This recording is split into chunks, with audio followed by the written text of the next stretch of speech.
following content contains adult language and humor that is not suitable for viewers under the age of 18. Viewer discretion is strongly advised. The views and opinions expressed during the following video content are those of the individual and may not reflect those of others. Thank you.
Good morning, good afternoon, good evening, and welcome one and all to this edition of PACIFIC414 Pop Talk on a Sunday, along with Baron Orman Tagge, Cashmoney007. I am your host, Mike, and this afternoon we have a couple of fun stories to talk about, and then one story that Cash and I will probably go, whatever. Would this be considered a very special episode of PACIFIC414 Sunday Pop Talk? I wouldn't go that far, Baron. Oh.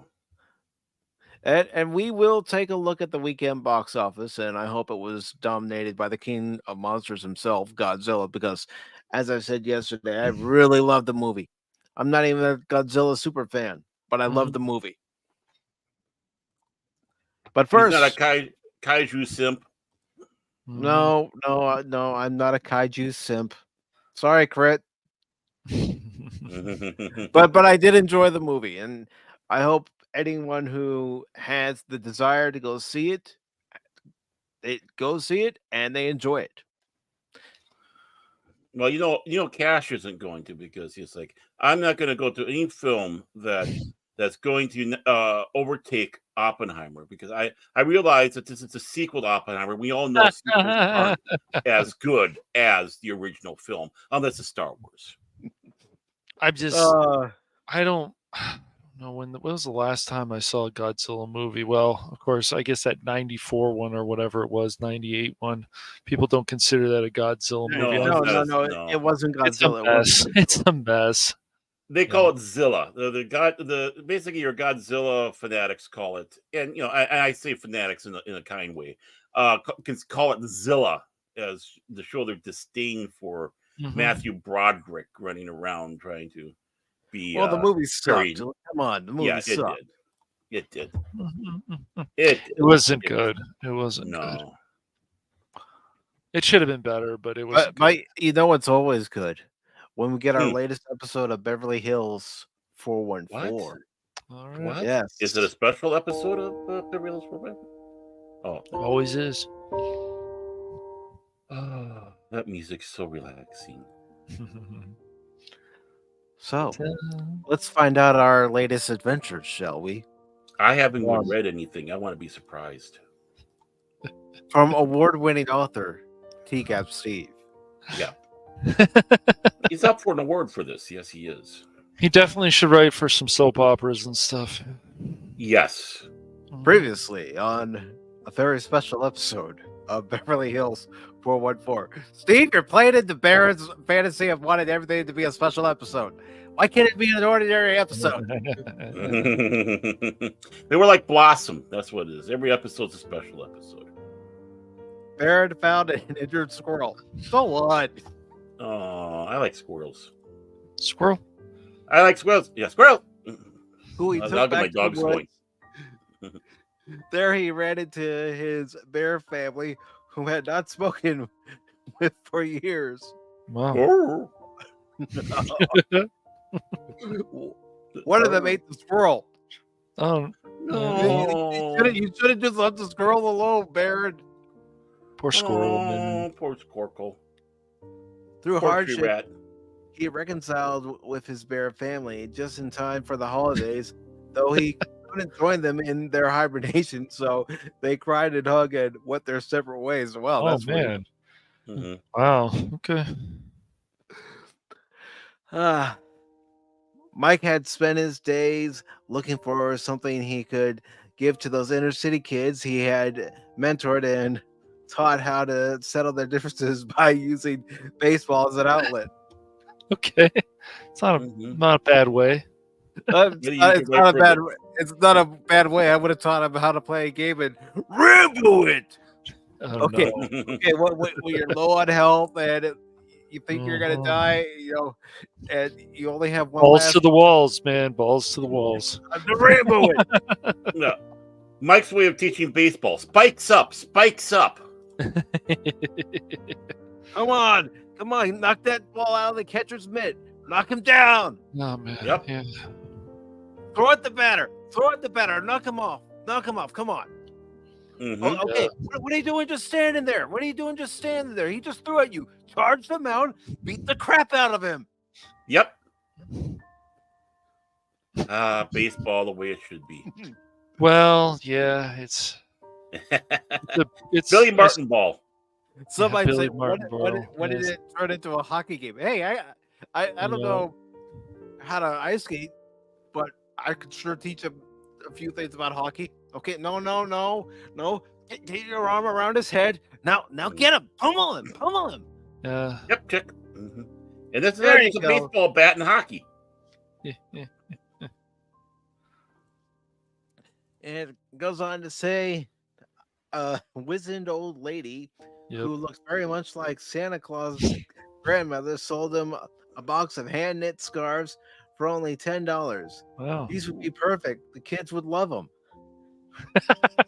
Wait, kids love scarves, or okay. I guess. I guess so. I bet man. you. Maybe some. Do they have smallpox in them? You better check. Oh man. Yeah. I better check and make sure they don't have anything hidden inside that shouldn't be there. Mm-hmm. Should I read this part since? Go ahead. You want to read your part? Go ahead and read your part. My part. Here's a gold star for you, Cash. Read your part. Here we go. It's a special episode with a special guest reader. That's right. Crypto had gone back to the farm hearing word of his mother's, uncle's, brother's, daughter's, cousin's former fiance being sick, and he wanted to make sure they were getting the cheapest care. Okay, I do not condone that. While he was there, he taught his nephew how to read and calculate a bank balance book and taught his niece how to negotiate, and maybe he learned something from them as well. I think so. Sure.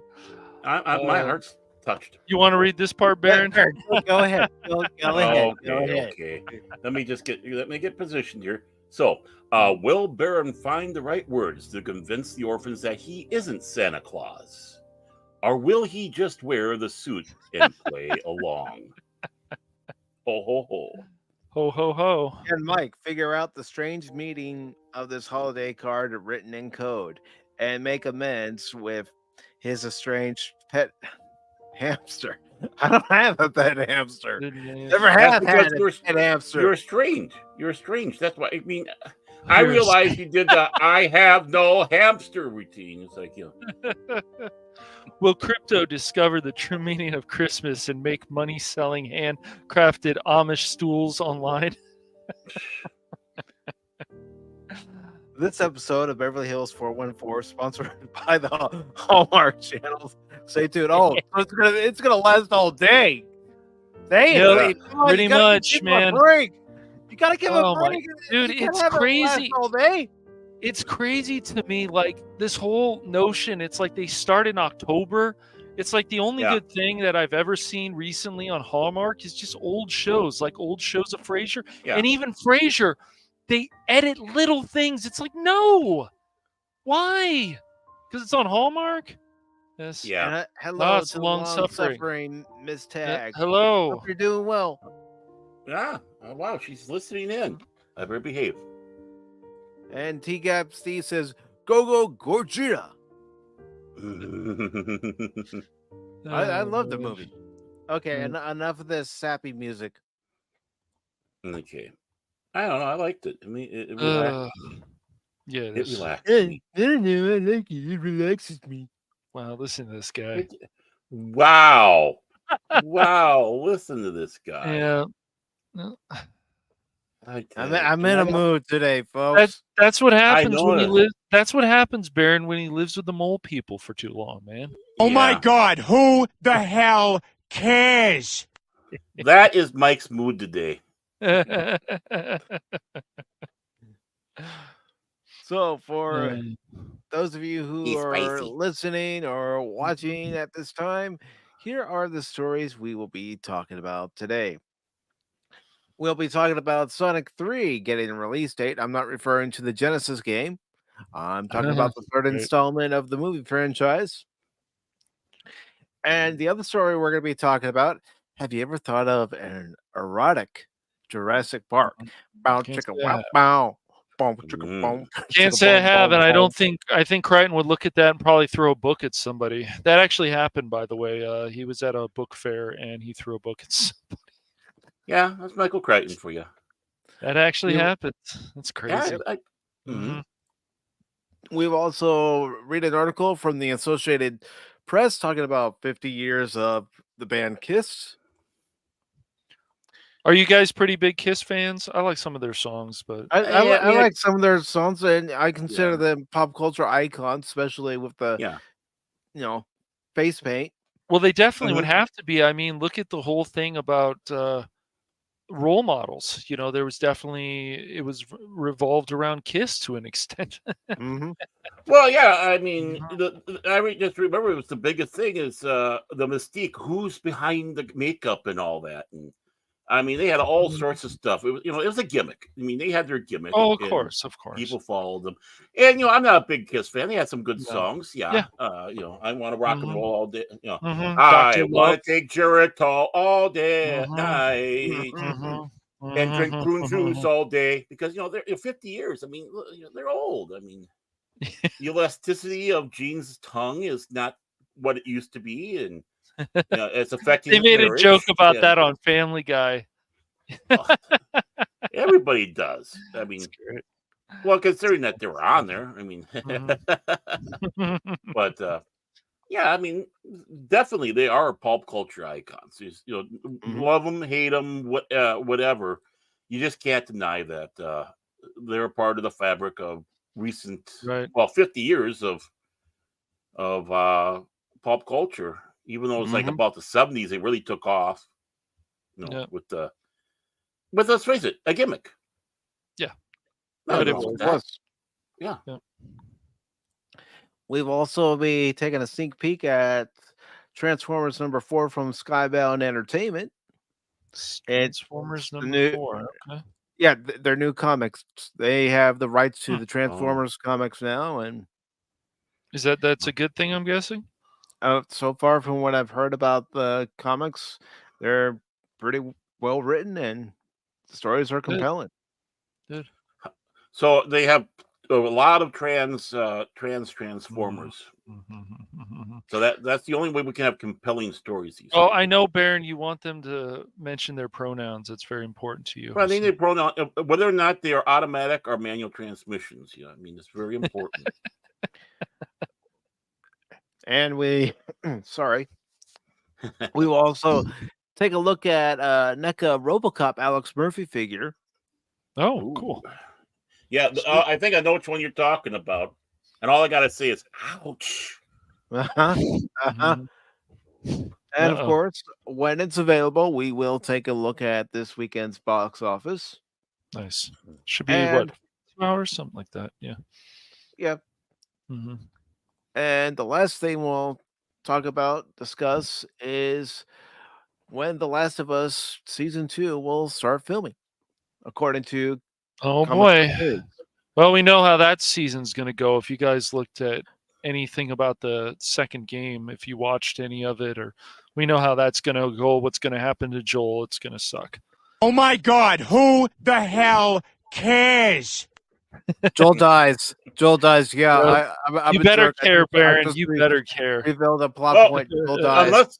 Unless they change it because it's Pedro Pascal, and we got to keep him around because all the girls. That would be weird. That would still be weird though if they did it. Hey, yeah, except for first time. It's happened before, but yeah, I mean, since when do they care? No. When they care, all the girls get all Twitter over Pedro Pascal. Do they? They want them. Is he Oh, a big? yeah. Really? Oh, I didn't know that. Oh yeah, they make the lady parts tingles. Wow. And I'm supposed there's some guys too that have their, I didn't know that they looked at him that way. That surprises me. I guess they do.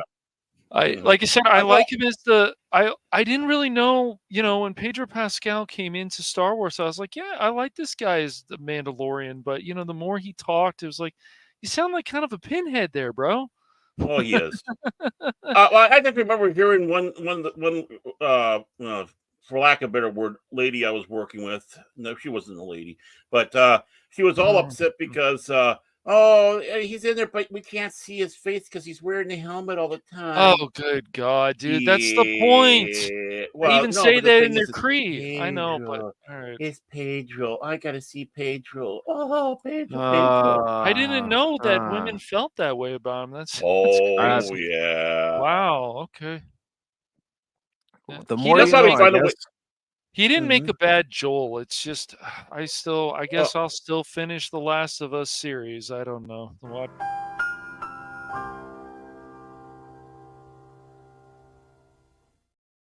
Exactly. The more you know. I guess I'll finish the Last of Us series. Are you sure you want to do that? Do I? You know what, Mike? Maybe I don't. I understand because it is part of the motto of this channel that some of us, well, I don't want my pain taken away. I need my pain. Like, I understand people liking it, but I also am like, you guys should also play the game, man. Play the first game. However you feel about it, it is a roller coaster of emotions, and it is really good. They don't care. No. The women are going to go out, buy an extra pack of batteries, come home, and get ready to watch Last of Us Season 2. I mean... Good God, is that a thing? That might be a thing, Baron. Do you really want to know if that's a thing, though? I don't. Well, now you do.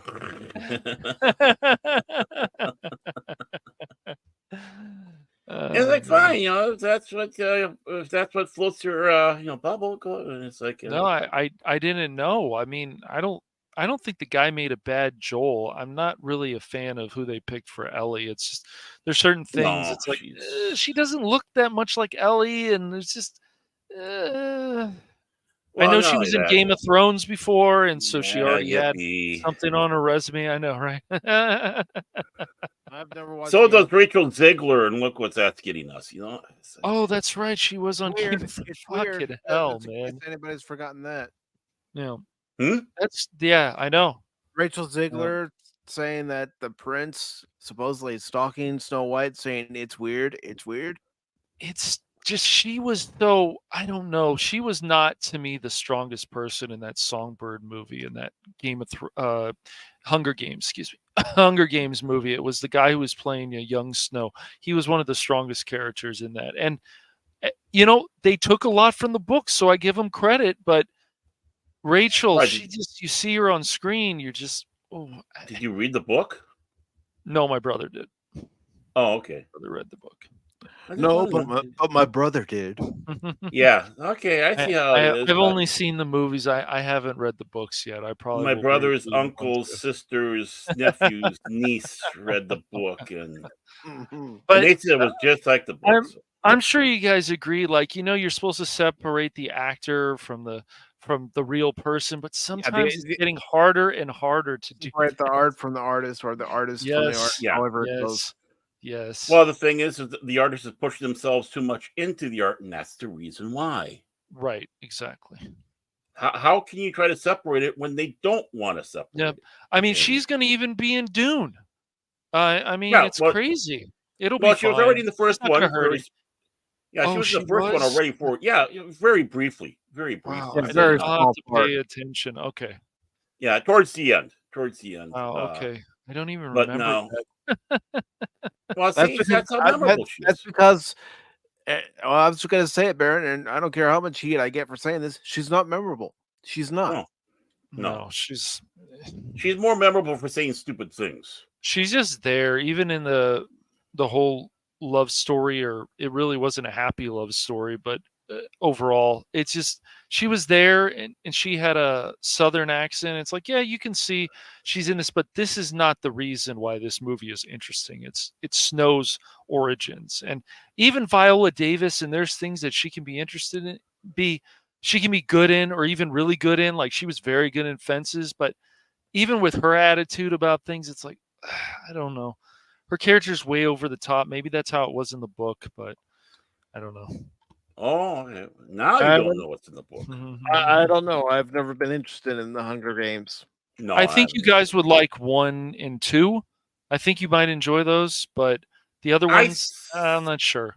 I saw one of them with my daughter. I don't know which one it was. Catching Fire? Catching Fire is maybe it's what it was. I think that maybe it was that really good. Yeah, and Philip Seymour Hoffman did a good job in there. Well, he was a good actor. Yes. Oh, he was a great actor, dude. Yeah, Charlie Wilson's War was on the other day. I was like, God, this man, dude, just great actor. Yeah. Oh, why did you Gone too soon. Yeah. Why do you have to destroy himself, man? Why?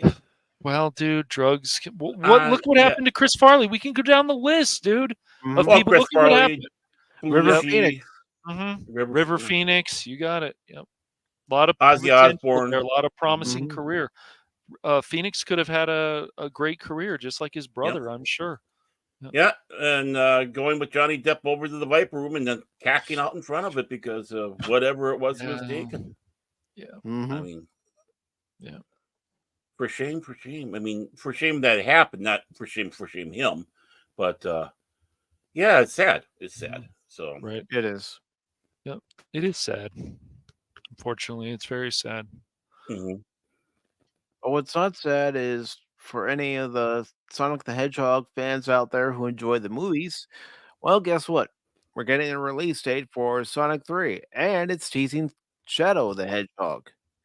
The anti-hero and Sonic's biggest rival will be featured from the sequel post-credit scene. Come on, Mike, speak. This is nothing new. We should be all used to this by now. This article is by Matt McGloin, and it was posted on Wednesday. It goes on to say Sonic the Hedgehog 3 announces its release date and teases Shadow from the sequel post-credit. And it goes... Uh-oh. Did we lose him? I don't know. Did we? Hello, Mike? Did he lag out? He might. Did he accidentally walk? Did he accidentally go the wrong way and walk off the plank? I didn't have the thing waiting for him because I wasn't expecting to take over. I don't, unless there's like I don't think StreamYard's having problems right now. They were good yesterday. I'm not having any issues. So okay. There we go. Boom. We're up there. So unfortunately, I can't read too much, but let's see. Sonic the Hedgehog announces its release date and teases Shadow from the post-credit scene. Sonic the Hedgehog 3 will be released on December 20th, 2024. And we lost him for good. Well, we can Sonic. Do your story. Sonic is a Sonic is a mixed bag, but the movies, they've really gone in that more video game direction, which they should. It just makes sense. I mean, follow the source material. People can, scream and yell all they want about how Sonic's design was in the first movie, but people were not happy about it. You make more money. You make a lot of the fans, the actual fans of Sonic, happy. And I agree. His legs were a little bit too long. I know it's nitpicking, but do better. And they did. And it helped the movies. And the movies have made good money. And they've gone in a more video game direction, which is do the adaptation of the actual games. Here are the games. Right. Let's go in this more direction. It just makes sense. Well, exactly. And, and they deserved all the quote unquote bullying they got for that first design because let's face it, that Sonic looked creepy. Yeah, it looked a little creepy. The teeth and it was like, no, guys, stop. The whole thing about the owl and it was it looked creepy. And they did a good job, and it's a fun movie. Sonic, those are fun films. Look, I'm not a big fan of the whole wedding thing in the second one, but it's still like they're pushing. Jim Carrey makes a quality Dr. Egg, Dr. Robotnik. Excuse me, Robotnik. Yeah. Yes. He makes it just works, and so this is my vision. I'm sure it would be for you too, Baron. If we love something so much, we want to make it as close as we can to the actual source material. Because once again, I will always point out, if you're not going to follow the source material, really, you should follow little things, and you should make still the thing compelling. You should make it compelling, but if the source material is there, why not use it? A lot of it, and get advice from the creator. Hey, I'm making this movie. What do you guys think about this? This is the direction I want to go. Do you want to be on board on this? Do you want input? However you feel about Lucas or any of these people, Spielberg, it's like if you're doing an adaptation of something of theirs, then you should get their input. Well, yeah. Well, and the big thing is are you going to get the spirit of the game? I mean, when everyone else had their Nintendos, I had a Sega. I went out and got the Sega. I never had the original Nintendo, man. I started with the Super Nintendo, and then you're the kid on the block, dude. Oh, bring over your Super Nintendo. Let me use it for a while. Like, okay, just give it back to me soon. And just a second here. I am going to continue on because I was given the full authority. Should we do the full pirate thing? Should we do the full pirate thing? If you want to, dude. I'm all for it. Arr, folks, mighty. Here they are, mighty. So I'm going to continue on with this story here because I'm the captain now. Look at me. I'm the captain. I'm the captain now. Yes. I'm the captain. Okay. Let me move this over here so I don't. Nice. So let's continue on where we left off here, ladies and gentlemen. So off and running posted the film social media accounts when features clapperboard says director Jeff Fowler is now filming. The image also features a look at Shadow the Hedgehog, who's in the game's lore and is more of an anti-hero than a villain.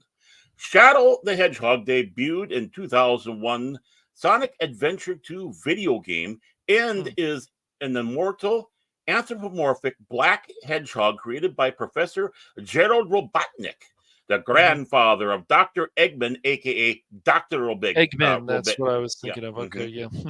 a.k.a. Dr. Robotnik, who is Jim Carrey.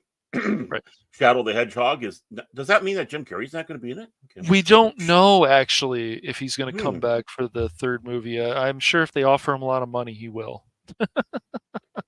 Well, he's really gotten a jolt in the arm with it. So, Shadow the Hedgehog is not evil, as the character is an anti-hero, the anti-Sonic who will do whatever it takes. So this leads to confrontations with Sonic, where Shadow the Hedgehog is Sonic's biggest rival. While Sonic is fun and jokey, Shadow the Hedgehog is much more serious. With the use of Shadow, it's been suggested Sonic 3 could have a different tone than the first two movies and wouldn't have that similar humor to what they did with Knuckles. I think what fans responded to about him is that he's a bit more no-nonsense and definitely very in contrast to the other characters at Fowler, following the release of Sonic the Hedgehog 2 and the post-credit scene. Writer Josh Miller also said back in May of last year, Shadow is clearly going to be the franchise moving forward. I don't think it's revealing anything to say. We'd love to incorporate elements from Sonic Adventure 2 and Shadow the Hedgehog, his solo spinoff game. And if we can watch that, but we won't. So there we go. So then we have to pause it every 10 minutes. We're not on. Yeah, I'm not gonna.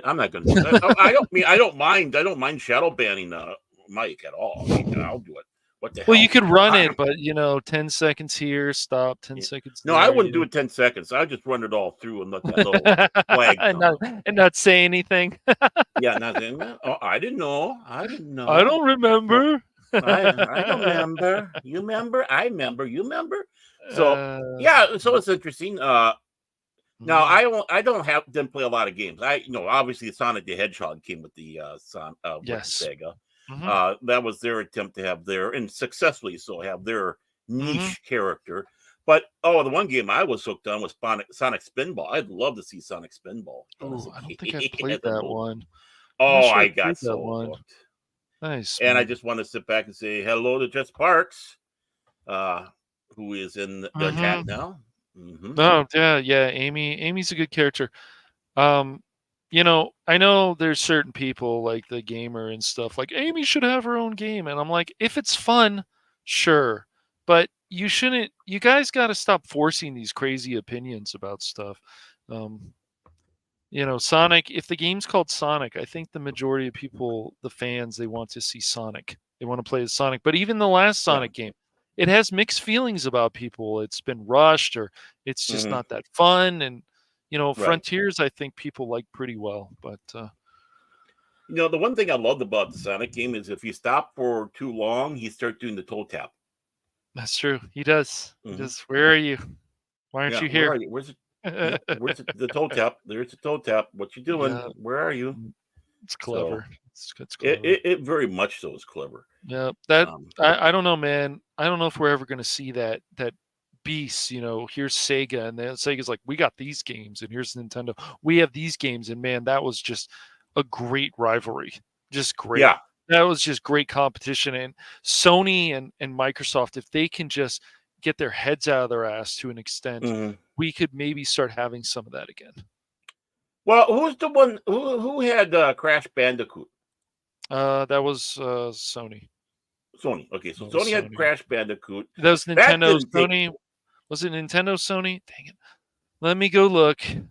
Well, Nintendo was Mario. That was their franchise's absolutely. face. Sonic is Sega's, so I think you're right. Maybe it was. It should be Sony. Designers Sony Interactive Entertainment. But Crash didn't really take Naughty off. Dog, Toys for Bob. Yeah. So Blizzard. he didn't really take off on that. Also, and what do you know? DJ Ronnie G was right there to make sure that he is our historian in all things. It was nerdy. definitely PlayStation. Yeah. Nerd. No, it's good, dude. DJ Ronnie G is going to get that information right. So. Oh yeah, well, I mean, I'm sure with all the electronics, we're gonna find out that he's gonna die in this avalanche of old systems and handhelds and things like that. So, we will of course have the appropriate. I fucking hate Spectrum Internet. Yeah, that is crap, dude. I don't know. I'm on Spectrum. Whenever you guys talk Spectrum, I just keep on thinking in Spectrum here that we had was a over-the-air pay service that we had on our UHF channel, which became the Warner Brothers channel eventually. But you had to get a special decoder to decode the signal over the air, and to be able to watch it, dude. And that's why it's so funny to me also, Baron, that people are like, oh, those retro games. Who cares about retro games? I'm like, are you kidding me? Who cares about them? You can make a whole channel about it. Just play retro games until your eyes bleed. Yes, they do. There are people out there doing it, man. It's like, I mean, obviously my retro games go even further back. But I mean, the one thing I wish I had when I was growing up was a ColecoVision. Hardy hard. Internet. I hate them. But guess what? They're my only choice around here. If I go with another choice, which is CenturyLink, I'm even more of shit's Creek without a paddle. I don't know. The old man has CenturyLink, and God, it's when I was over working with him. It's like I had to, it's like, okay, we're going to stop now because the internet is, flashing red now on the box. Okay, now it's back to green. Work. Oh, it's going red. It's like, oh. Well, yeah, I mean, but Time Warner was worse. At least here, Spectrum should be solid everywhere, but of course that's not always the case. It's just and then if they're doing work and they don't tell you, it's the same thing. Like I don't know, a lot of these different companies. It's crazy. They were Jet Sparks. They were originally created by Naughty Dog. That is true. It's I have Xfinity, and actually haven't had that much problems with them. I have to confess. I have Well, to that's confess. good, So, man. I mean, Good. I and don't. That's how it should be for anybody That's how with it their should be. Yes, ISP. they should be yeah, doing the best they possibly can. Like yeah, sometimes we have problems here with Spectrum, but mhm. I don't know what's going on at that outlet over there where Mike is, that I don't he's know. got these problems he runs into. But I guess Spectrum's been pretty solid for you lately, Mike, because you've been on stream and you have been Lately, it's been Until solid, now. but okay. every now and then around here it goes to shit. Yeah, You I think they're mean, doing some maintenance or something at the time? I wish I knew because they don't even let their customers know via mhm, email or via notification on the app. Okay, from this time to this time on this date, we're going to be doing some outages for upgrading or updates. They don't even tell you. They mhm, don't communicate. mhm. I mean, I had a couple outages a couple of times, but I don't think it was because they're doing work in our area here, and I don't think it was exactly Xfinity's fault. But it was short. It's like, okay, it's down. Okay, now it's back up. So, I think it was more the area that we're in that was more the problem than actually CenturyLink. And I know people have problems with not CenturyLink. I'm sorry, Xfinity. I know people out there have problems with Xfinity, but I've been lucky. And after Yeah. we moved from Tag Manor to Tag Cottage, we got a deal because we're moving into a new home. So it's technically, it's like, hey, while you're at it. So my internet bill went down drastically. So I was happy about that. Like I said, if I had another ISP that I could select from, I would do it in a heartbeat, but I don't. Mm-hmm. Now, Mm-hmm. when I was working for AT, they're supposed to have internet, but they didn't have internet in their area. So guess who they partnered with? They partnered with CenturyLink. But now I'm getting all the. But I wanted to go with AT because when I was working for them, I figured I could probably get a deal. But now I'm seeing that they are. But it's like, oh, I'm stuck here. Well, quote unquote, stuck with Xfinity for at least a year, and I'm not complaining. Yeah. I mean, you're not going to ask to break the contract just so you can go to another company.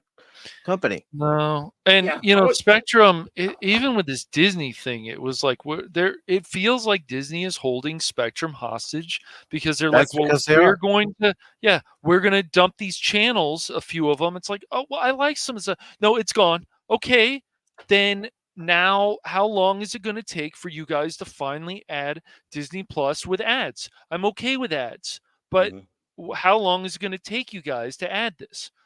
It's just, is it going to be next year? How long are you going to hold Spectrum hostage? Because I have to give Spectrum some credit. They're like, we have to dump these channels because we don't want even the bill to go higher.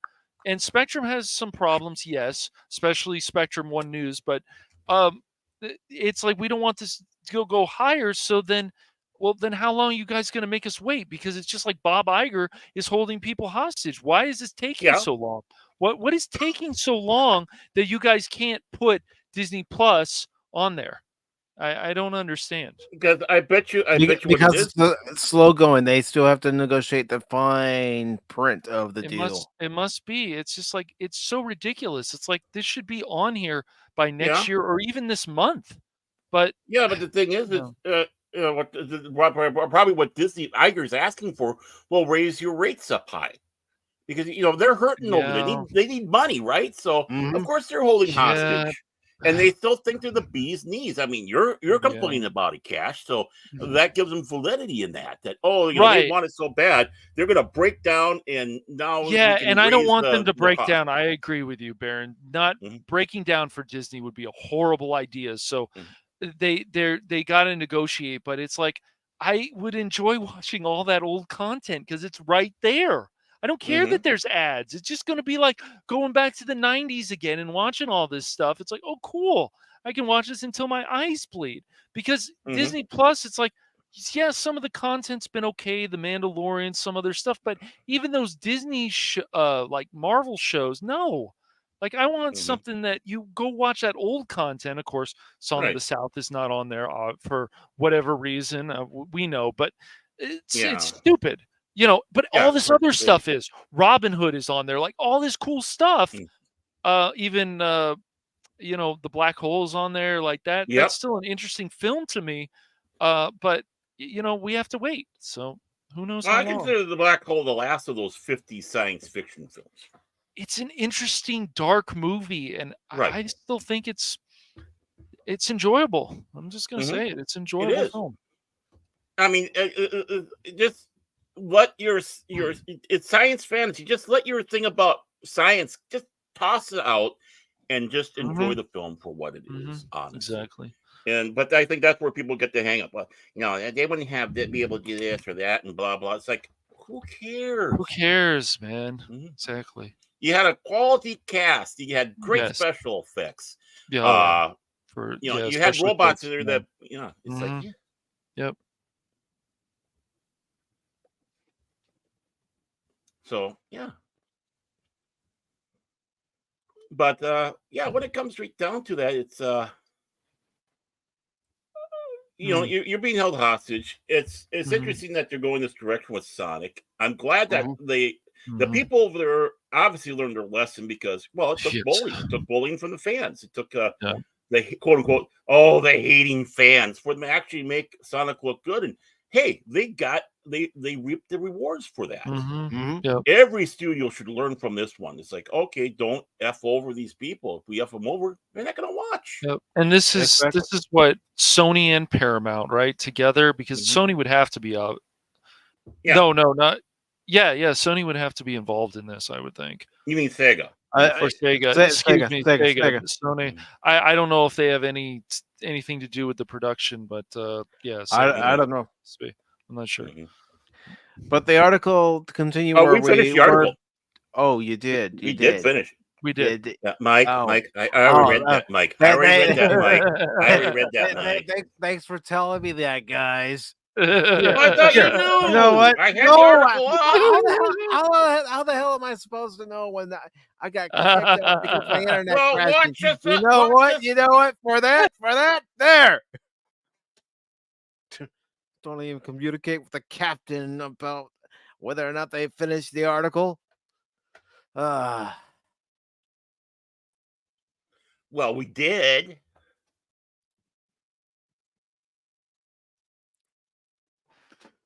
Well, we did. Well, good. You mind informing the captain next time? So he doesn't look like a damn fool. Not that I need any help. I was the captain. Look at me. I'm the captain. We were about to inform him, weren't we, Baron? Yeah, well, we were. But we were in the middle of talking about exactly. Yeah. I'm not waiting for George Carlin to say it. I'm going to say it myself. I call bullshit. Yeah, good job. But yeah, it is good that fans are finally going to get the third installment of Sonic next year, and I'm sure there are a lot of that are going to be looking forward to it. Now, I've only seen the first one. I thought it was okay. Okay, I didn't go crazy about it like a lot of other people did, but I know there are people who enjoyed it, and that's why I selected the article. Yeah, it was a fun movie. I appreciate the fact that people understand that they wanted to go in a more video game direction, which is what you should do with all this stuff. Right. That's why stuff like Mortal Kombat turned out well, because it's like, yeah, it's cheesy and it's this, but it's still Mortal Kombat. These are things that actually happen in the game, so you're going to see it in the first movie. The second movie was all over the place, but at least they tried. They made a mess, but they tried.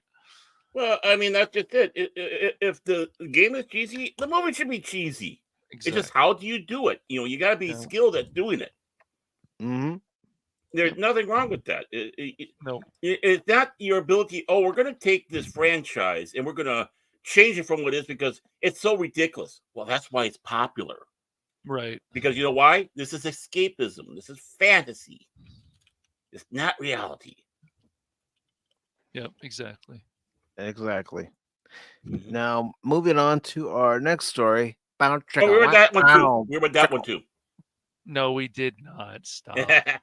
Baron. I'm kidding. Baron. I've got my mouse right over your name. I know. So, I know hey you guys, do. I know you. I just found something interesting on this Sonic. So they said development for the Sonic film began in the 1990s, but did not leave planning stage until Sony Pictures acquired the rights in 2013. Fowler was Wow. brought in to direct in 2016 after Sony put the project in turnaround. Paramount Pictures acquired it in 2017. That's crazy. Yeah. That's insane. Mm-hmm. It is. So, are you all ready for an erotic Jurassic Park? Bow chicka bow bow chicka bow. Mm. Hey, let's That's do it. right. Let's do it Brontosaurus style. That's right. As everyone else has died from the T-Rex eating them, bow chicka wow wow, get it on. Well, you get very careful. Telling the a T-Rex to eat you might mean something different with this film. So I said that on Yeah, purpose. but the Man. T Come Rex on. is still going to eat the human. That's the. Hey, you Yeah, want to get it? Arr! I don't think Cash got it. No. It's not gonna happen, man. That T Rex and it's like, hey, we can have this intimate. No, we know what Wait, happened wait, in the first oh, movie. wait. The T-Rex is gonna get intimate with another T-Rex, light some candles, put yes. on the music to set the mood. Let's get it on. Please do.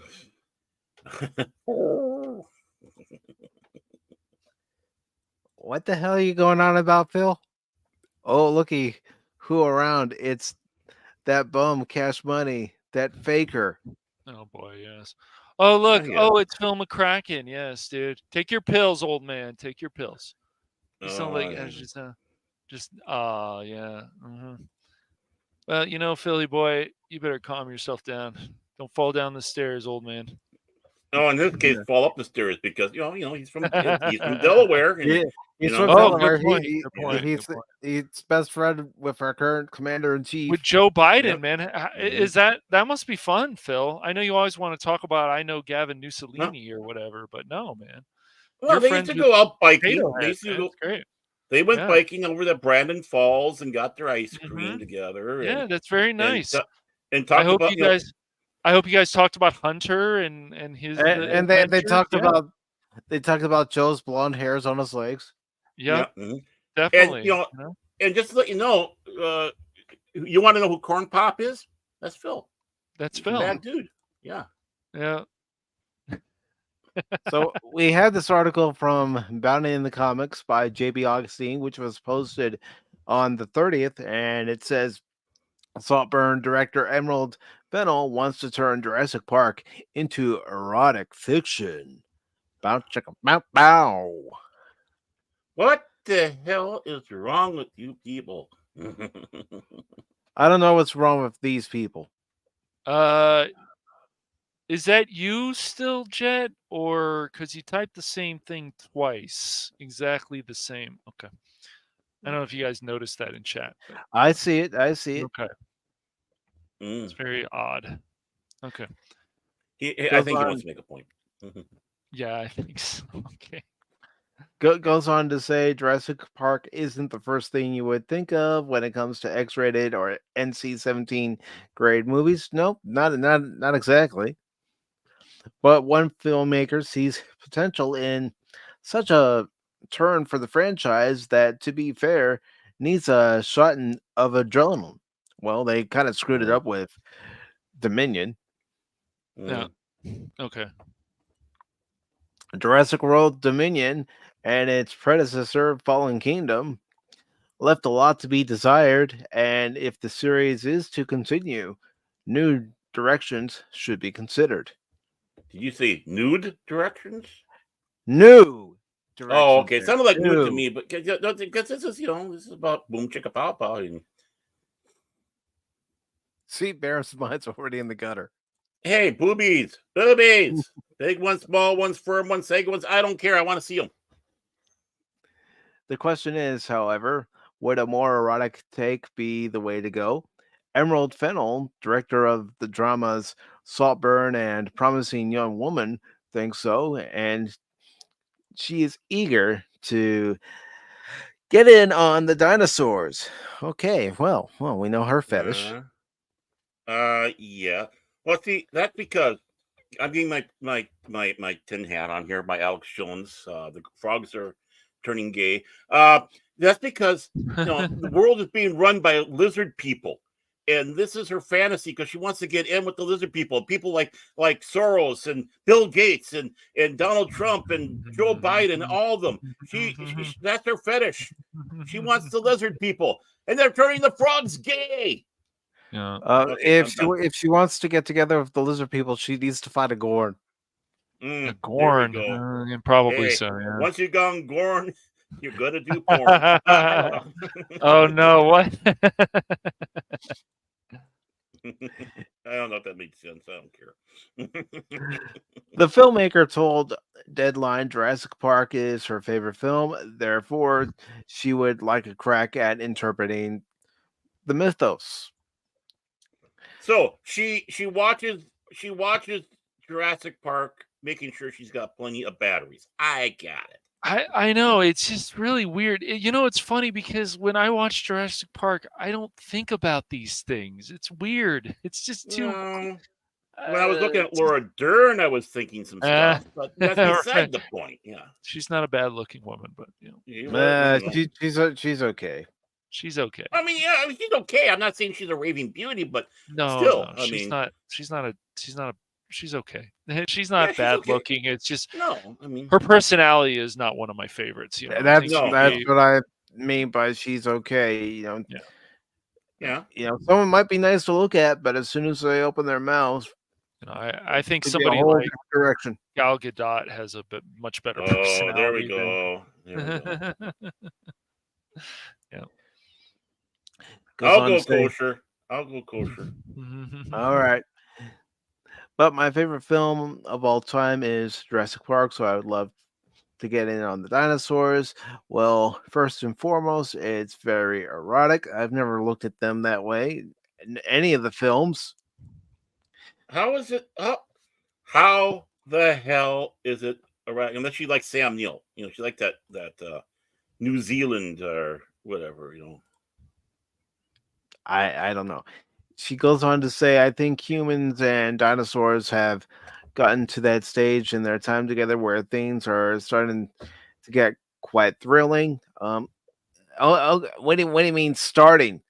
From the very first Jurassic Park, it was thrilling. I don't think that's the thrilling she's talking about. I know that's not the thrilling she's talking about. I'm trying to negotiate around the subject. Try. It ain't working. Thanks, Baron. Thanks. That's not your fault. It's her fault. How can you negotiate that landmine? So there's a marriage between a man and a velociraptor, and it's basically a domestic drama. Yeah, okay, lady, whatever drugs you're on, drugs are bad, okay? This is why we have bear sex and bear gate 3. And this is her. But right Baron, here. it's optional. It's optional. Come on, man. That's her? That is her. Yeah, that's her.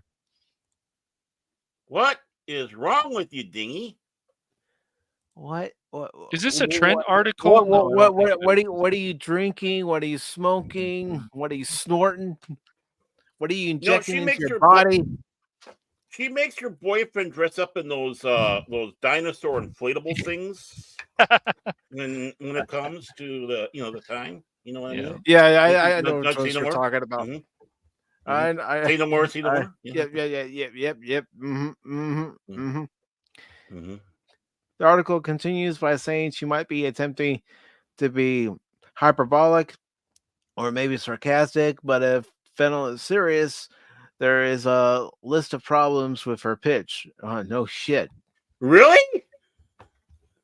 Okay, I'm sorry. I'm running a little late. Play it. I'm getting there. What the hell you say?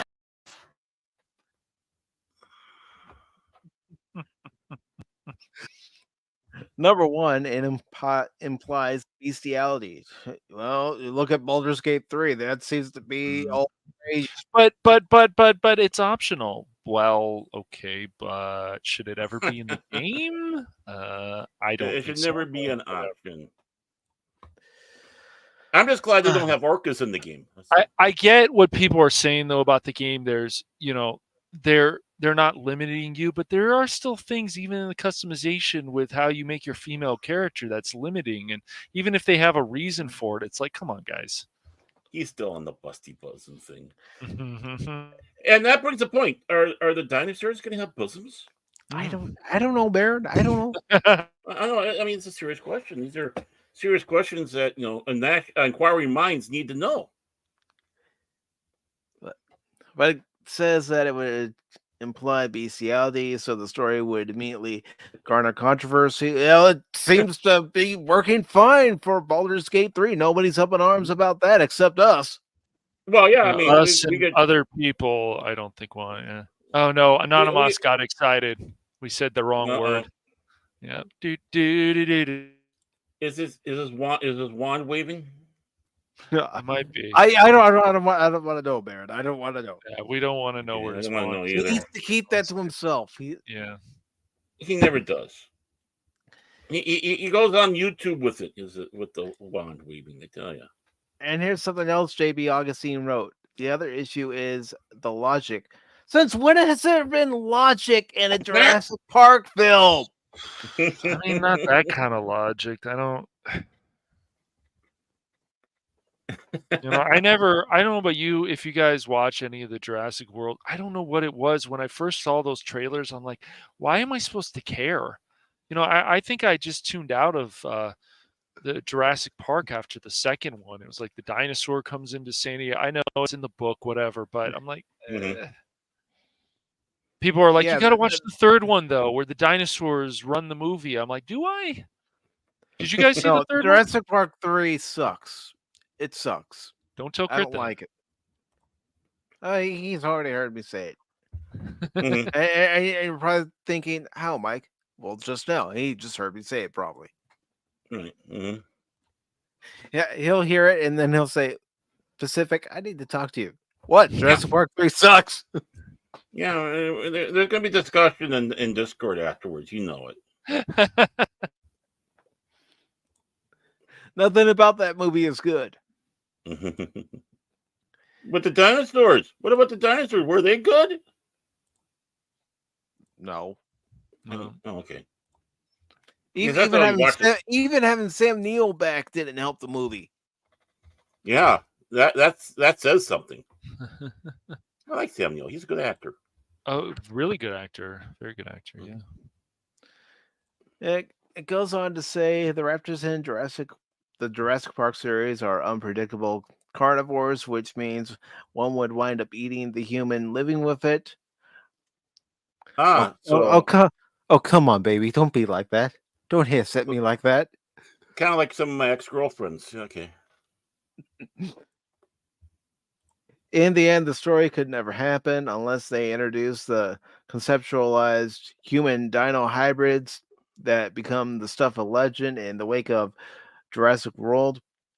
Even then, the hybrids require sentience along with complexities of identity and self-awareness to equate to being human. Moreover, would anyone want to watch a film that explores all this? Nope. That's a nope from me. Methinks not.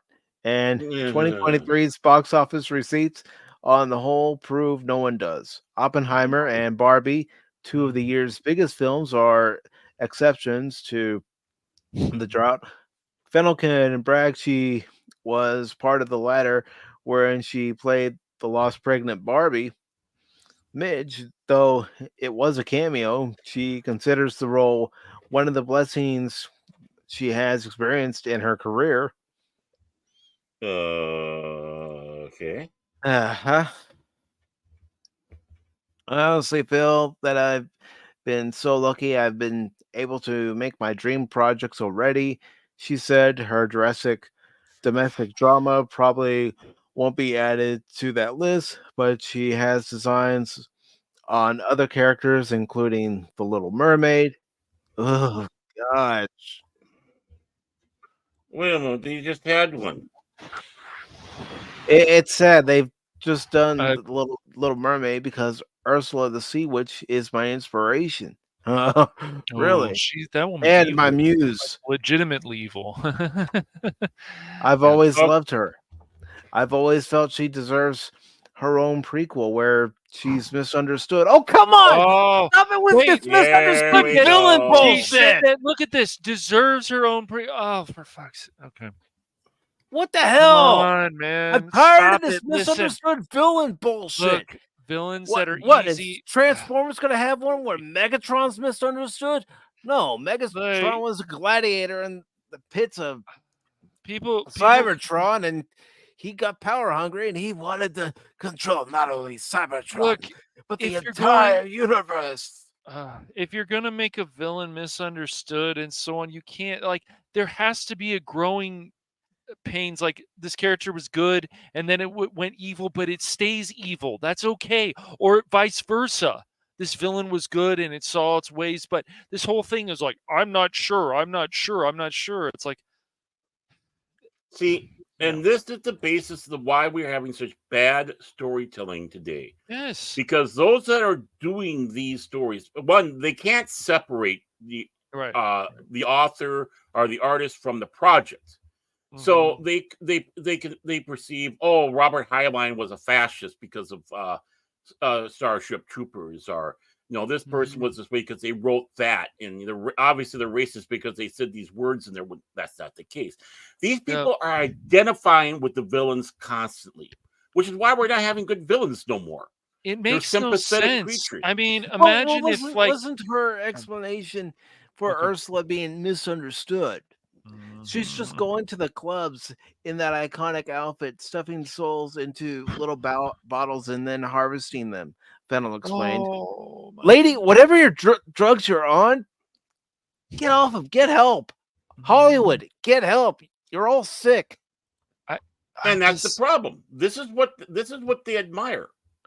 This is what they admire, and this is why our storytelling sucks. What if someone like Khan was misunderstood and he's like, I'm not sure I want to do this. What do you think, crew? Right. Should I do this? It's like, it'd be like, no. Khan Right. misunderstood. Yeah. Khan misunderstood. Exactly.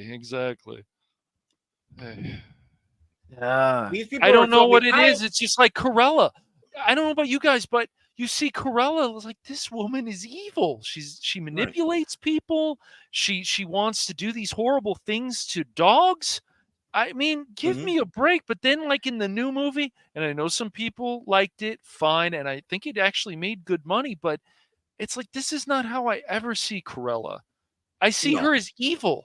Just like, what they did with Maleficent.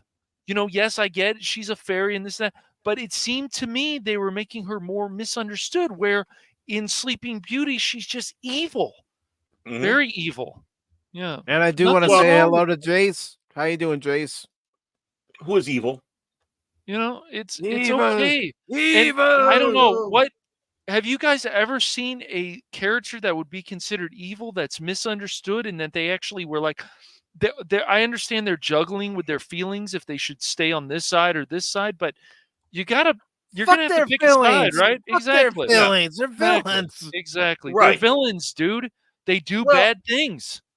As much as I'm fascinated and intrigued with the character of Tarkin, there's no misunderstanding about the man. What about Lex Luthor? He was good at these parts. He was still manipulating the situation, and it's still more about him because he's a narcissist. Yeah, well, but I mean, he's the complex. original Lex Luthor is complex. Go ahead. Yeah. Well, yeah, the original Lex Luthor, I'm talking about comic-wise, way back in the day. He was a scientist or whatever, but something happened. He lost his hair, and he got all pissed off at Superman. Right. But the thing is these things are underlying. You just don't snap. They're simmering there. It's just like Morpheus. You go ahead. Yeah. I'm just saying, what it's doing is bringing out what is truly their character. Right. And a character when he's good, it's just like you're not sure. It could be Kraven or other people, and we've seen him get better. But he was, a better person before, and then he got turned evil. But they explain all this. It's not like automatically, here are my feelings. You need to care about my feelings. You're a villain now. So you guys have to build this up. It's just crazy to me. I don't. Well, really let's look at I it this never way will. too. I mentioned Megatron. Every time he did this to Starscream. Extinction to all traitors! Yep. It got to a point where in Transformers the movie, after he was reforming into Galvatron by Unicron, Megatron comes back in his new Galvatron body. And Starscream's having the coronation. And what does he do? He disintegrates Starscream and then steps on his crown and says, "Will anyone else like to fill his shoes?" Right. He makes a statement. Now, yes, there are some quote-unquote misunderstood villains out there, which makes it interesting, right? There are some, but the thing is it's not the norm. And when you have too many of them, that uniqueness, that what drives them, becomes bland. Right, and even with the villains, when they get defeated, sometimes they change, but it all builds. You can't just be like, oh, the character's a villain. Now he's misunderstood, and he's just. It's the same way like when Jason and I were talking about the whole Great Jedi thing. They want this whole fan fiction nonsense, and it is nonsense because it's not explained well. Well, no, sometimes it is explained well, but they don't want to. Well, sometimes, okay, maybe I'm being a little unfair, but okay. Yeah, but some of it is explained, but I don't care. I want to go this way. I need to reflect me. And, that gets to be dangerous when they're all so fascinated with these villains and they want to reflect them. What is truly wrong with these people psychologically? Exactly. I mean, there's people that want to try to identify with Tarkin. He blew up an entire planet. Billions died. He did. Yeah. Yes. Right. And I'm not counting Rogue One. Okay. I'm just going with the original Star Wars. Right. And with that, it's like, how are you going to sympathize with this man? This man has been a rotten man his entire life, scheming. You can even see it at the end of Revenge of the Sith when he's standing on the bridge of the Venator Star Destroyer with Vader and Vader and the Emperor. Yes. But when they want to sympathize, sympathy for the devil. Sympathy for the devil. That's what they want. The devil's misunderstood. No, you never want to sympathize with Phil. Yeah, exactly. I don't. You say his name too many times, he's going to pop up again. He's going to try to go ahead. But whether you believe in Christianity or not, or even if you believe that there is a devil, let's just go with it as a level of let's just call it the mythology, right? He's still the ultimate symbol of evil. Yes. You don't want to sympathize with evil. No. It doesn't mean you don't have complex villains. Yep. I mean, do people understand things like Spawn? Yeah. Well, look at what happened. He lost his wife. He had to make a deal with the he had to make a deal with the devil. And, then that's what happened to him. But it was all it was building, and all this stuff needs to build. It's like, are we supposed to like Q? Well, he's complex, of course, but he can be quite evil and he manipulates situations. Yeah. Well, he's got a different take because of his being a different entity. Obviously, let's face it, he's a being of energy, doesn't have the same way of thinking as humanity. He might be thinking he's doing the right thing. And see, that's the difference too. People start thinking that because the villain thinks they're doing the right thing, that they're anti-heroes. And no, a certain little Austrian corporal with a funny mustache thought he was doing the right thing. Right. Joseph Stalin thought he was doing the right thing. Right. Thought he was doing the right thing. And they all do. It doesn't mean that it is. Right, exactly. And that's why, everything is hurting about stuff. Like, would anybody try to do a story even like Half-Life? There's so much more going on with the government and the aliens coming in and all this kind of stuff, and the friendship and people who died. And it's like we've forgotten about all these things. because we're so worried about all this other nonsense of misunderstood and goofiness that doesn't need to be there. And all correction, we haven't forgotten. Well, it's Hollywood. okay, but I who has mean, forgotten. just there's still a number of people that are like, I'm okay with this. I'm like, why? Don't you want more? It's so weird to me. It always will be. Well, maybe not us, but I mean, it's just, and then they're going to keep feeding this stuff and feeding this stuff. And it's like, I just don't see it. You're like, how are you ever going to bring back that fan base that they're the reason why this stuff became popular in the first place? Well, yeah, they misunderstand a redemption story too. True.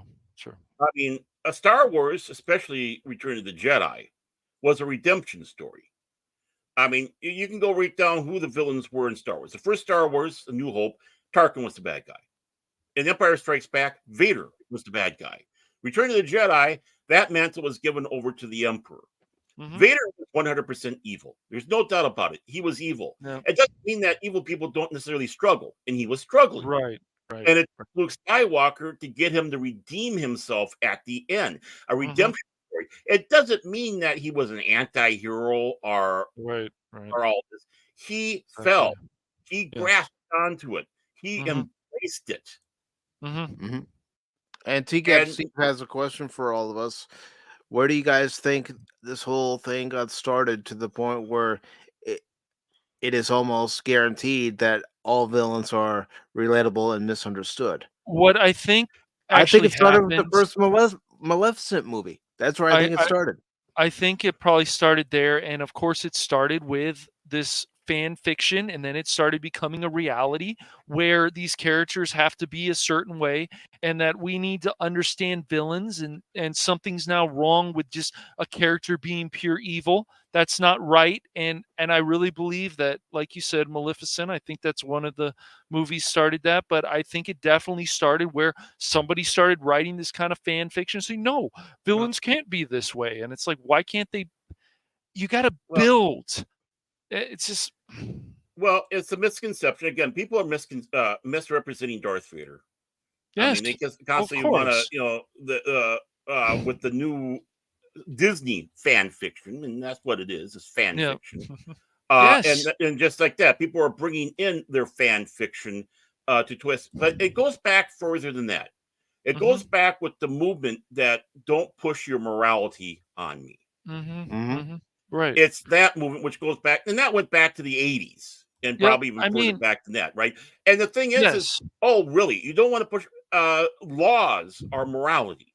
Yep. Do not kill. That is a moral stance. You mean to tell me that I should not push the moral standard, that you shouldn't go out there and slaughter somebody? Yep. Do not steal. It's like it's taking from somebody that's not yours. Something that was hard-earned gained. That don't push that morality. And you know what? They are pushing that. When they sit back, you see it happening every day.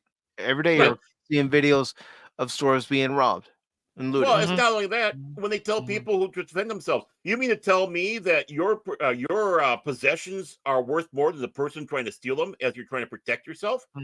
Well, the question comes back. The person trying to steal it is going out there stealing worth as much to sacrifice your life? Yep. Well, people also aren't asking the right questions. That's why comics is in the state it's in, and it is the question is even something like how horrible I Am Not Starfire. It's like the reason why people aren't asking questions, Cash, is they're so willing to comply. Yes, they are, and that's terrible. It's like, first of all, why in the hell would Starfire's daughter hate her like that and regret her? Because why? That's not a good enough reason. Because she's supposed to be the superhero and she came from another planet and so on. And even in the Titan show, they don't even show that. Are you kidding me? This is important. No, we're just going to show her on Earth. Why? No, even the animated shows didn't. It's like, give me a break. And I do want to say hello to that show. Yeah. I do want to say hello to Blazerhawk Darren, who says, "Hey guys, just wanted to stop by and say hi, and I finished my 100th video live stream." Well, congratulations, brother. Good job, man. And we also have the biggest Godzilla fan I know. Yeah, me too. And he's a super fan. Mhm. Everest Yeah. Productions, Lord Crit, who calls us the Three Stooges in Sunday Fun Day. Yeah, laugh it up. He's been Welcome, hanging out Bill. with Phil too much. That's the Well, problem. you know what? If we are the Three Stooges, Hello. Hello. Hello. Well, I think it's even more insidious than that, what you've been saying.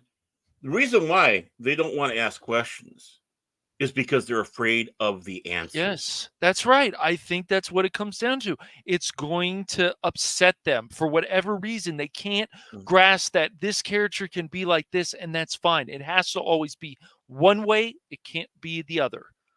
Yeah. Well, it also comes down to the fact that these people who are afraid of asking the questions, they're afraid of the answer going to be, the famous meme where, you mean we've been the baddies all along? Right. And yes, it does come down to that. I mean, if you're afraid to, a lot of times stories are looking into yourself, looking at introspect, what it is, what is it about being human, about being a person, right? And when you start asking certain questions and it starts questioning your viewpoints, it gets scary. You don't want to face that. So you're going to shut everybody down, call them ists and phobes for even dare asking the question.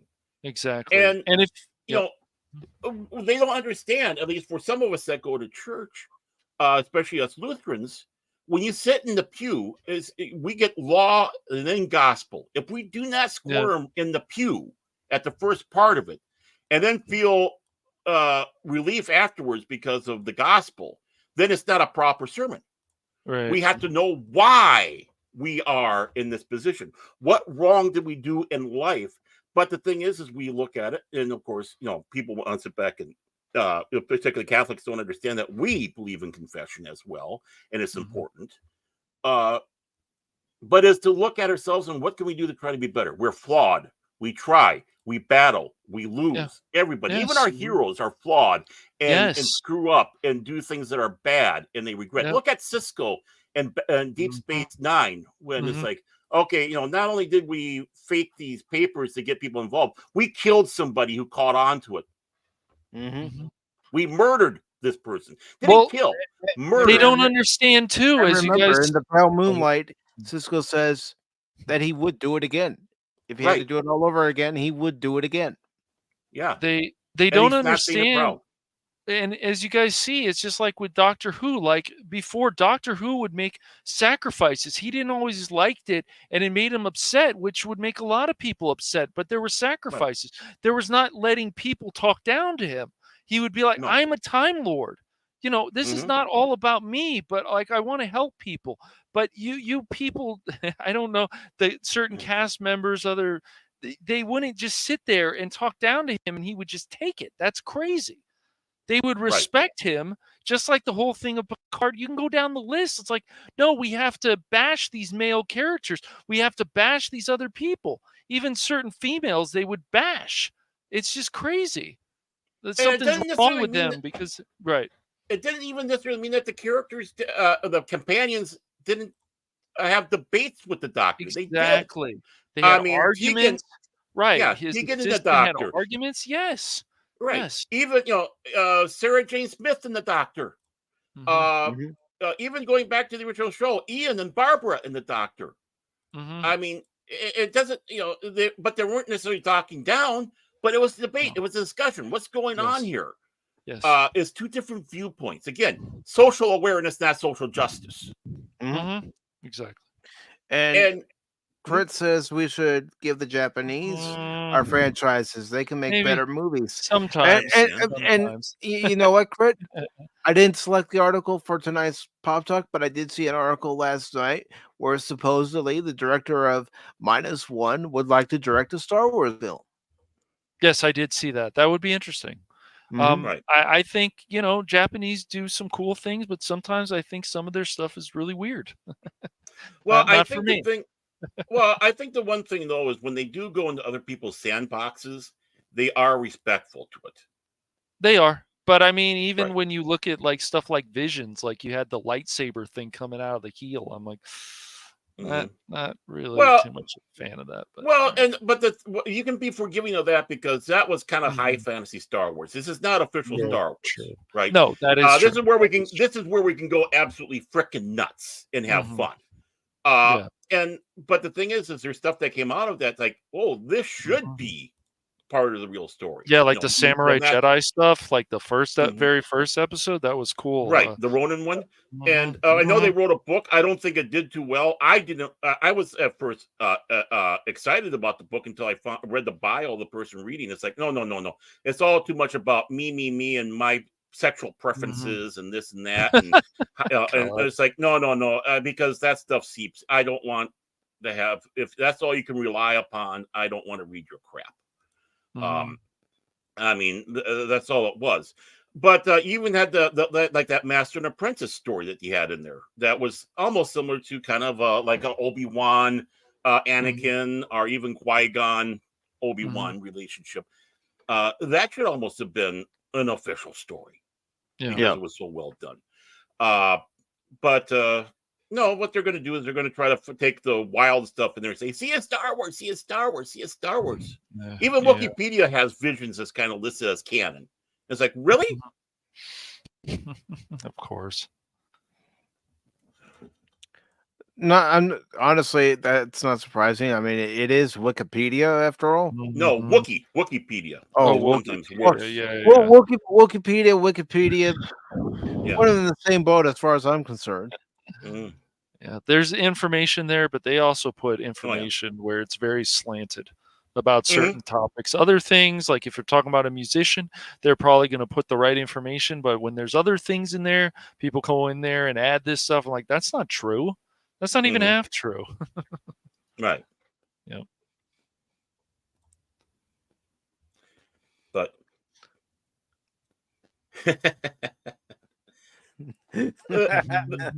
but when you have come on, the Death Star destroyed a planet or Godzilla's atomic breath. My money's on Godzilla. Well, I mean, yeah, but the thing is they already fan fictioned a Godzilla type battle in Star Wars already. I'm not talking about the Zero Month. I'm talking about the comics. When Darth Vader and the Emperor are battling in one of the comics, and they're riding these kaiju type monsters on each other. Well, they had a kaiju type monster in the Clone Wars animated series. Yeah, too. that was a Zero Monster or a Xeno Monster or whatever it's called. But this was even beyond that. This is like, they're riding them like beasts, and it's like, really. I mean, chill, just chill. Yeah. Well, you know what franchise you're writing for. Godzilla wouldn't go for that. As soon as you hear that music, da da da da da da da da da. Well, and you ain't writing me, fucker. Yeah, Melt your ass. I guess there's also been some good Godzilla games out there. I'm sure Crit knows of some. I don't know if I've Rampage any, but Rampage. Rampage. That's right. I know it's not Godzilla one, but you do it's have not really. Thank you, Steve. Yeah. Zillow Beast. There we go. Yeah. I was having a mental block. It's But again, the big problem is these people don't have a sense of morality. They think they do, but they don't, because they want to sit back and push their, don't push your morals. I mean, even though they got their own moralities, they, obviously they do, and but and they want to push those. The thing is, we always push a morality, and it goes down to the basic tenets of natural law. Right. Be good to each other. No. Don't hurt each other. Don't kill each other. Don't steal from each other. Don't screw each other over. Right. Don't try to be bad people. And no, they have a hard time with that because they want to turn around and legitimize bad action. They want to legitimize looting and rioting and this. And how can you have good, decent morality tales when they have that garbage? Right. That's why I think. Oh, sorry. Go ahead. No, go ahead. When they want to identify as Tarkin and try, because again, it's a fascinating character. There's nothing wrong with having a fascinating villain. Yeah, because of you need to course, have a good man. villain with something to make it Yes. fascinating. Yeah. But these idiots, these morons, don't Mhm. understand that. He's They still don't a want bad to. guy. It's just too much about their feelings. And yet, if they Right. took that out of the equation more, if they took a lot of their feelings out, we'd probably start seeing more of this stuff that we enjoyed growing up. Right. Possibly. Well, but that's because Hollywood's not doing cocaine like they were in the 80s. Yeah, yeah, they it need must to have do been the cocaine off drug. hooker asses in the bathrooms and nightclubs like they used to. You know, this whole thing about 8 to 10 writers, I'm like, it's just too much. Like but it's that entitlement. I deserve this. I deserve that. It's about This my has to be feeling, this way. my That's right. That's representation, right. Always. my Mhm. truth. Yep. Right. You know, and if you Exactly. do a show and it pisses off PETA or pisses off these other organizations, which usually goes out of their way to find something to try to destroy it or whatever, make a point of it and want to get people canceled, it's like, well, then you're doing something right, and you're not even trying to offend anybody with your show. No. It's You're just just the way trying it to is. have a laugh. Mm-hmm. Well, or have a compelling story, or something. It doesn't even need to be even a laugh. It's just a compelling story, and it makes you scared. Honestly, it makes you scared that their moral compasses are that skewed. Yep. Their moral Exactly. compasses are so skewed to thinking that having sex with animals is good. I mean, look at comedians 10, 20, 30, 40, 50 years ago compared to what we're getting currently. Everyone else is offended by the likes of George Carlin and Richard Pryor by comparison because you can't even tell the risky jokes anymore. Heck, Richard Jenney. Anybody remember watching his stand-up routine? Oh, ouch. He was funny. Robin Williams was funny. I mean, Oh yeah. Craig Ferguson was funny. But no, right. nowadays everybody's up in arms, Yes. Right. going, "I'm offended. I'm offended. I can't believe this. You offended me." And this is really how I look at it. Surely you can't be serious. I am serious. And don't call me Shirley. Because that's how they are. I am serious. No, you offended me. You need to respect my pronouns, my this, my that. Yeah. Well, it's again, you can't have humor because it's offensive. Just like you can't have humor in anything in North Korea in their media because it could make fun of dear leader. Not again. You can't or criticize in any fashion. I mean, that's why we have Alice in Wonderland. It was basically a way to criticize Queen Elizabeth, but hide behind it. So you didn't have that, who do you think that Off With Their Heads was? Right? That was Queen Biffy. But they had to be creative about it. So they didn't lose their head or go to jail because you could. So that's at the time that book was written. That's what would happen. That was your punishment. Right. And that's why we got stories like that. That's how we have these allegorical tales where they had the things in there. But if you're smart enough, and and then it'd be hard for the other people to sit back and say, "No, it's about me." Really? How's it about you? And that's what I was. And that was what I was hoping with the Tim Burton's thing, that we were going to get something closer to the game Alice, where she's running around and she's, something happened to her home and her parents died and she went to a mental institution. I'm like, wow, that's a very dark take on Alice. And I wanted something more of that. But when I saw the Tim Burton film, I'm like, no, that's not the darkness I wanted. Even RoboCop was a social political commentary. Oh yeah, that's true. Yeah. Very much so.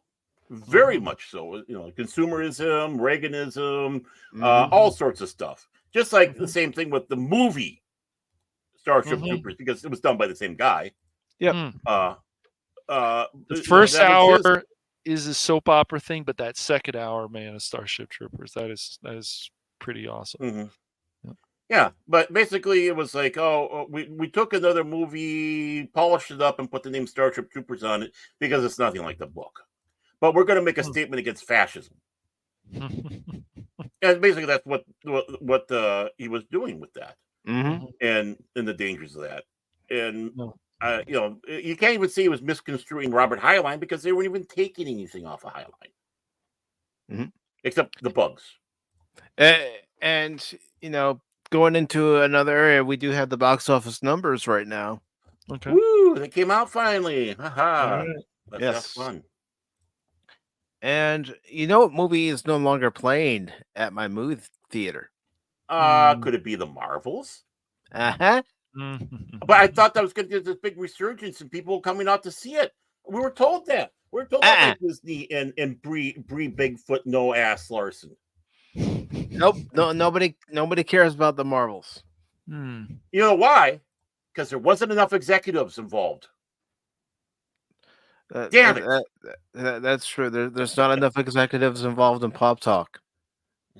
I think I need to change that. What do you guys think? Yeah, we need more. Anna Moss and Phil and T-Gap Steve. We need to get these people involved to make sure we stay in line, and we'll just take off. We'll take off like you can't believe.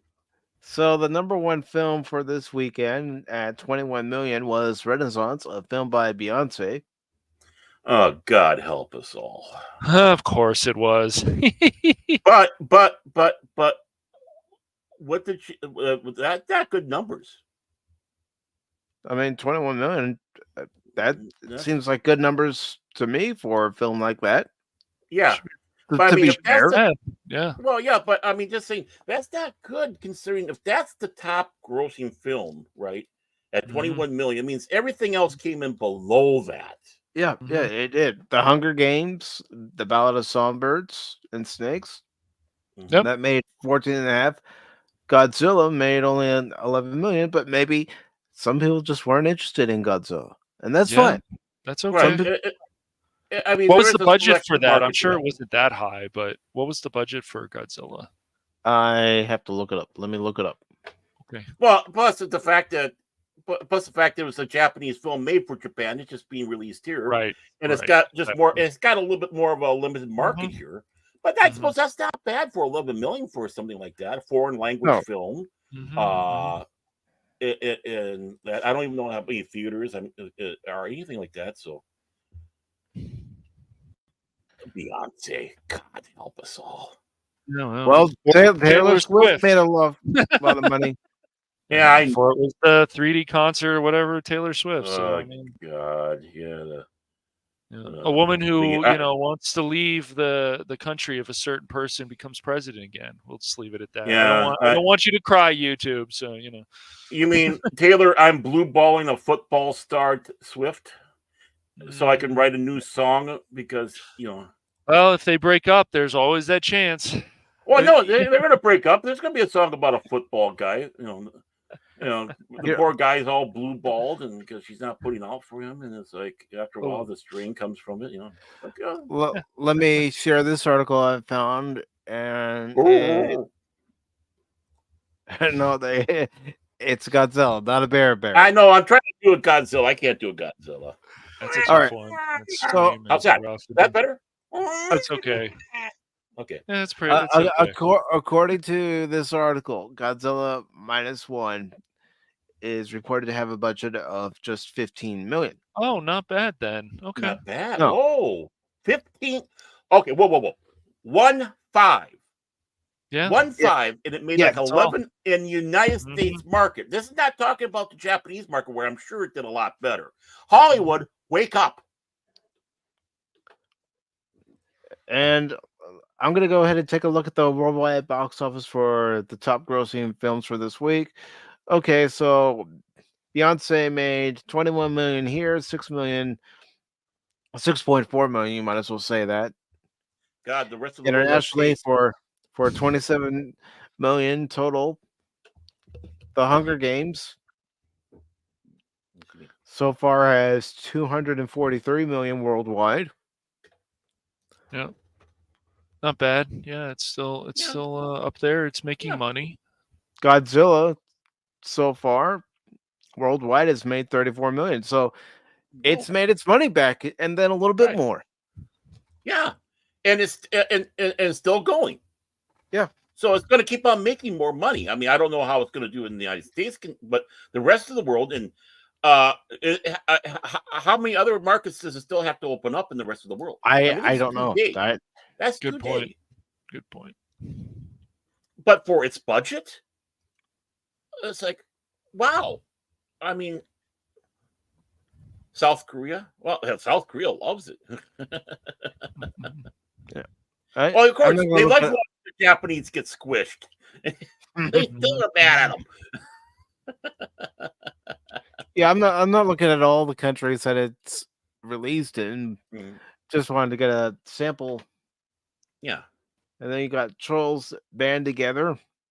That's already made some money. I don't know what its budget was, but yeah. But you add that 11 million that Godzilla made here, it's a success. Yeah. Now my question is, of course, I haven't seen it, obviously. Of course, Crit, yourself have seen it. What do the effects look like? They look pretty good for a movie that had a $15 million budget.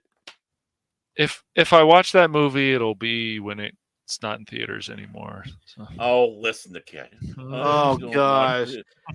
I only go to the theater to see foreign language films about erotic French women who are having lesbian relationships. Definitely not. You've got a theater that has cheap Tuesday movie nights. If you don't want to put if you don't want to put a lot of money into seeing Godzilla, go on a Tuesday. Mr. Crypto Cheapskate Coin. Yeah, I think this is going to be a movie you be quiet, Mike. No, I'm not going to be quiet. I'm not going to be quiet. Here's what I'm going to do. He's cheap. Cheap.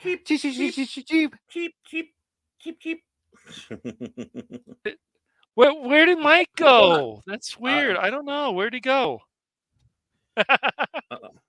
Hey, I'm out of this fight. Don't. I need you between us, Baron.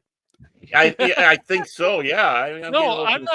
I'm not being cheap. I just paid $10 for Napoleon. I'm just not a big Godzilla fan. I'm glad you guys like it. I paid $10 for Napoleon, and look at me again. It's like I got a historical film with Joaquin Phoenix in it. Lottie fucking duh. Mr. Art House Cashmoney. I'm glad you guys like it. I agree I with really Fred. am. Godzilla -1 deserves to be seen on the big screen. I'm sure it does. If you watch it on the small screen, yeah. Well, absolutely. And it's just fun to trigger Cash is so anti-monster movie, not a big kaiju movie, that he doesn't like it because it doesn't have enough cash money representation. No, what it doesn't have is it's not an X-rated film, and people aren't getting it on with Godzilla. That's what like the some people would be into that, unfortunately, Baron. Unfortunately, you're right. Yeah, it's like, but the big secret is though the reason why he doesn't care about seeing it is, remember, this is cash money. In his money bin, he has himself his own huge IMAX theater. So that's where he's going to watch it. He's got a better theater than the ones that are in town. That would be pretty cool. He just sits around. Dustin Hoffman comes by, and a few of the others that hobnobs with. Poor Dustin Hoffman, man. Jeez. Yeah. Al Pacino. Poor Dustin Hoffman. Poor Wish. Disney, you're not making the money. He's sitting there in the theater with Al Pacino, and they're watching them. Hoo-yah! Hoo-yah! But it's also fun to just trigger Crit and say that I never want to see this movie and just get him upset. So it's fun. Do you really want to make orca? Orca attacks have been on a rise around the world. Do you want to incite that? And you better stay out of the ocean if that's the case. Maybe. Crit will be right offshore there waiting and telling his minions, "There he is, guys. Get him." Yeah. And Napoleon has only made 136 million worldwide. I think its budget was 200 or 300 million. Yeah, it was probably a pretty big budget. I don't know if it'll break even. We'll see, but yeah. Yeah, it's not looking good for Napoleon, I hate to say. Not looking the best, no. Not looking the best. I enjoyed the movie. Yeah, there were some historical inaccuracies, Yeah, but exactly. Yeah. Exactly, yeah. Yeah, it's going to happen. And this is it. People clamor, we want films like this, and boom, they lose to Beyonce.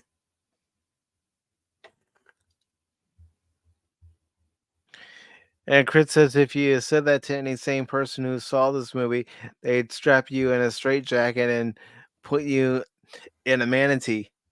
Wow. A matinee. Sorry, matinee. Remember, Cashmoney007's got his IMAX home theater, so he's probably going to be better off.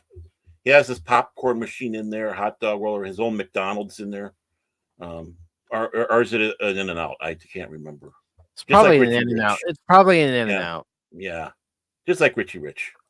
And then next to the In-N-Out, he's got a Jack in the Box because he wants the Jack in the Box taco. Ooh. He does like those. I mean, those aren't bad. But Yeah. no, it's also just fun to trigger crit. I mean, I'll probably end up seeing some more Godzilla stuff. I'm not saying it's bad. It's just, I've just never. I'm glad you guys are bigger monster movie fans. Well, I guess Mike's not the biggest one, but I'm glad enjoyed it. I mean, even the bigger YouTubers who are upset about a lot of stuff like this movie. So I'm glad it made people happy. I know when you're hearing praise from Doomcock, it's like, whoa. Doomcock, Nerdrotic, other people. I know. Well, I know he praised the other Godzilla versus King Kong film too. Yeah, right. There was some woke crap in there, but overall, it's like, hey, it was a good film. So I like Godzilla versus Kong. I just wish there were more kaiju than people. Right. And that's my problem with some of these films. It's like, I don't want to hear the drama. I want to see monsters smashing. Right. And yes, there are people in -1, but the story works. The story flows. Yeah, I mean, you got to have people in it because, again, eyes into the universe. They're the ones that help give us that tension and suspense. But it's like, don't focus too much that it becomes their film and not our beloved lizardly friend. Oh, I get that it's a drama, Crit, but you go ahead. Yeah. Well, of course it's a drama. It's a sequel to Oppenheimer. I mean, for crying out loud, Oppenheimer was such a big film that it spawned a sequel right away, the same year. No. So to shift gears from the weekend box office and Godzilla, we are gonna take a look at this article from the Associated Press, and it says a look back at 50 years of kiss-tory. I want to take Geritol all night and drink prune juice all day. As the legendary band prepares to take its final bow. Are they really going to? How many times have we heard a band say, this is our final show, this is our farewell show? Next thing you know, live from the nursing home, Kiss. Hey, I remember when the Rolling Stones did that with the Steel Wheels tour. This is our last one. What was it? The late 90s? We're getting too old for this. Yeah. So this article is by Wayne Perry. It was updated on December 1st. Ooh, updated. And this comes straight out of New York. Hey, the Bronx and the Toy Toad? I don't know, somewhere out of New York. And it starts off like this. 50 years ago, 4 young New Yorkers dragged their guitars, amps, and drums to a loft on 23rd Street in New York, dreaming of becoming the biggest band in the world. This weekend, I don't know, Kiss, the band started by those 4, albeit with 2 different members currently in the fold, will say its goodbye about 10 blocks north of that loft. Kiss will play Madison Square Garden, having become, if not the biggest band in the world, certainly one of the biggest, that's redefined expectations for the live concert experience. Mm-hmm. Yeah, I think that's fair to say there. Yeah. Here's a look back at major events in history. I'm saying history, even though it says Kiss history. Mm-hmm. Taken Yes, they say from, history. yeah, Associated Press interviews with Kiss members, quotes they gave to other media, and material from band members' autobiographies. 1973, Gene Simmons, who worked briefly as a teacher and loved horror films and comic books, and cabbie Paul Stanley, who once dropped passengers off at Madison Square Garden to see Elvis Presley and vowed someday he'd be on that same stage, exit their band Wicked Lester and begin searching for bandmates to put together a true spectacle, an act where the show and the visuals were as important as the music. They find drummer Peter Criss, who had placed an ad in a music paper looking for a band, and Ace Frehley, who showed up at auditions with one red sneaker, one orange sneaker, and a guitar. Each member adopts a specific stage identity. Simmons, the demon; Stanley, the star child; Fairley, the spaceman; and Chris, the catman. Nobody likes the cat, Lewis. Nope. The band hones their act with tiny club gigs, and by New Year's Eve, lands a support slot on the bill with Blue Oyster Cult. You know, and I think what they needed at that time was a little bit more cowbell. Yeah, it needed more cowbell. Yeah. Simmons accidentally sets his hair ablaze that night while breathing fire. It would happen many times over the years, to the point where they stationed a roadie with a soaping wet towel nearby. That had to smell 1970, good. yeah, 1974, Kiss releases its self-titled debut album and its follow-up, Hotter Than Hell. 1975, the band releases its third album, Dressed to Kill, which includes a catchy song called Rock and Roll All Night and Party Every Day. I like that song. It kind of became an anthem. Mm-hmm. It's true. It's true. But it isn't until the track's live version comes out later that year as the anchor of Kiss Alive that the band has its first major hit. 1976. Kiss releases what is considered by many fans to be its best studio album, Destroyer, which includes the orchestral ballad Beth that would quite accidentally become one of their biggest hits. Beth was the B-side of the hard-rocking single Detroit Rock City, but radio disc jockeys began playing the ballad instead, and it took off. Well, that's what happens. Yeah, he wrote about somebody else's girlfriend, one of the other members' girlfriend. 1977. The band releases Love Gun and a second live album, Alive 2. The Gallup poll names Kiss the most popular band in America. The band plays Madison Square Garden for the first time. 1978. Good year, 1978. In a move unheard of in the music industry, the four members released solo albums simultaneously, each selling over 1 million copies, but Frehley is the only one to spawn a hit with New York Groove. NBC airs a 2-hour TV movie starring the band. Kiss meets the Phantom of the Park. Kiss floods. Yeah, it was bad. It was bad. Kiss floods the globe with bad band themed merchandise. I was thinking bad, and that's why I said bad instead of band. Far beyond the usual t-shirts and posters, including lunchboxes, vitamins, transistor radios. Remember those, gentlemen? Do you remember transistor radios? I got one somewhere still. I still have one. Trading cards and pinball machines. Later offerings include Kiss condoms and Kiss caskets. Yeah. I want to say something, but even I'm telling myself, Mike, don't. Yeah. Yeah. I am. You know what? You know what's bad when I am sitting back saying, "Okay, bite your tongue, because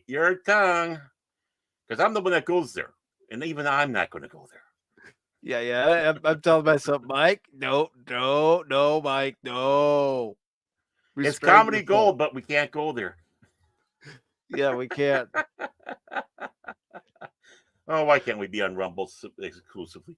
1979, Kiss releases Dynasty with the disco-inspired "I Was Made for Loving You." By this point, their live show features Simmons seeming to fly into the air and land on top speakers above the stage, in addition to the usual fire breathing and blood spitting. 1980, they released the Poppy Unmasked and later hired drummer Eric Carr to replace Chris. 1981, the band releases Music from the Elder, a concept album that evokes Harry Potter 20 years before that phenomenon began. But the album, with its medieval theme and departure from their typical music style, does not appeal to many fans. Why would it? They have a certain music style that fans expect. You go away from that, and fans are going to reject it. So, yeah, I mean, even back then they realized how horrible J.K. Rowling was, and they had, what turfs they were, so they had to, even 20 years before Harry Potter, they knew that. See. 1982, reacting to the backlash against the Elder, Chris releases releases Creatures of the Night, a bombastic drum-heavy masterpiece. What's wrong with drums?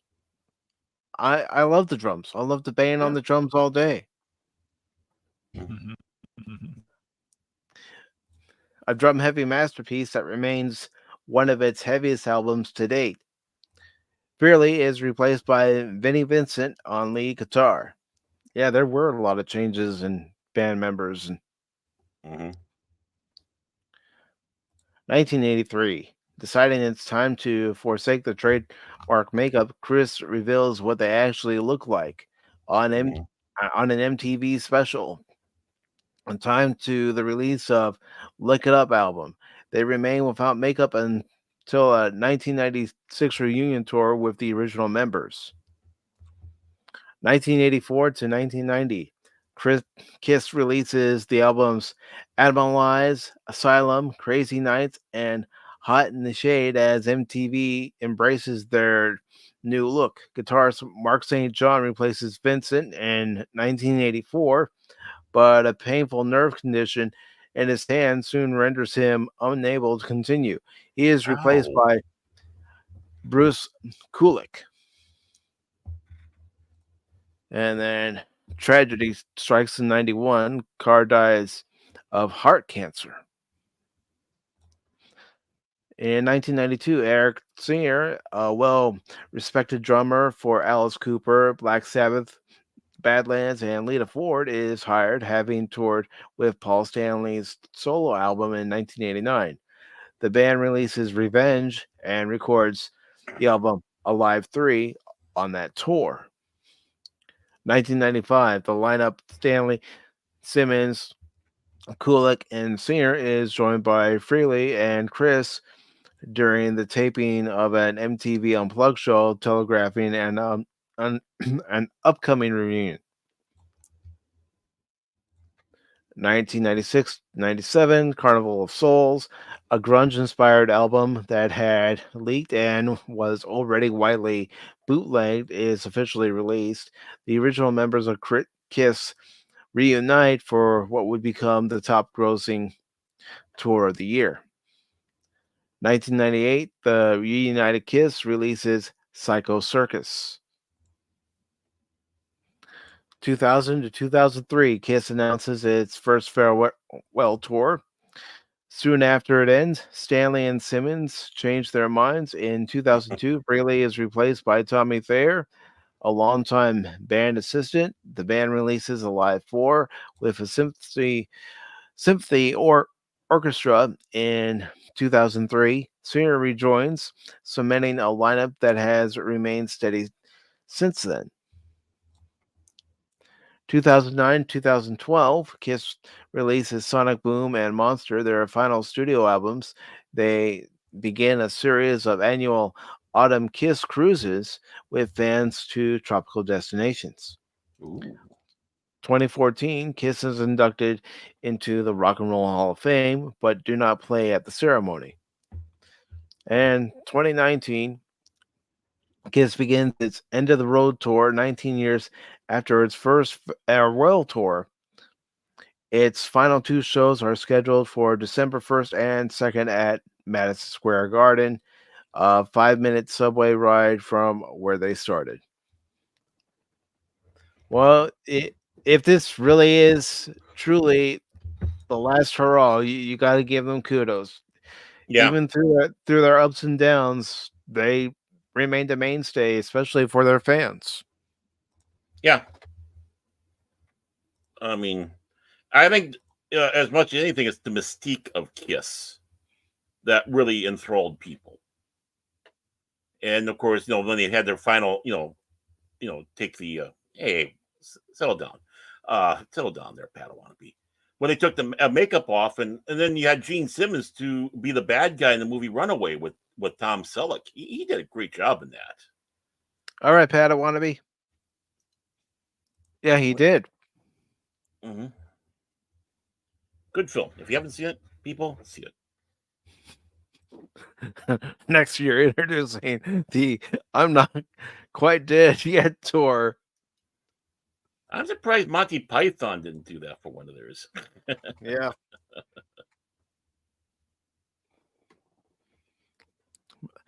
Yeah, they definitely made an impact on pop culture just with this look alone.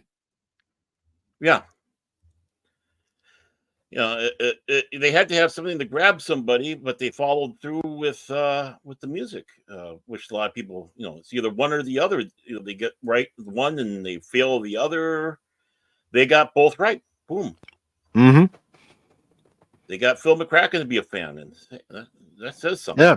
Yeah. Phil did 3 live streams on it, covering the history of Kiss. As a matter of fact, give me a few moments to get Phil's link, and this way folks can actually watch those. What I'll do. Well, here's what the live stream was. Master Paul goes, so tell me about Kiss. They're a good band. And that was the first episode. The second episode, what about this era? Oh, they did great. They're a good band. And then the last one, they weren't so great then. Then don't anything after this time period. Then that's it. That's your streams. That's the streams in the nutshell. Give me a second to get Phil's channel link. Oh yeah, they were in comics. I remember they were in Howard the Duck comics. I think that one special, that had Paul Lynn in it, of all people. It's like Jiminy. It's like, I mean, that uniqueness was worth watching itself, and it wasn't good. It wasn't good. So I've posted the link to Phil's YouTube channel into the chat, and you'll see there on the front page where they did the live streams, both Paul and Phil, and I highly recommend you all watch them. Yeah, if you like Kiss. Yep, and they've also did a live stream on Eric Carr, and so if you're a Kiss fan, even if you're not a Kiss fan, go watch it, and also while you're there, subscribe to Phil. Yeah. You might regret it later, but subscribe to him anyways. We are. Yeah, we are. Join the pain. Join us. One of us. One of us. One of us. You might get a McDonald's coupon for doing so. So, Cash, do you have anything you'd like to add about Kiss?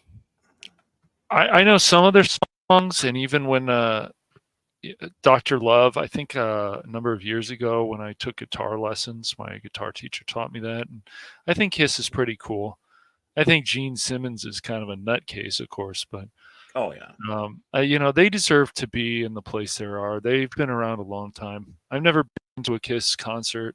I don't know if you guys have, but Nope. No. I like some of their songs. They have a good rhythm, and Yeah. They make you want to rock and roll all night and party. that's every day. right. That's right. Right. I think that's a they're good no song. easy- I think I like Dr. Love better. They call me Dr. Love. I think has some cool riffs. I mean, they're no AC/DC, but they'll do. Yeah. Yeah. Yeah, that's right. Yes, I Well, like what was it? AC/DC Gene better than Simmons, I Kiss, think, but was a grade school teacher in Jerusalem. it's crazy. Yeah. Hayam? Yeah. It said in the article he was teaching school in New York, and Oh, in New York? Okay. Yeah. Okay. Uh-huh. Yeah, but yeah, okay. I remember hearing something about him being in Israel doing stuff too. So he might have been. yeah.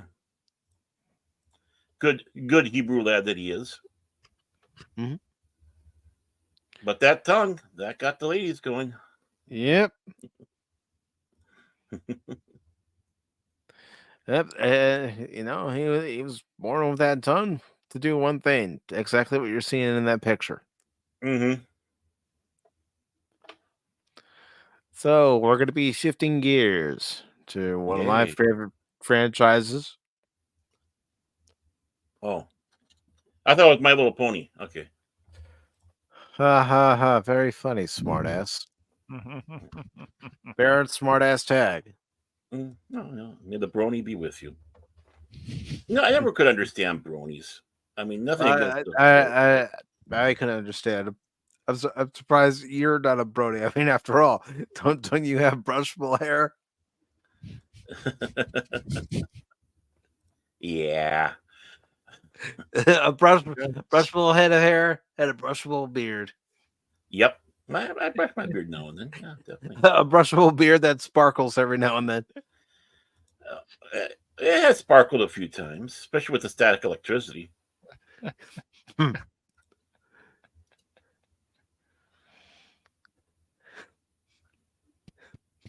Yeah.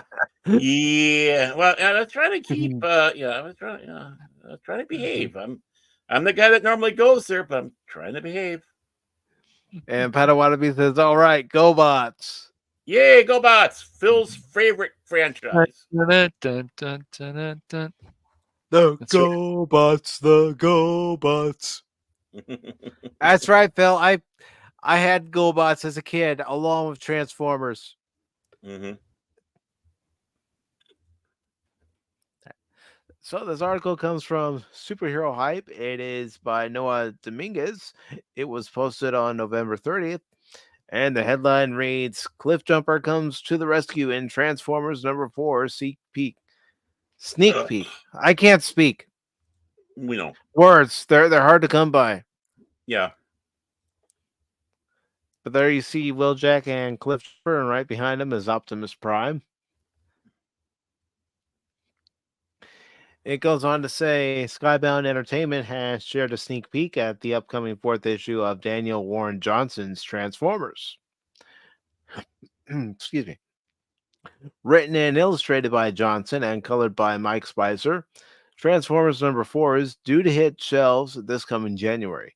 This issue, this issue features a main cover by Johnson and Spicer, as well as a wraparound variant cover by John Boyd Myers, a connecting variant by Orlando Orencina, a variant by Sanford Green, and a spoiler variant by Andrea Milana and Annalisa Leone. In addition, am I the only one who's fed up with these variant covers? Yeah. I mean, Yeah, I can they're see not like the only one. Yeah. I can see if there's one variant. One But variant. you don't need multiple. No.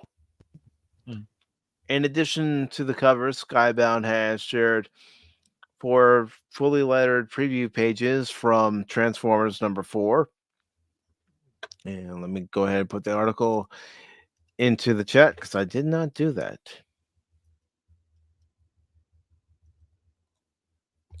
No, I don't want to do that, Padawannabe. No, you can't make me. Thinking is hard. So is math. I hate math. So does Barbie, but she got in trouble for it. Math is hard. How dare you? In addition to girls that way. In addition to the cover, Skybound has shared 4 fully lettered preview pages from Transformers number 4. In these pages, the villainous Starscream pounces on a battle-damaged Optimus Prime, who is carrying a badly injured Spite Witwicky. Fortunately, Carly and Cliffjumper are on hand to make the save. Well, where's old Ironhide? Come on, Ironhide's Prime's right-handed man. Or Where's right-hand Rodimus Prime? Where's Rodimus? Hot Rod hasn't been given the matrix of leadership. Darn. And I do like the cover art because it's very G1, very Sumbo animation. It looks really good. Inspired. It looks good. It looks like a cover of the Marvel one. Marvel one. Yeah, that's what it reminds me of. The ones from the late 80s. Yeah. And I love this one because this is a direct homage to Transformers the movie. One shall stand and one shall fall. Baron, you dropped the ball. We have the clip here. We might as well just play it. I know, but I wanted to do it. I wanted to say those immortal lines. Nobody says those words but me. I am Megatron, leader of the Pacificons. One shall stand, one shall fall. Why throw away your life so recklessly? What a good movie that was. I love that movie. I know I can hear you guys already. You would, Mike. Well, I love that movie. I like that movie a lot. Yeah, I mean, that movie, it's like you sat down, it was a roller coaster ride from beginning to end. It's like, oh, it's over with? And after rewatching it not too long ago, it was like I was surprised that that Optimus was, that scene was so early in the film. I thought it was like a little bit further in. It's like, wow, I forgot that was so early in the film. Yeah, and of course we have another cover variant, and you see Starscream, character I don't know. You got Ravage, and depending on who you talk to, this is either Rumble or Frenzy. Now, in Japan, he's actually known as Frenzy. But in the States, the cartoon, he was named Rumble. Basically, they screwed up. They got Rumble and Frenzy mixed up. I don't like that one. That cover I don't like as much. No, but this one really harkens back to the Marvel comics. Yeah. Because you see RC, Cliffjumper, Optimus, you see Ratchet, Wheeljack. Ratchet and Clank? And of course, no. And of course, no. You got Soundwave here. You can put him in the D. I might have to. And then Spoiler, who cares? Then, of course, see some panels. There's Skywarp, Starscream. You see Ratchet. He's working on Wheeljack. Getting the message from Prime. Prime looks like he's seen better days. Yeah.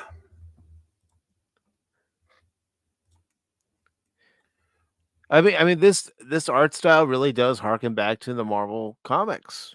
Those early mid late 80s. Yeah. And then of course you've got Starscream. The misunderstood Starscream. Starscream's just a pain in the ass. Yeah. Okay, then he is understood. Never mind. It's why Megatron has to do this all the time. And I do mean all the time. Extinction to all traitors! Yeah, he was a pain in the ass. I'm surprised Megatron kept him around as long as he did. Because he was useful to Megatron in certain aspects. Yeah, I was gonna say, really? Cannon fodder. Pretty much. Oh, Prime is shooting at me. Come here, Starscream. Act as my shield. But Megatron! You do a good Starscream. Why, thank you, Baron. I also think I do an okay Megatron, leader of all Decepticons. He does a good Grimlock also. So. Me too, do good Grimlock voice. I do good Gorlock. I do a good Gorlock. Oh, no. But of course, you've all heard me do my Optimus Prime. Mm-hmm. All you need to have that reverberating device to get that full robotic sense of. Yeah. I'm sure there's something on voice mod I can use to get it to sound that way. Actually, I'm surprised you haven't already. I haven't tinkered around with it enough. Tinker, man, tinker. But yes, Soundwave superior, Autobots inferior. But yeah, of the covers, especially, I like this one because again, it does harken back to the Marvel days of the Transformers comics, and excuse me, I love this one because it's a wider shot of Optimus and surrounded by flames, firing his rifle and being the badass that he is.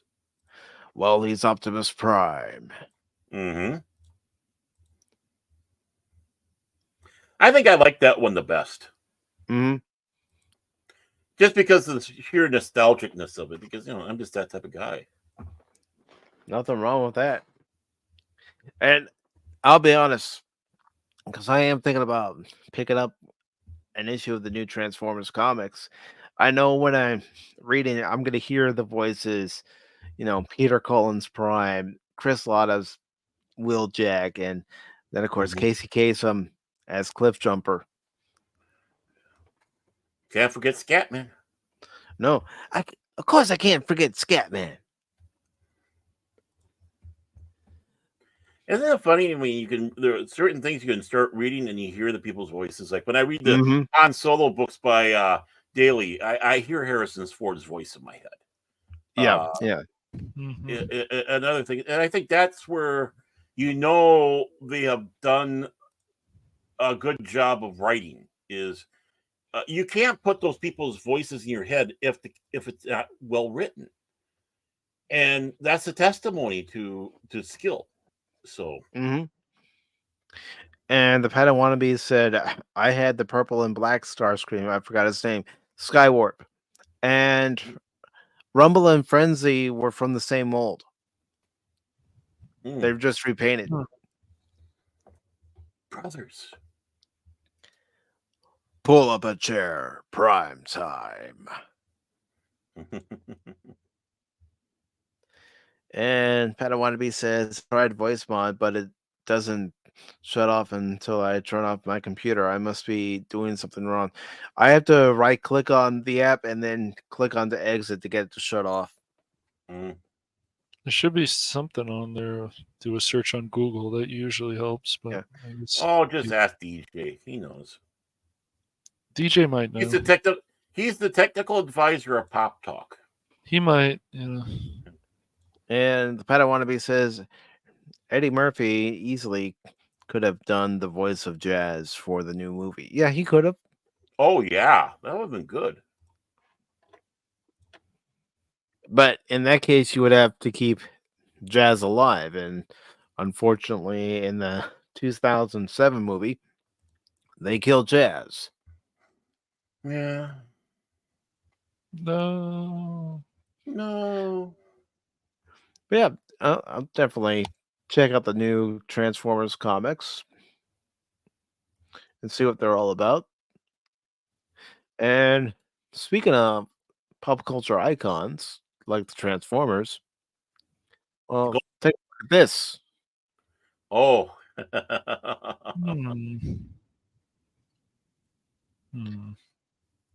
Dead or alive, you're coming with me. Mm-hmm.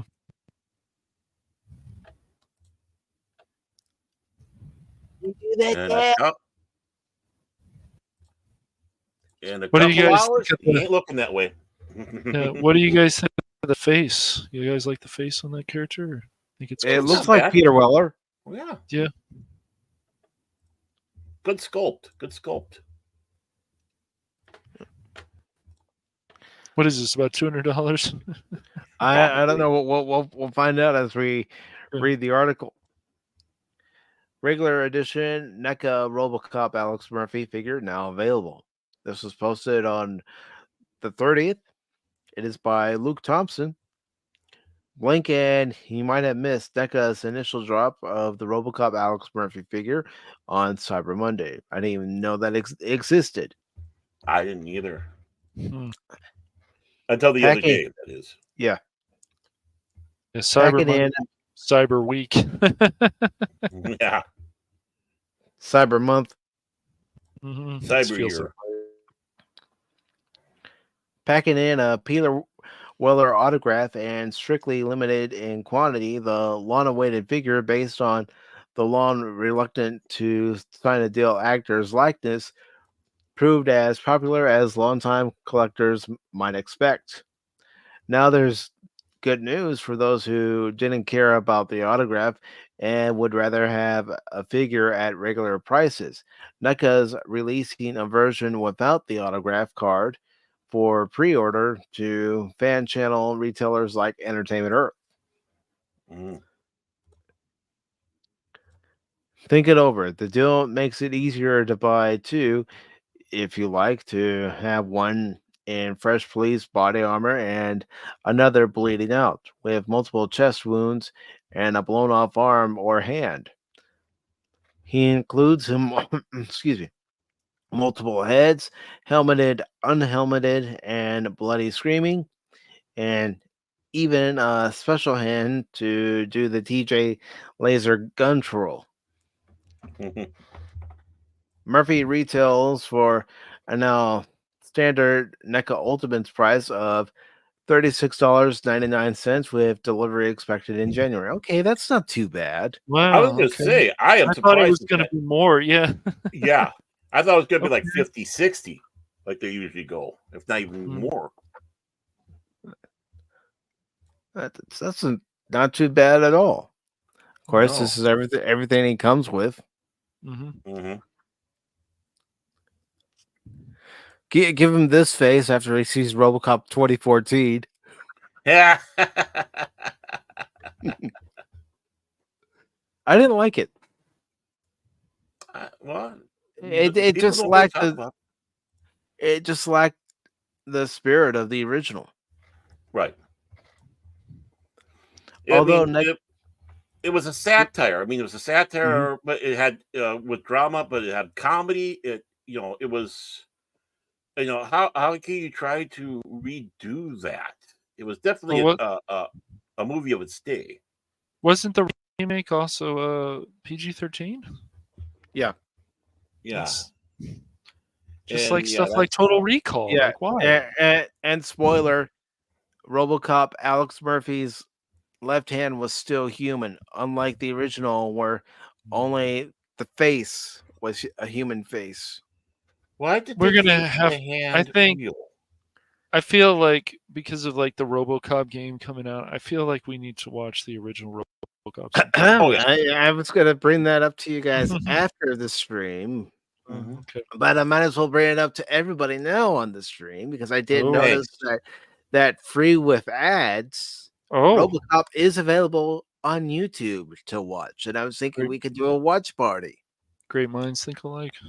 Well, except for one thing, you could just talk to me and we can watch it without ads. Oh, that's true. I have ad blocker A. Oh, Shh! Don't tell YouTube. why? You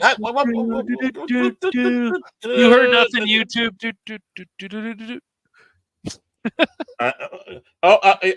Sorry. You know what we gotta do? I mean, just. I see nothing. There we go. Exactly. There was no Funko Pop of Murphy in pieces with Boddicker.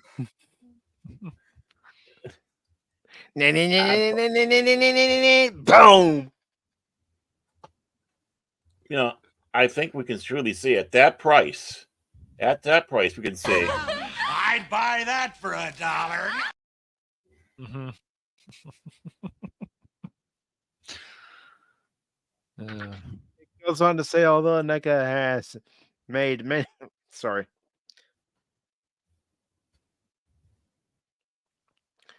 although NECA has made many RoboCop figures over the years, Weller only signed a likeness deal recently, finally allowing the company to show the character's full face. Murphy, in his pre-RoboCop body armor, has never been made as a 7-inch figure by any American toy company until now. Customizers might find a way to make a Buckaroo Banzai figure with one of those extra heads.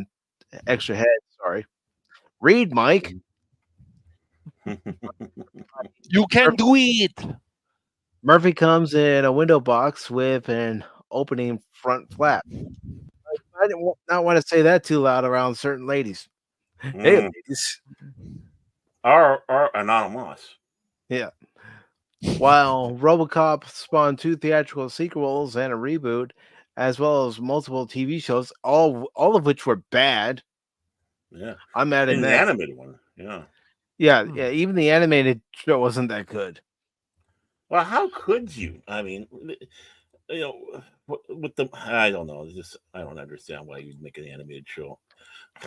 The original Paul Verhoeven film remains a classic, head and shoulders above any subsequent iteration. Merchandisers know this and rarely tackle anything outside the first film because the first film is the best. Right. And the best sequel is the TV, is the video game. Weller's likeness. Go ahead, Cash. No, I was saying it seems like it is. Compared to like the Game Boy or the NES game, that game was rough. Just the way you shoot and stuff is all right, but it's definitely not.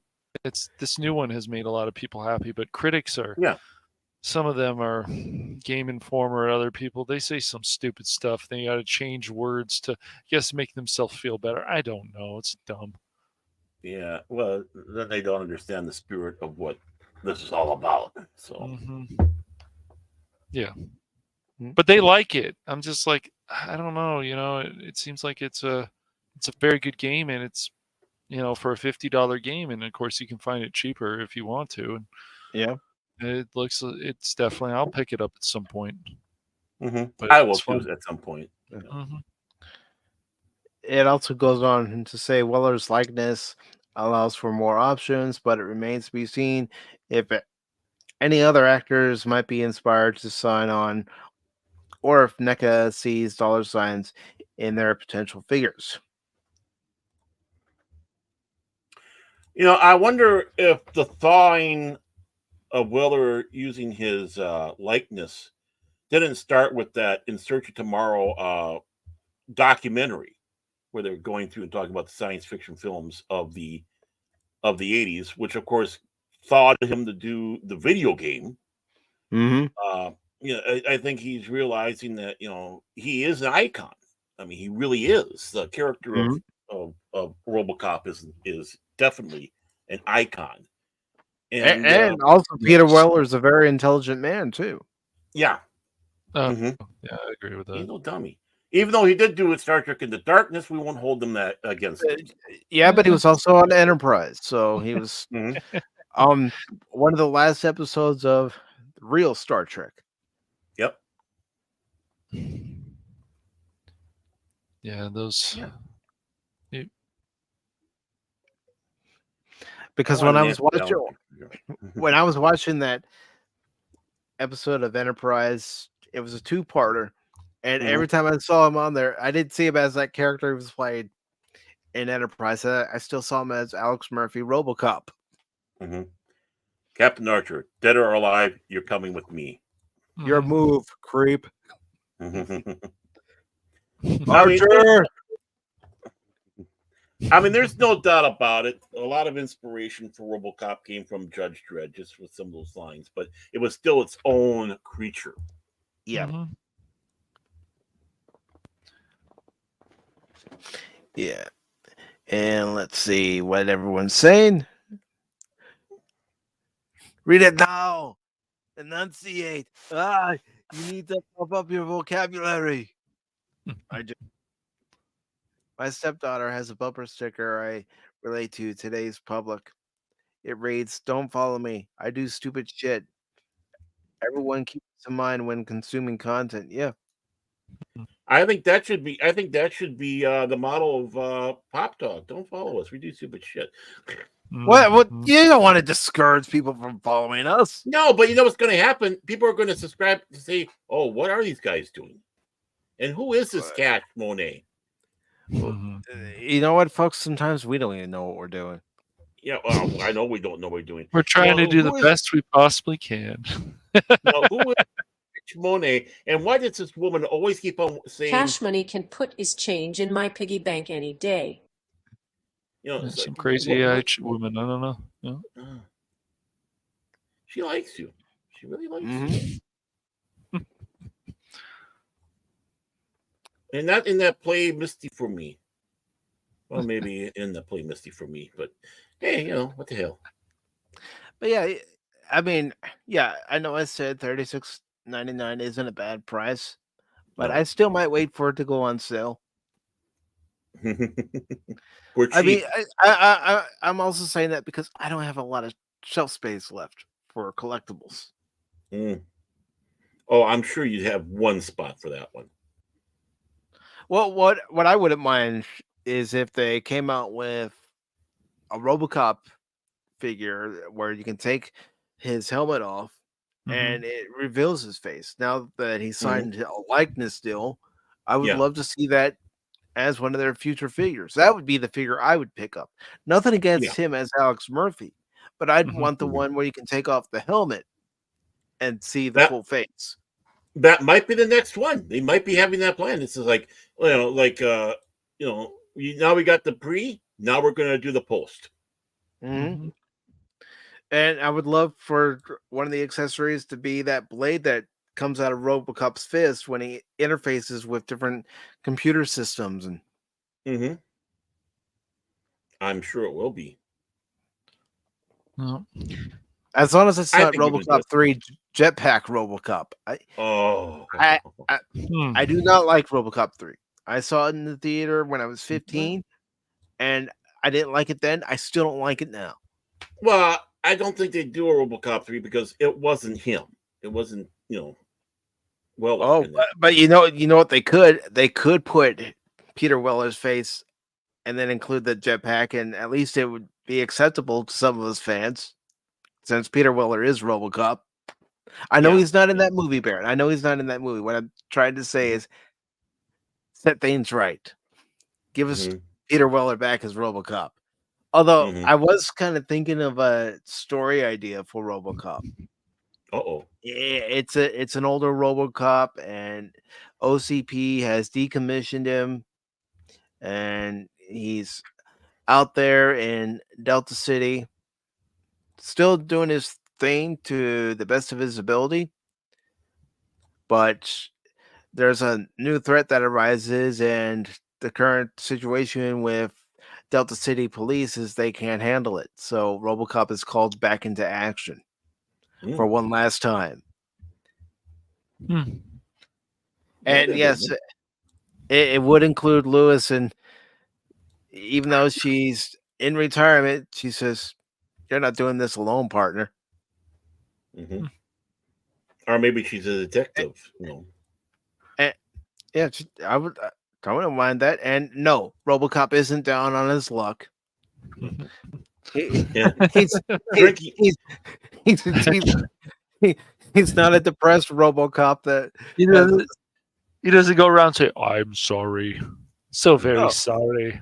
So he's sitting around at home drinking cheap Pennzoil oil, taking a shot of WD-40 now and then.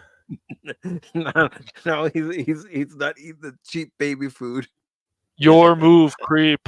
I didn't mean to call you a creep. I apologize. No. No, he's playing a game of chess. Your move, creep. Oops. All the old people in the park, like the old men in the park in New York. It's like no, but he's wearing a flannel shirt or jacket and hat. Where the story would go is RoboCop is noticing these things going on, and it's not just his cyborg half, but it's his human half saying, "I've got to put a stop to this." Robo Vigilante. Yeah, why not? And I think the epic part would be where he's facing off against the big bad. Is that's when you play the RoboCop theme to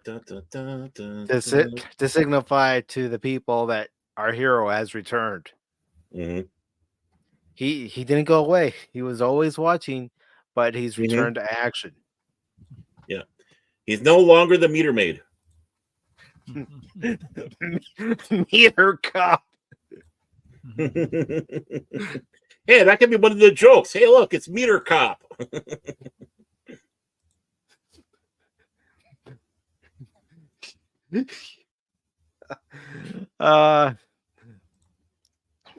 Yeah, you didn't pay your meter. You're coming with me. The meter has expired. Well, how much do you need? $1. I'd buy that for $1. Okay, so that's a cheesy way of throwing in that line. Yeah. Yeah. And that guy's still around, I think, too, that did that. I'd buy that for $1. He did some sort of cruise, I think. Pop culture cruise. Oh. You know what? Let me look it up. Let me look up the RoboCop cast and because if you're going to have, I'm surprised they didn't get him for Rogue City. They should have got him for Rogue City, man. They just had to pay more money, I'm sure. Oh, they should have gotten Nancy Allen. Yeah, I know. I mean, they got permission to use her likeness, but they should have, gotten permission and a contract signed with her for her to provide the voice. Well, they're also not a AAA studio, but I don't think she would have asked that much. I mean, maybe not, but you never know. Okay, I'm looking it up. He's looking it up, folks.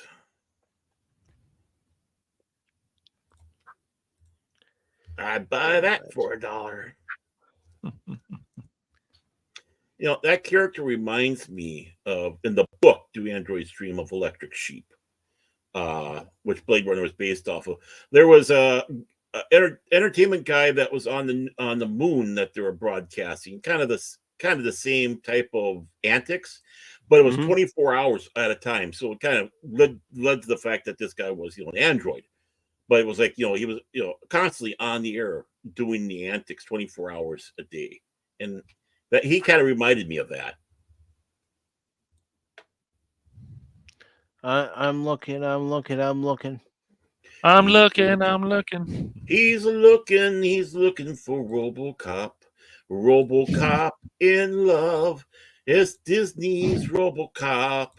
No. Is that where RoboCop's going to apologize for things he doesn't need to? Well, I'm sorry. I didn't mean to put you in jail. I shot that man in the crotch. That was bad of me. You know. The musical right, RoboCop. I can't RoboCop find. in Love. I can't find his name. Damn it! Boo! Blame Google. I see the grocery mom and the grocery pop, but I don't see the gentleman who said I'd buy that for $1. I'd buy that for $1. Yeah. I don't even. Did that character even have a name? I don't know. Yeah.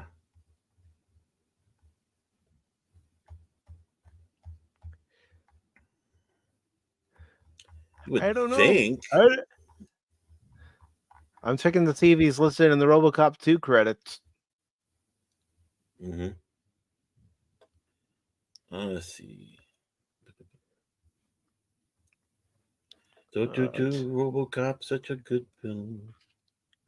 Especially the first one. Part 2, Yeah. it's okay.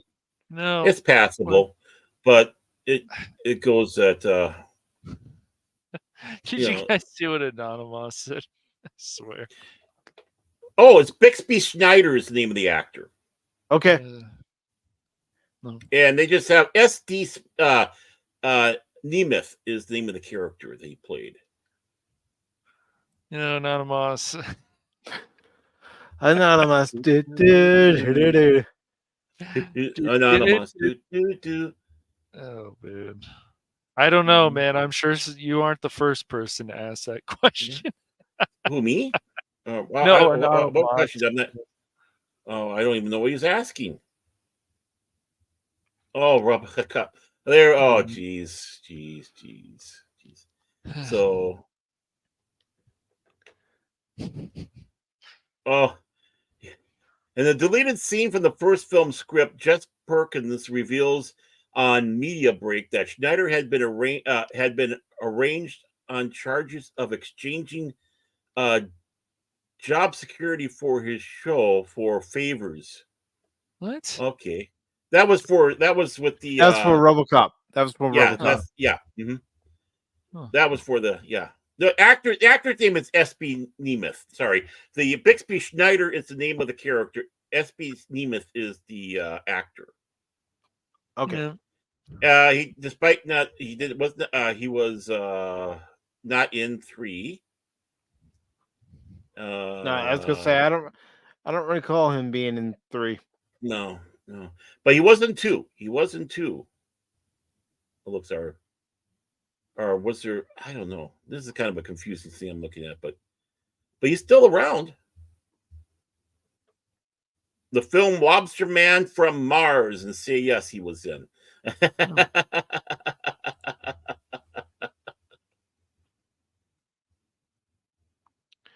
Well, I'm looking at his credits. It does show RoboCop 3.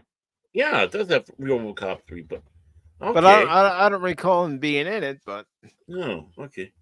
And he was uncredited in the Blues Brothers, by the way. He was an inmate in the jailhouse rock scene.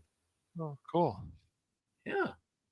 Just imagine being. You know why I'm in here? You know why I'm in here? Because I kept telling her I'd buy that for $1. He just kept saying it, and she just went crazy after a while. I don't know why. I just woke up. We were sleeping next to each other, and I just said, "I'll buy that for $1." I just keep saying it. We were at a dinner party. Said the same thing. I like this one. In an unproduced script, RoboCop 2: The Corporate War, Schneider has become the president of the United States 25 years after the events of the first film.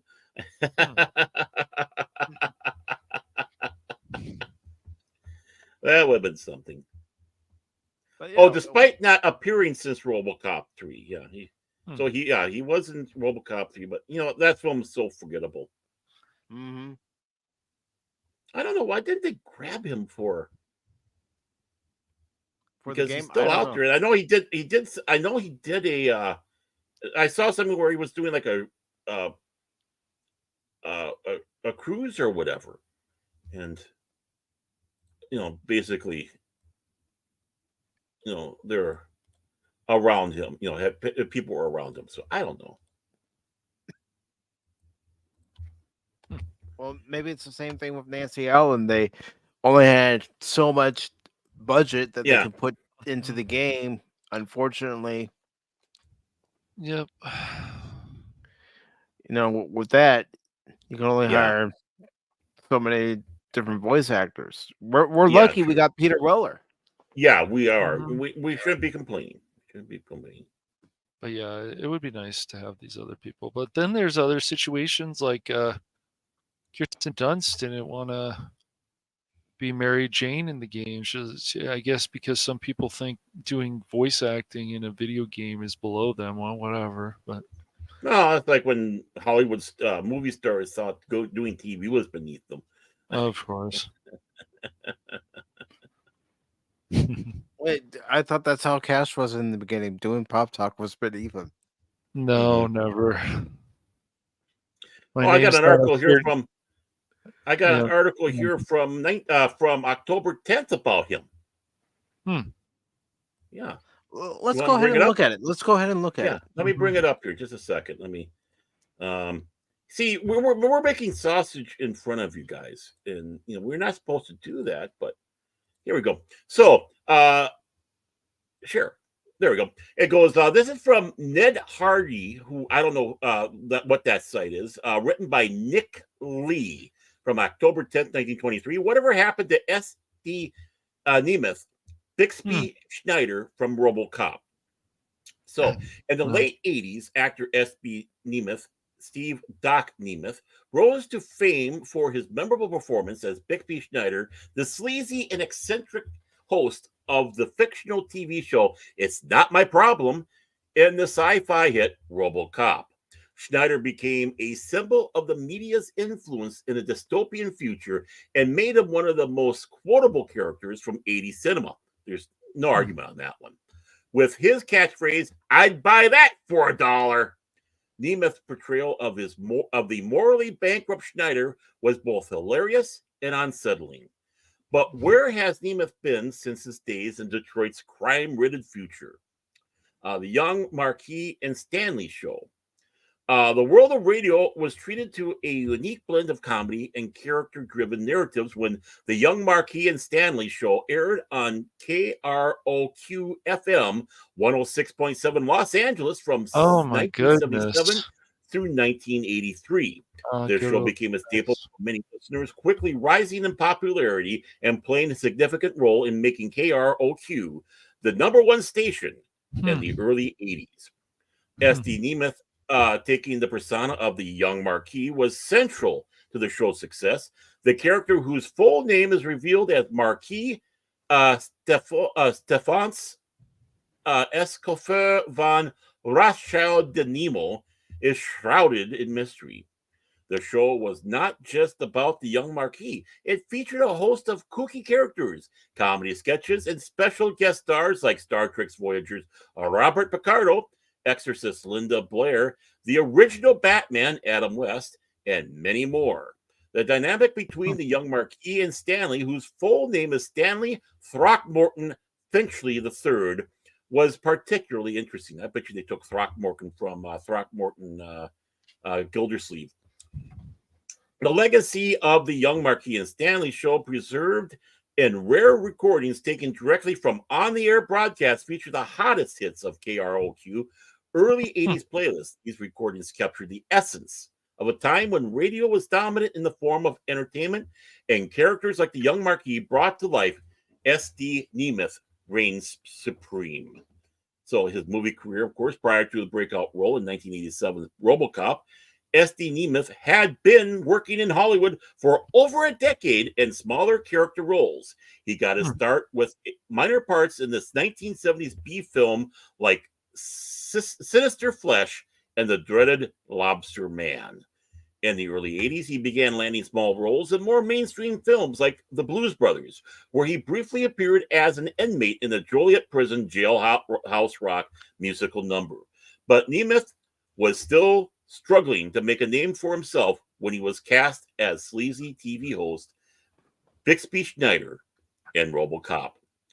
The cinematic world of RoboCop, a film that brilliantly satirized our distracted, consumer-driven society. One catchphrase stands out: "Dead or alive, you're coming with me." No, I'd buy that for $1.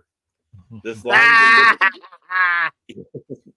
this line delivered with comedic flair by the character Bixby Schneider, played by SD. And we know, come on, you keep repeating yourself. Are you trying to fill up the word count? Yes. Has Sounds become like synonymous. it, Definitely has become synonymous with the movie, especially as it celebrates its 35th anniversary.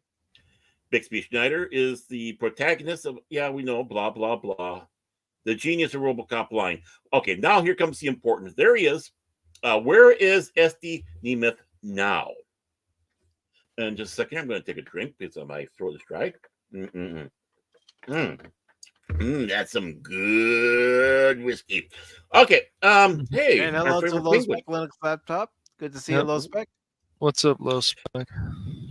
After his iconic role in RoboCop, SD Nemeth's presence in the cinematic world became more subdued. While he had a few roles following the success of RoboCop, Nemeth eventually decided to step away from the limelight of acting. His contributions to the entertainment industry, however, did not go unnoticed. In recognition of his impactful work, especially in the realm of radio, SD Nemeth was inducted into the Los Angeles Radio Hall of Fame. This honor celebrates his significant influence in the lasting legacy he left on the radio industry. Recently, fans of RoboCop were delighted to see Nemeth make a special appearance in the new documentary titled RoboDoc: The Creation of RoboCop. And there we go. That's that last part's in the nutshell. And Nick Lee, you need to do a little bit better work on your writing, and not have to be obsessed about word count and have substance. Yeah, I agree. So not a bad article though. Not a bad article. Not at bad. all.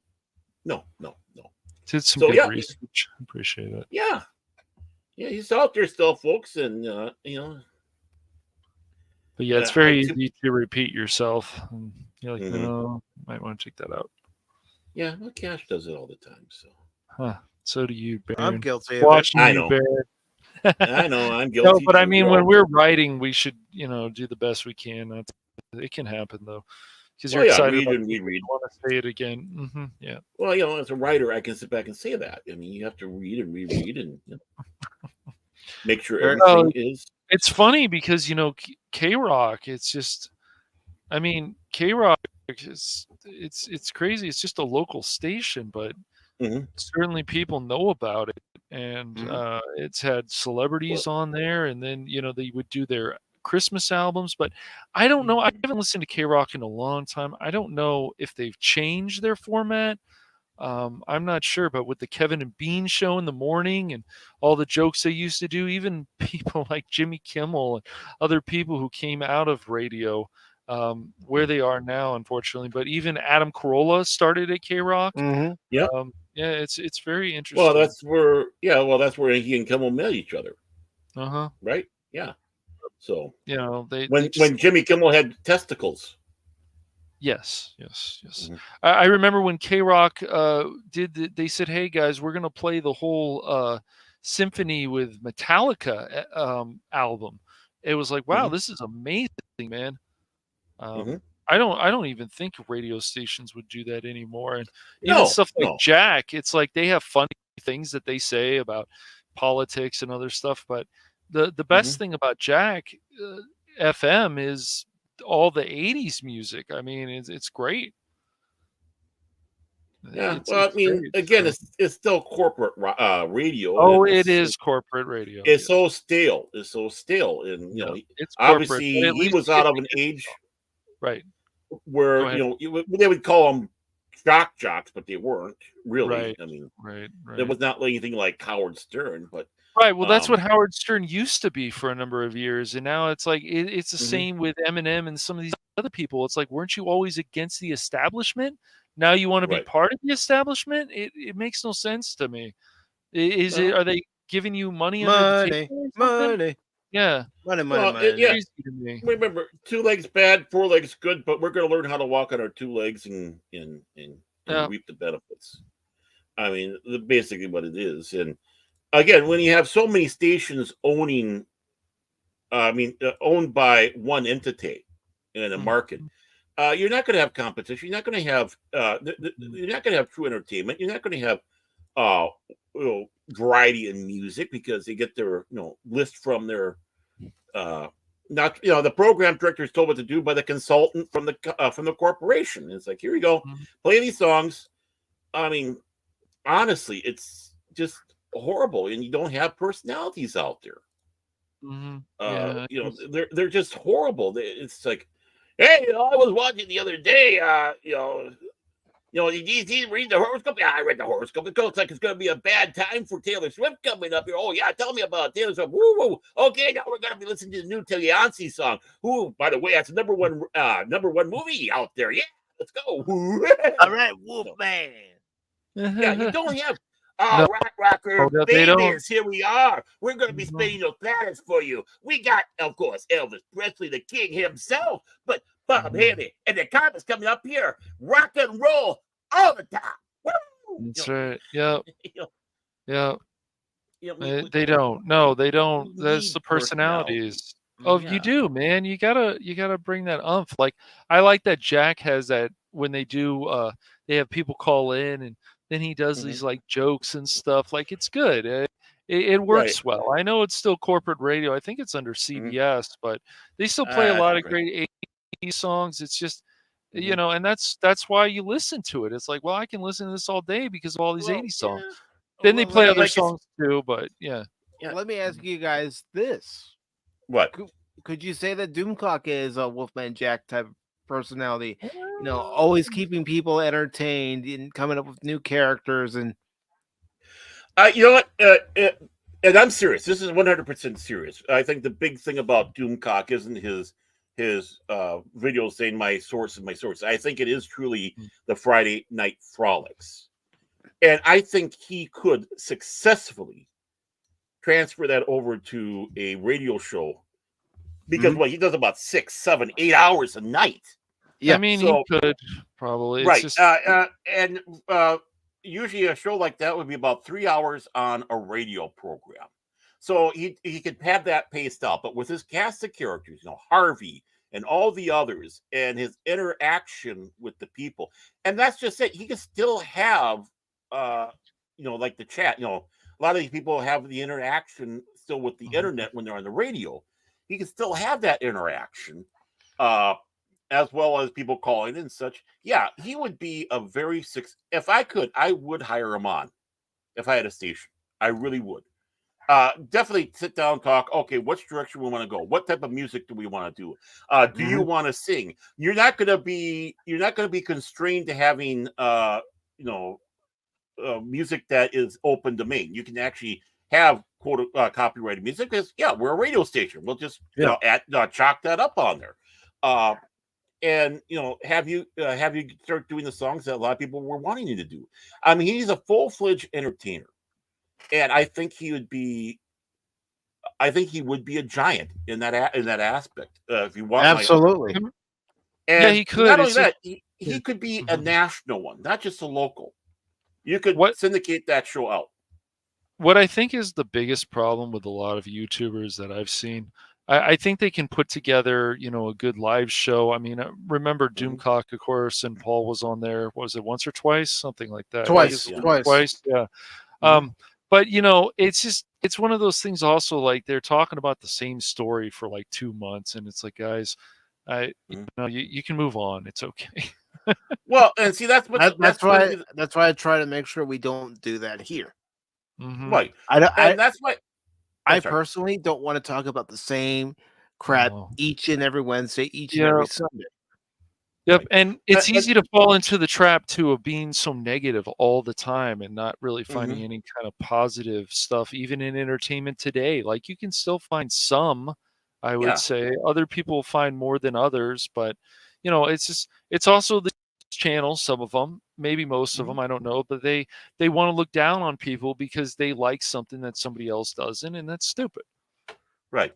Well, and the thing is that's why I'm going with the Friday Night Frolic. Yeah, I mean, bring some of the other stuff in there, but when you have the frolics, that's focused more on entertainment and not, not the, Kathleen Kennedy. Obviously, you got the parody songs where or whatever, where they do go against Karens and Kennedy and stuff like that he does, which is great. I mean, they're funny and topical as much, which of course you kind of need to have sometimes with your radio and radio programs.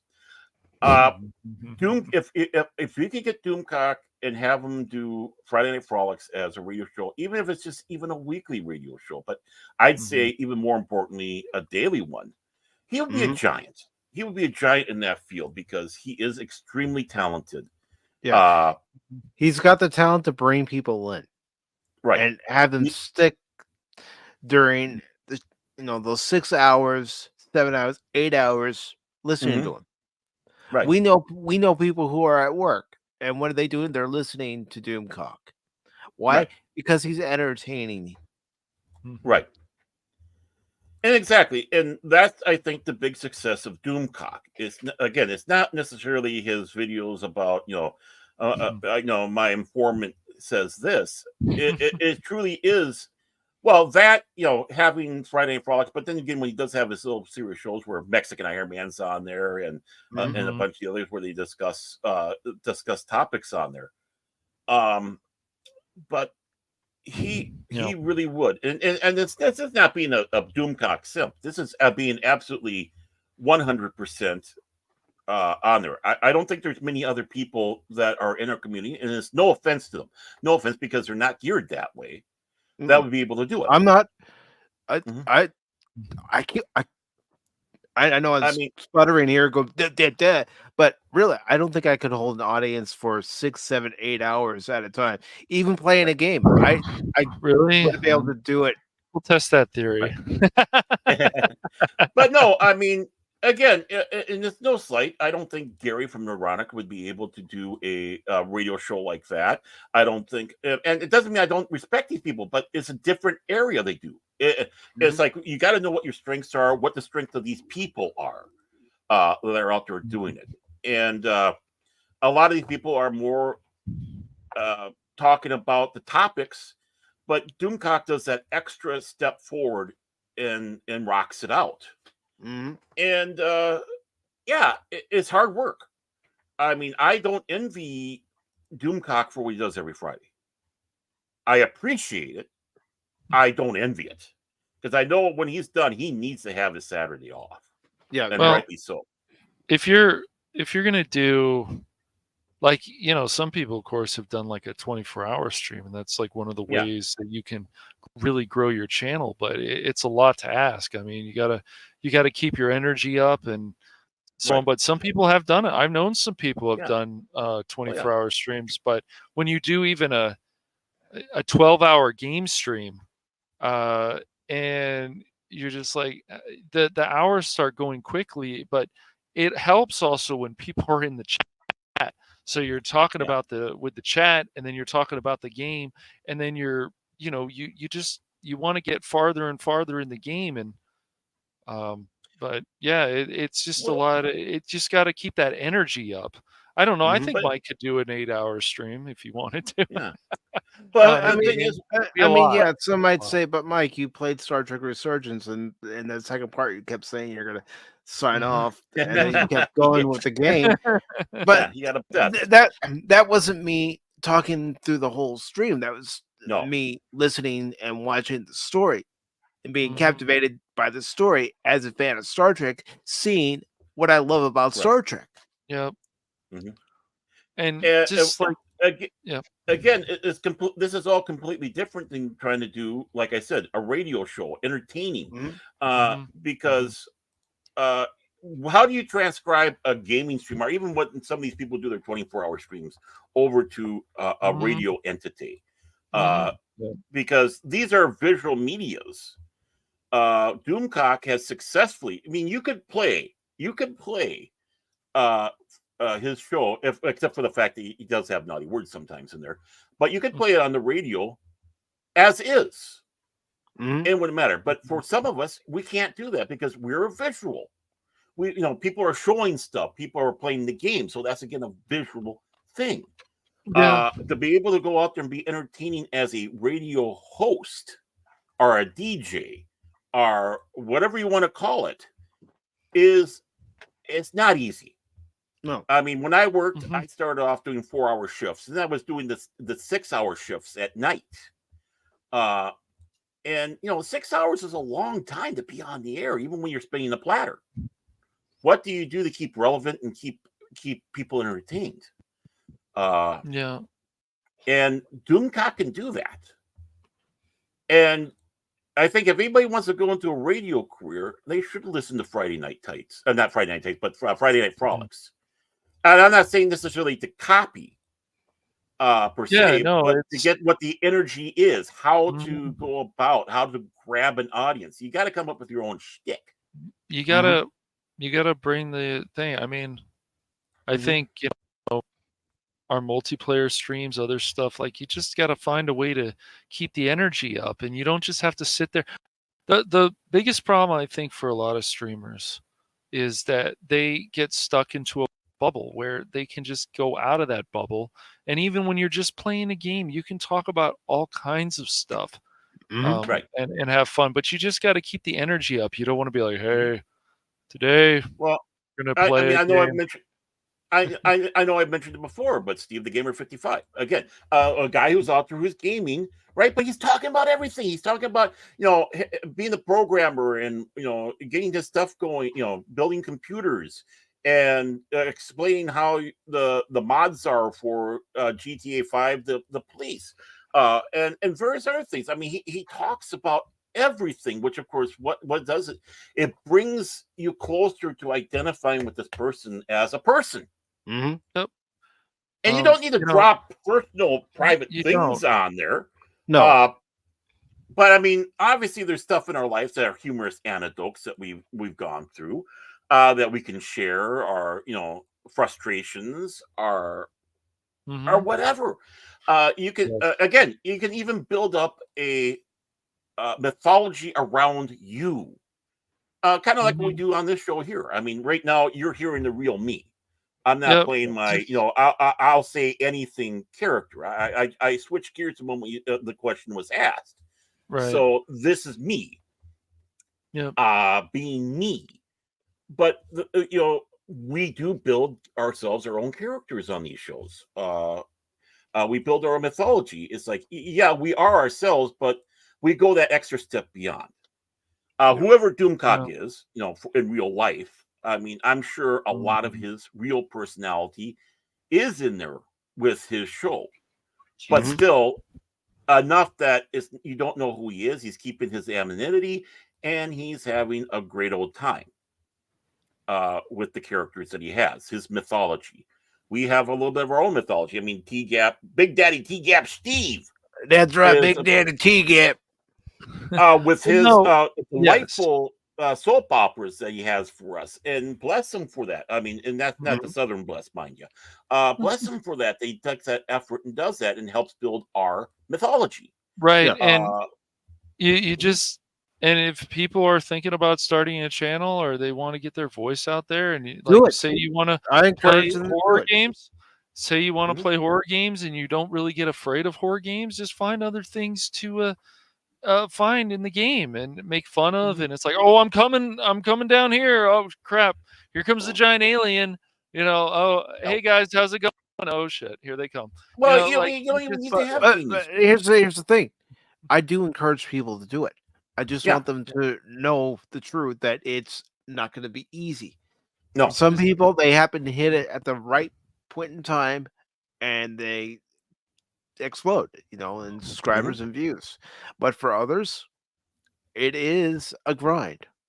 Yeah. But you have to enjoy what you're doing to keep on doing it. Don't let the money be the focus. Don't let super chats be the focus. Memberships be the focus. Do it because you love to do it. Now, if money is what you want to make, then fine. Focus on that money, but have a strategy. Yes. And it's going to be a harder. It'll be a harder road to hoe, too. By the way. Yeah, just don't Mhm. go in there. It's probably just a better thing not to go in there and think you're going to make money, because it usually doesn't work like that. Look, even however you feel about people like Star Wars Theory, other people, he's been at it for like 13 years or something like that. This stuff Mhm. doesn't just fall into people's laps. Sometimes No. it does. Mhm. If Mike, for example, if he wasn't a man and he was an attractive woman, for example, I hate to say it, but it's easier for attractive people, especially women, to do Are well you on saying Mike's not streaming. attractive? I think Mike is a good. Don't put me in this situation. Wow, Baron, what are you Jeez, trying to do? man. What sort of entrapment is Uh, this? yeah, seriously. I'm But good, I'm just aren't I? saying I'm that very good. you can't sit there and deny it, that this doesn't, like, people will say, oh, they're just jealous. It's like, no. Um, an attractive woman on stream, especially on a webcam, talking about Mhm. stuff, and if she's not, acting like she's not showing cleavage and other Mhm. things, and she's just being cool and whatever, and She's being real and relatable. right, exactly. Right. That can be a good thing. But I would say for men in general, it doesn't matter how they look. And I think you should present yourself pretty well, especially if you're on a webcam. Mhm. That you need to get good information out there. But I would always say be genuine. If you're going to put Right. on any kind of stream, just be genuine. And if people are coming in there, they want to argue with you or something, and it's fine. But it's just, you got to be genuine. You don't want to be Mhm. fake. And there are a lot of streamers, even bigger streamers, that are doing it for clicks and doing it for this. And I just think that's wrong. They can do what Right. they want, but I just don't think that's ever the best idea. Well, yeah. Well, Well, and I'll plus give it's you an also example. Hmm. When I'm trying to come up with titles for either a game stream or even Pop Talk, I don't want it to be clickbait. If I, read the title that I've written and I think it's too clickbaity, Yeah. I know I just made up a word, but if I think it's clickbait, then I'll change it, because I don't want you all to think, oh, he said it's this thing, but now it's this. I mean, Well, I can even tell you some of the people that even, like, we've watched, like from Whoopa. It's just the way hold on. he goes about his stream. It's very relaxing, to stuff Yeah. like Anonymous' stream, to people. I Mhm. mean, I'm probably biased to say that because I also, am part of his team. But like Jace, it's just the passion that people have. It's just, it doesn't matter, and it's unfortunate that people don't always look at smaller streams, especially on YouTube. Yet Rumble looks like, when you get a few followers and stuff, you can just start building on there Right. and Mhm. speak your mind more. That's why, of course, we love, doing the third hour on Rumble on Wednesdays, because we get Yeah. to speak our mind more. It's nice. Yeah. It's YouTube uncensored. used to be like that, right? But Mhm. you can get away with a lot, but they're still like, they don't like certain things. And they're Yeah. definitely Right. being unfair to certain streamers, but Oh, most definitely. And It's like what I that's just the said to reality. somebody earlier this week, and this person talks about pop culture too. Mhm. But I told him, I said, I don't want to focus on the same crap all the time, the same negative crap all Yep. the time. No. That's why I look for articles that are Mhm. positive, articles that might bring a smile to somebody's face. Talking about that RoboCop NECA figure, Yep. yeah.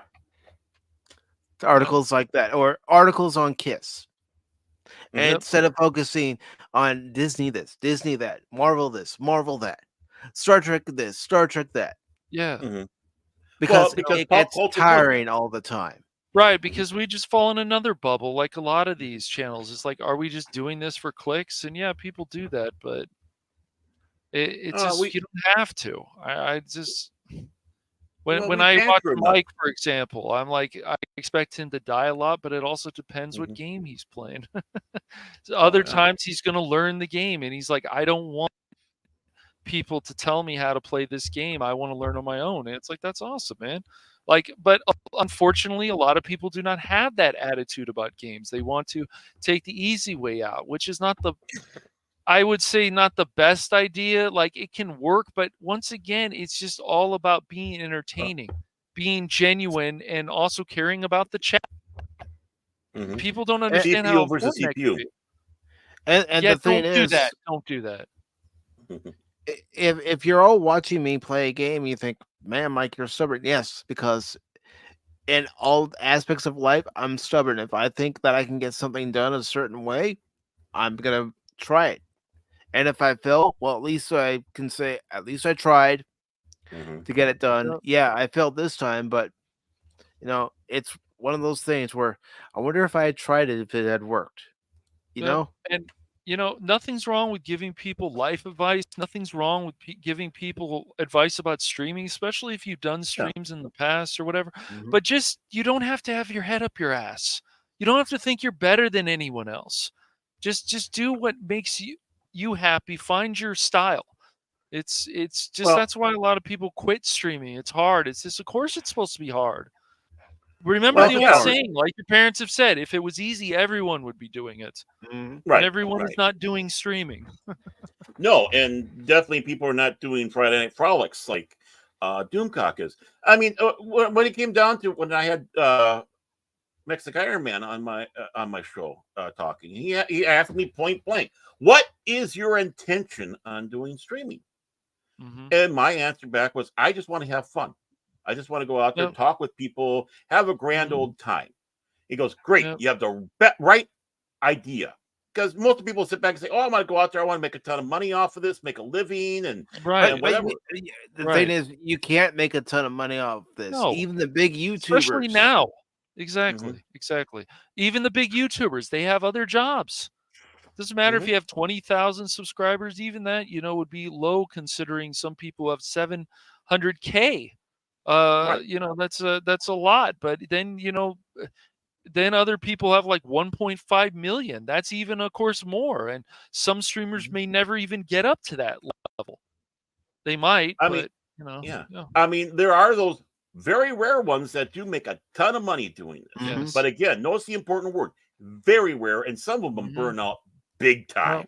Yep. And they go from a huge number of subscribers to nothing. Right. And it's not hard to do. My best advice: you want to, and again, you don't need to talk about pop culture. You don't need to talk about Disney. You don't. If you want to go out there, talk about what you love, what you're most right. passionate about. Yep. Let the passion flow. Be entertaining. Know what you're talking about. If you bring guests in, make sure you bring in good guests. Yes. Do the best you can. Try to, and if you're explaining the game, explain the game. Look, you can do a stream and people do it where they're just explaining the game. They're playing with their friends or they're playing with other people. And this is another thing that I know is people think, well, it's a watch party, so then they need to have you on the screen. That's not exactly true. But, No. People think that. I know some people who think that. Yes, it's nice to see people's reaction, but you can still talk about what you're doing while watching this. It's just like there's no people limit themselves on stuff where they said it has to be this way. No, it really doesn't.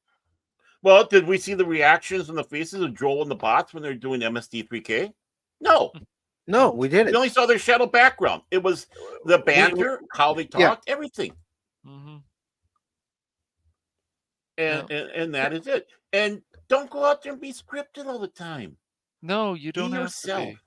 Yeah, and you can learn from a lot of different people. Like you can learn from people like Angry Video Game Nerd, all kinds of different people who have been doing this for a long time. Now, sometimes, unfortunately, this stuff changes and it's not as funny, and maybe because they have kids now and a wife and whatever, but there's still some really good information in there. And some people were like, man, I watched the stream and I started crying because it started making me feel this way. It's like, that can happen. It's crazy to think, but it can happen. I've heard people say that you should be on camera. Not just me, but other people saying, if you're going to do this, you need to be on camera. No, you don't. You don't have to be on camera. If someone's not comfortable being on camera or decides one day that they're no longer going to be on camera, that's their choice. Yep. See, I love being on camera. It's just I look like shit lately, so I don't put myself on camera. Yeah, I mean, the thing is, when you put yourself on camera, yes, some people can be mean and stuff, but the thing is, it's like, unfortunately, it's part of the process. People are jackasses sometimes when they come on there, and you have to know how to handle it. That's another situation. You want to go scream and yell at the person. Sure, that can happen, but is that really going to be the best direction? I don't know. No, it depends. It all depends. If you didn't like Phil, go ahead. There have been situations where I have raised my voice during a live stream. I said I was sorry. I'm that sorry. But we had people who were being jackasses in the chat. Yes. And it wasn't time for Mike of YouTube to come out. It was time for Mike to come out and let those people who are being jackasses know it's not appreciated and it's not acceptable. Yep. Yeah, and just always. You're playing a game, do this. Like, once again, try to do different things that other people are doing. Well, real quick, Cash, I don't want people to get the idea that there's two different versions of me. No, it's still me. No. It's just I agree. There comes a time if I see somebody doing something in the chat, saying something in the chat that they shouldn't be doing, I am going to put them on blast. Well, I mean, the thing is that what I appreciate about you guys is that, like Mike, for example, he's like, oh, this game is hard, but I don't give a shit because I'm going to see how far I can get in it. Like that attitude. You're the same way, Baron, and so am I. And there's other people. So is Phil. So is Crit. Now there's a certain person who's not that way, and it's okay, but it's just. But once again, like, it should be you're playing a game, and tell people about the history. You're playing a Japanese RPG. Tell people that this is what I grew up with. This is what I've learned. You don't have to tell them all your secrets. You should keep some of them to yourself in a game, but. Teaching people, and then they can learn. And so it's always funny to me when some people are like, oh, why would you want to watch somebody play a game? Just buy it yourself. Well, it's more than that, but they only want to see what they want to see. So, well, there's lots of reasons why you watch someone play a game, but double back on what Mike was sitting back saying. We all wear masks. Right. We all wear masks. It's still us, right? It's still us. But when we're at work, we wear a certain mask because we have to be a certain way at work. When we're with our friends, we're a certain way with them, and we can, open up a little more or such. When we're with strangers, obviously a mask comes up there where, okay, usually, let's read the situation, whatever. But we all wear masks. When we come on the show, we're still wearing a mask. We're wearing a mask of trying to be someone who entertains, someone who is having fun. And we are having fun. It's us. Because, when we meet somebody new, especially nowadays, this is some of us out in public meeting somebody new. Never sure. Yeah. That's why, a bit of an introvert. To be honest with you, I'm a bit of an introvert, but I can loosen open up here on the air. It's, even when we're reading articles, like we are going to go off topic or talk about add to the articles, because just sitting there reading an article, just like reading something on stream, it's fine, but you should try to be like, well, I read this chapter as an example, and then, talk about it. Well, what questions do you have, and if there's people obviously in the chat, which hopefully there will be, then ask, what do you guys think about this chapter? Excuse me. What is your interpretation of it? I just think those things make a more interesting stream. Now, yes, there are people who sit there and read, and that's cool and stuff, narration and whatever. But I think it's good to also ask questions. Once again, just make it as entertaining as possible. But also, my main reason for wanting to read the whole article, unless it's a bunch of word salad gobbledygook, is to give everybody as much information as possible, because the majority of the time, I'm reading it for the first time myself. So I'm finding out this information. Right. Just like everybody else. I don't want to go into a lot of these articles knowing what my answer is going to be. I want to be able to read the article and decide right then and there. It's like if I'm going to be watching a movie, I don't want to watch another stream or another video where someone's already talked about the movie or TV show. I want to have my own opinion. Exactly. I mean, as it goes, I like actually going into the show not knowing even what we're talking about, because that way it gives it even more a chance for me to be more what would you say, the response is real. You're not getting something where I can at least I can ponder. Oh, we're going to be talking about this. Okay, I'm going to start pondering what I'm going to talk about. But I want it to be real. The only time I never had that is when I'm dealing with the Kings, because usually I'm the one that's reading the articles, so I got to know what the articles are. Yeah. So I like that here. And well, I do try to let you and Cash know what articles we're talking about beforehand. This way, you guys at least have an inkling of what's going on during the show. Yeah, I don't want to leave you guys in the dark. Yeah, and I appreciate that. But I make my own choice. That's my choice. So, but I do appreciate. I mean, there might be a time where I might want to take a look and see what we're talking about. But yeah, I appreciate you make that effort to put it out there. I do that not out of spite or anything, but like I said, I just want to be as genuine as possible. It's like when I tell you guys that all the articles are in the description. This way, if something like today with the internet crashing, if that happens, you know exactly where to look for the articles. Right. And I finish up the article, and you come back and start reading the article again. Hey, our playful banter back and forth, and that is part of the show, and I enjoy it. Yeah. Yep. Yeah. Yes, I'll admit I get a little weird, get a little silly. Well, guess what? You meet me in real life, there are going to be times where I get a little weird, a little silly, but I know where not to cross the line. Yep. And, another thing is, if you're a streamer, you want to put on a stream and you get to go to some cool convention and you're allowed to film, then film. Yeah. Show a lot of cool things, man. And don't just sit there and talk to somebody for 50 minutes or whatever. Go around the convention. And even if you're doing a 1 or 2 hour stream, go back the next day. I mean, it just be cool stuff. Yeah. Have fun. Go nuts. Just gotta have fun and try to be different than other people. And I mean, for example, DJ Ronnie G and his knowledge of Gundam, he could build models if he wanted to and let people know. And he would start building his channel that way. He does. As well.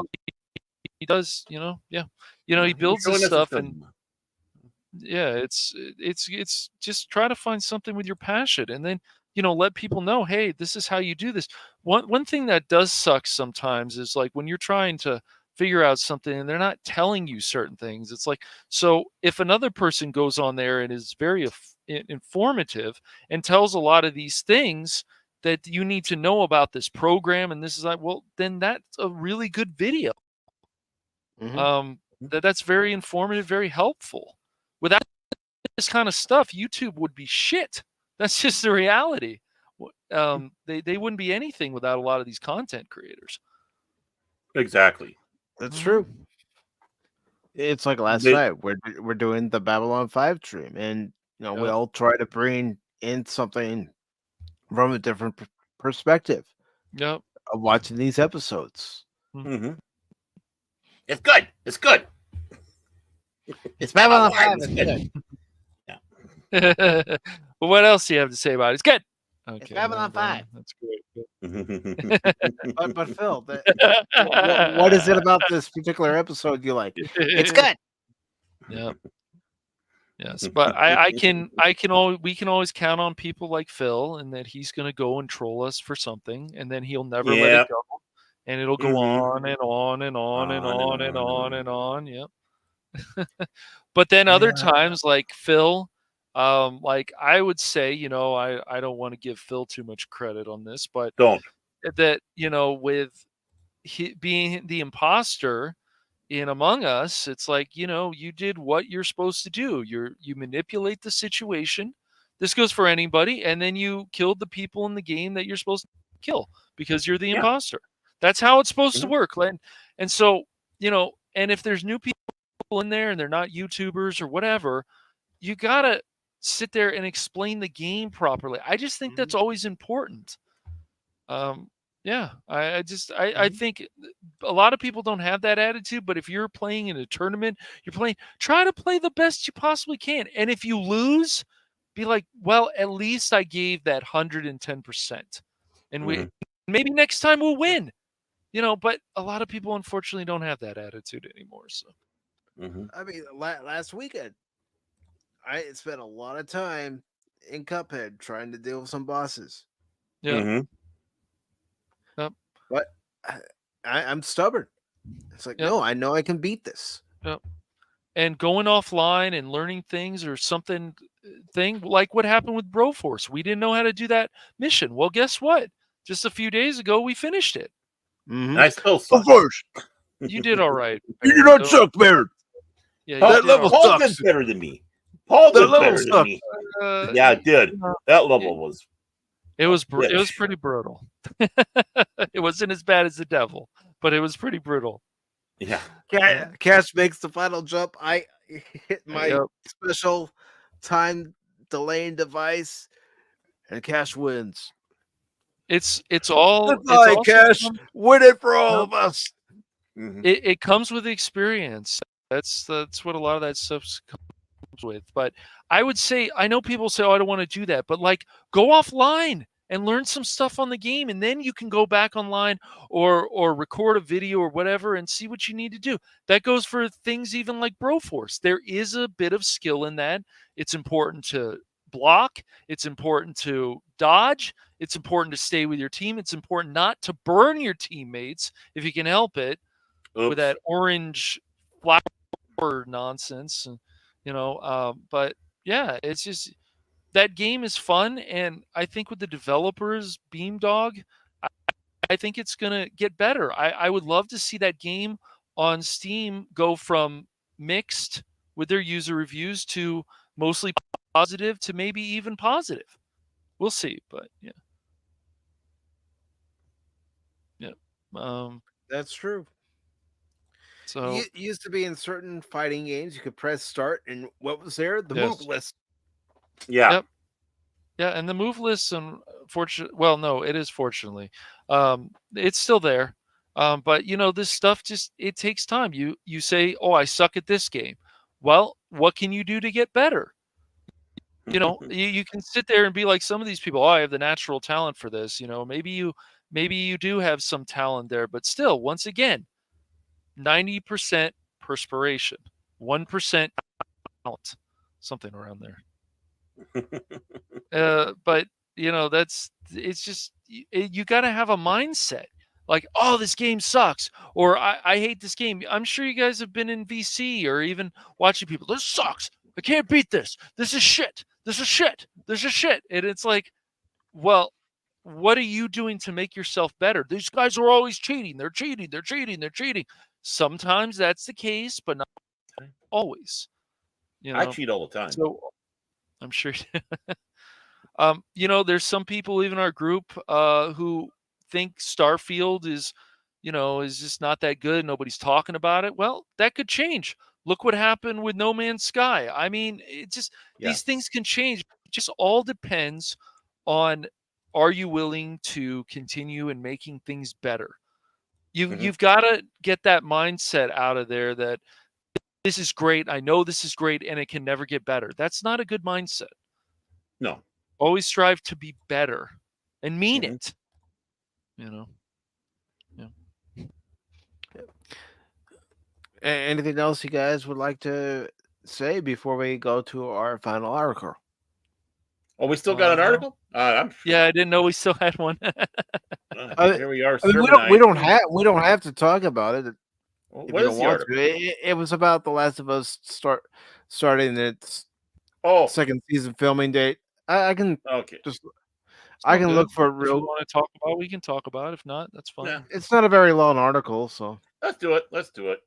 Yeah, we'll probably learn how Pablo Pascal will survive, and because they gotta keep the girls happy. I would be surprised if they did that, because I would definitely retcon what happened in the game. So, well, then they should release a special edition of the game where Joel lives. Exactly. Good point. Well, I mean, we like these people have transcribed video games very faithfully over to the screen. I know that. Look at Halo.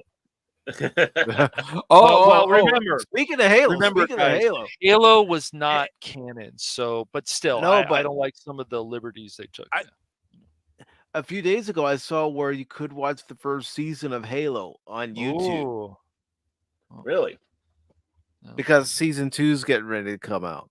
I have no interest, but I'm sure there Well, are some people out there who would probably watch it because who wants to pay for another streaming service? I don't. no. fucking But I was streams. just going to ask, why would you want to watch it? We already know that they've screwed the Be- pooch on that one. Because as Pops has described me, being a cup vet, I'm a masochist. I like my Yeah, pain. well, I suffer from pain all the time. I'm done with being a masochist. And you know, there's no arguing about that. Being a cup vet, you have to be able to accept a lot of pain. You know, the only thing that would make it worse is if Taylor Swift started dating the Cubs baseball. Oh no! Oh no! No! Seeing the camera focus on her each and every game at Wrigley Field, it's like, get her off my screen. I want to see what's happening in the game. See, because you focused on Taylor Swift, we missed that home run. Thanks. Thanks a lot. So we have this article by Jamie Jurek posted on the 1st on comicbook.com that says The Last of Us 2 filming start date revealed. The Last of Us is heading back into production in February. Yay.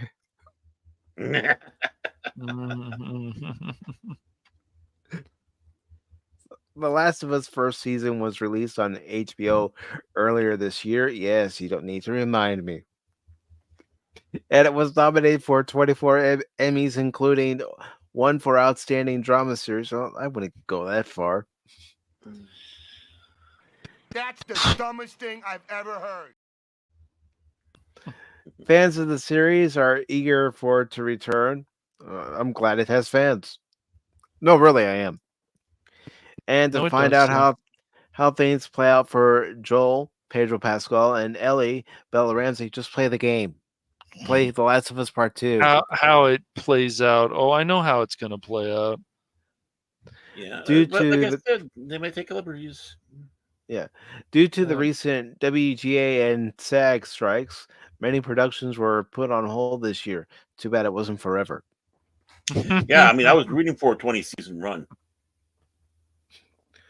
But things seem to be getting back on track now that they've come to an end. In fact, a new report from Variety confirms the second season of The Last of Us will be heading into production pretty soon.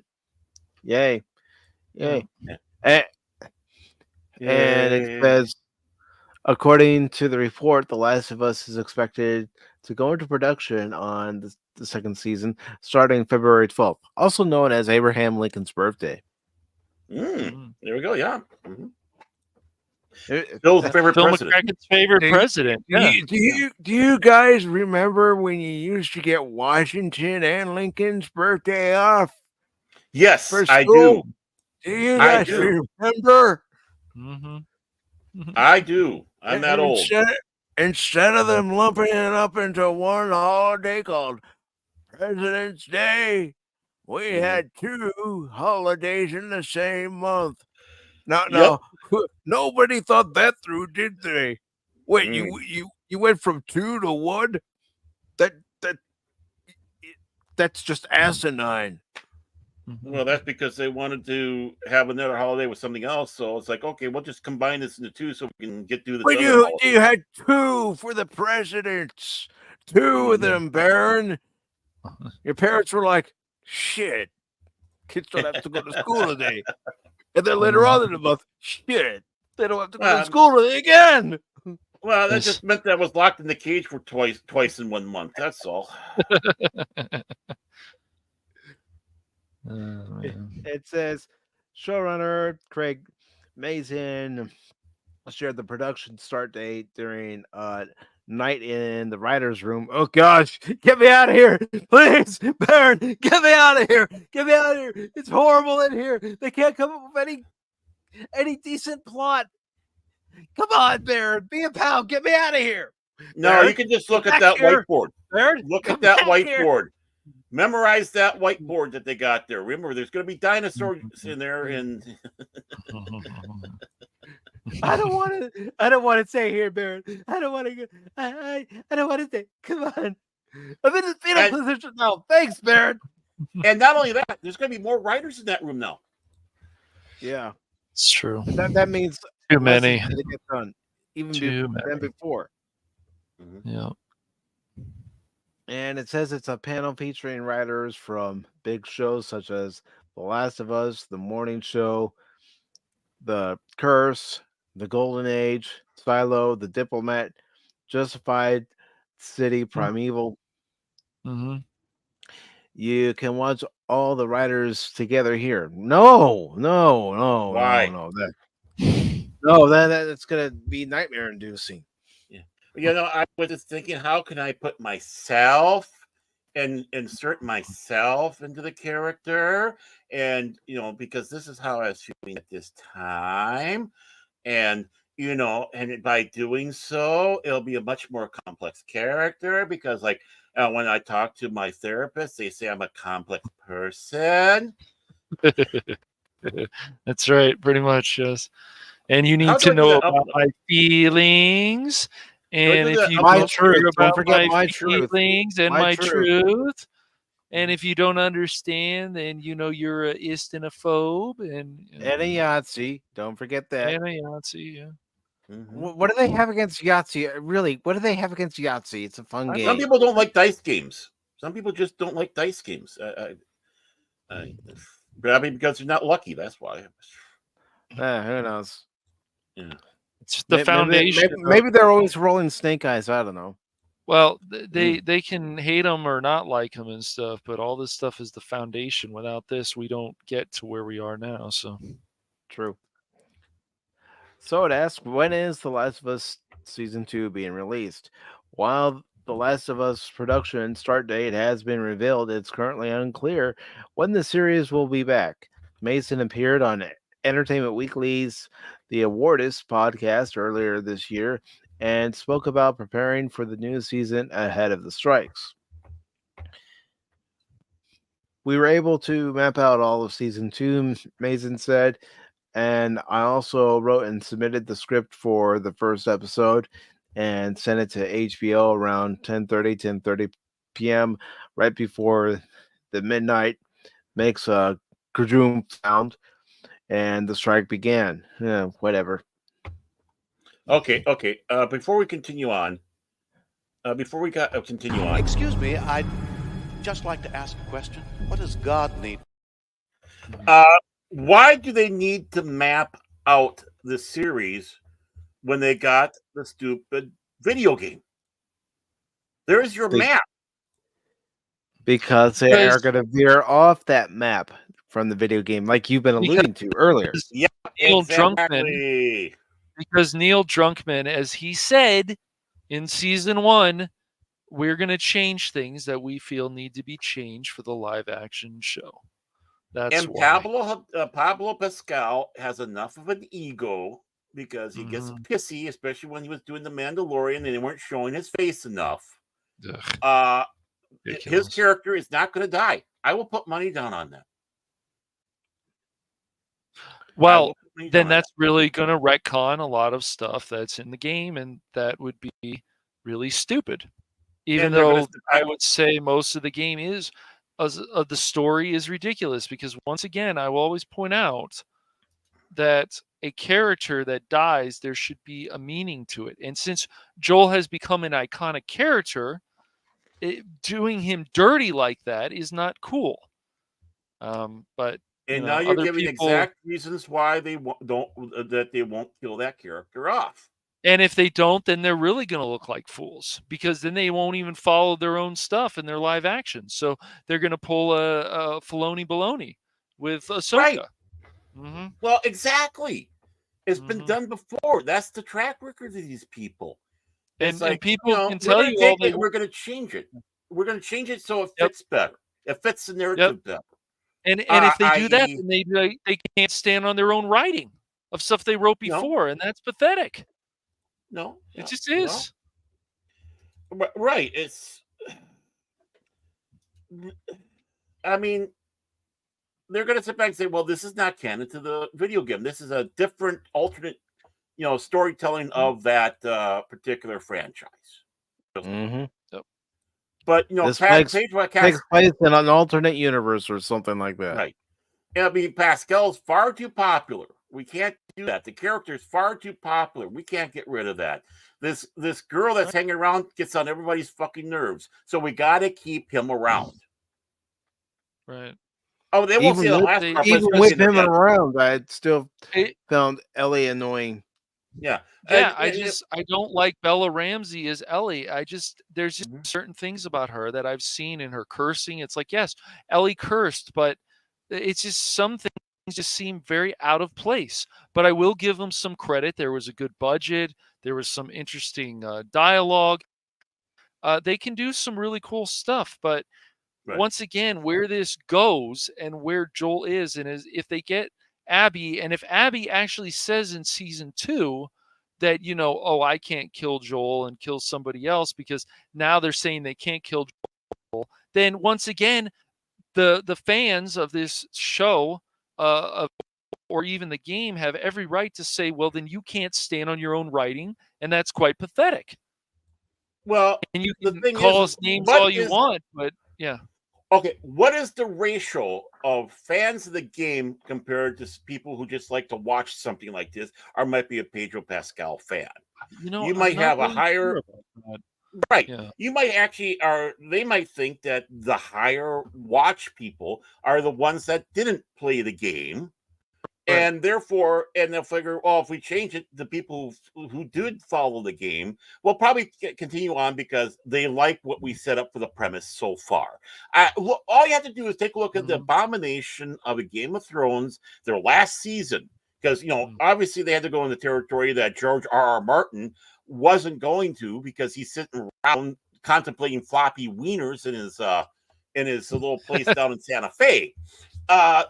Even though he was, giving them suggestions and ideas, they had to go on uncharted territory that if he ever gets to it, and he won't, that final book, it's not going to be the final season of Game of Thrones.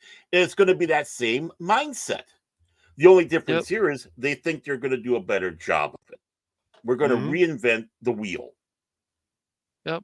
I know people also liked House of Dragons. Is it Dragons or Dragon? It's the Dragons, right? I don't know. But that's a different creature.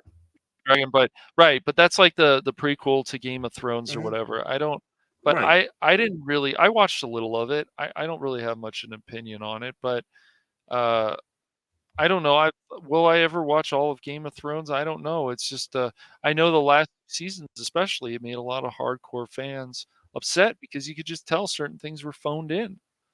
Well, yeah, they didn't know what they're doing. Even with George R.R. Martin sitting around contemplating floppy wieners, because because he was still advising. He was still advising for that. You think he would have done a better job of it, but he doesn't give a shit. He's making enough money as it is. I mean, can we get the book that's based on the season or for it? No. You guys are gonna wait. Okay, so you're just gonna sit there jerking off in the corner or whatever. Is that right, Martin? Right. I mean, George R.R. Martin has no intentions of finishing the book. He got his money. He's happy. Yeah. That's just bullshit. I hate to say that to you fans of the series. And I think some have come to that conclusion. That's going to be the case, right? Because he basically told the fans to F off many times when they ask about it. He his nose out of joint, even though the reason why they're asking is because he promised. And he doesn't like the fact that they're holding him to his promise. Come through. Right. So you're going to see he made a promise. If you can't keep a promise, don't make the promise. Right. So you're going to have that same mindset to the series. House of the Dragon. You're going to have the same mindset to the series because they've seen how like Halo deviated off of Game of Thrones had to if they were going to do that final season. They figure they can go in there and probably tell a better story than what we got with the video game because I'm sure enough of the people that's part of it knows that people were not happy with the second part of the game. So and if you and it's the same thing with The Witcher. If you think what you're watching is good, play one of the video games. Play 1 or 2 or 3, and just even there and compare it to the show, and you'll see that Henry Cavill was the best thing, in my opinion, always will be my opinion, about the show. Everything else was either mediocre or just some nonsense about changing the personality of the character. It's like, this is not the character. It's aggravating. It just is. People will tell you 100 times, oh, I like the Witcher show. Well, good for you. That's fine. But once again, best thing about that was Henry Cavill. Well, and again, it comes down to some of these people are saying this. Did they play the game? Did they read the book? Or is this their only experience of that universe? And we do have a lot of that. Yes, we do. I mean, just like we have a lot of people who call themselves Star Wars fans, but never seen the first 6 films. Well, they should. Just like you have people call themselves Doctor Who fans, but they've never seen the original series. Yeah, I mean, just like you have people call themselves Star Trek fans that never seen Star Trek, the original series. Exactly. Or they look at it and they say it's dated. No, this is Star Trek. And not just the original Star Trek, even Next Generation and all the other. Star Trek didn't become something until Jar Jar Abrams came around. Now it became relevant.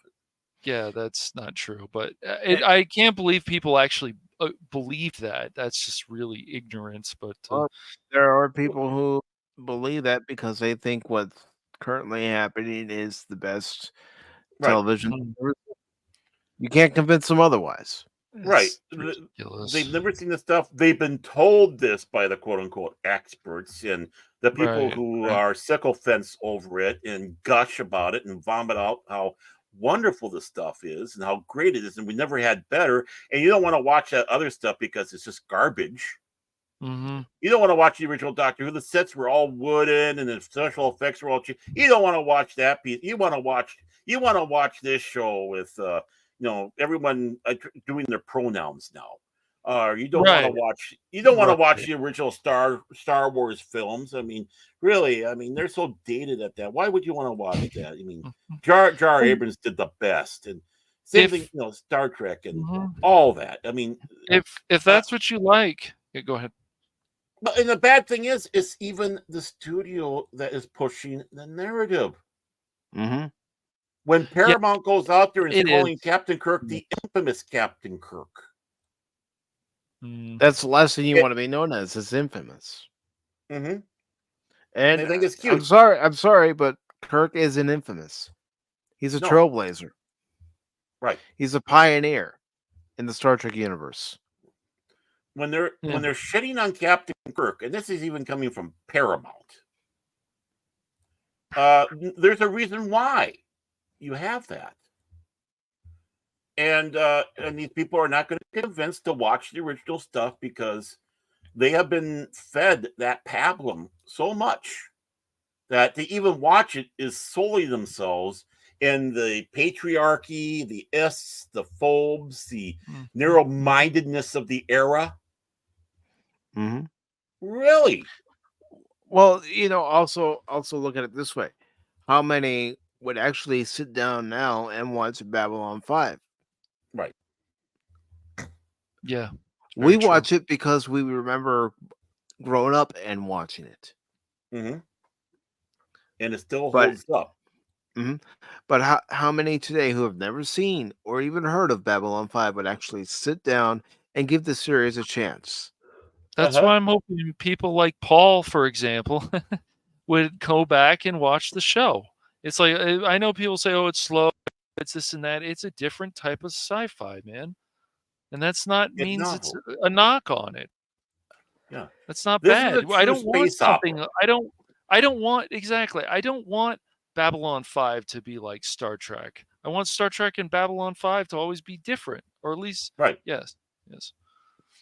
Yeah, I mean, this is true. If you want space opera, this is true space opera. Even more so than Star Wars, which is space opera.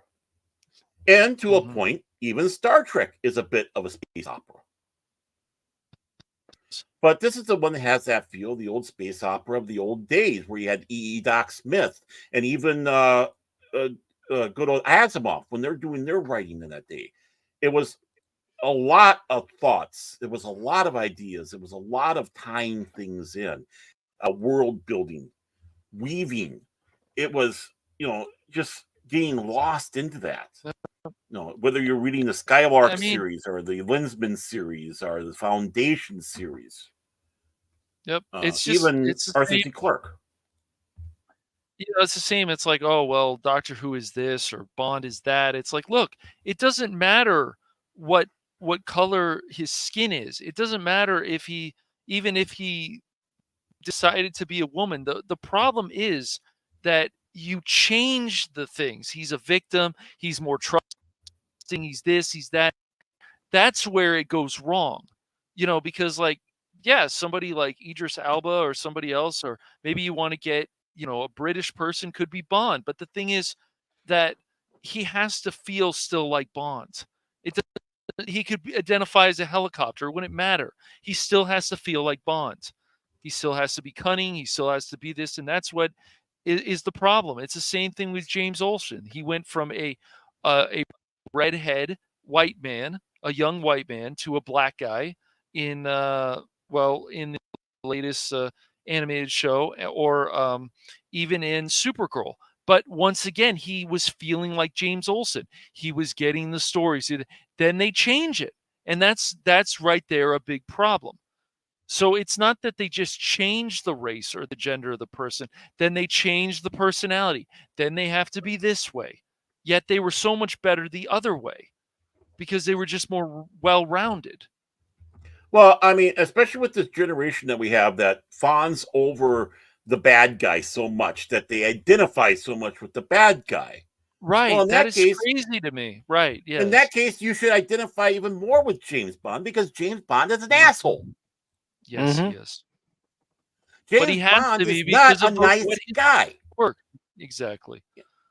Yeah, exactly. Because of the work. He's got to be that way. He is not a nice guy. So you don't want to soften this character up. There's a reason why the character is that way. He is not supposed to be a role model. No. Absolutely. So if you're thinking out there that we got to change his character because we have to have a better role model, it's like, well, then you're looking for a wrong place to have the role model. Sean Connery is a gun for hire. Yes. He can be very cold, calculated. Yes. In some of those Bond films, he got more goofy, but even Roger Moore or Pierce Brosnan, when they needed to be serious, they got serious. I remember that conversation with a longtime friend of mine. I haven't talked to him in a number of years, unfortunately, but he would be like, well, Bond killed a woman in cold blood. I'm like, well, did you see what she was about to do to the world? He had no choice. He had no choice in the world. Yes.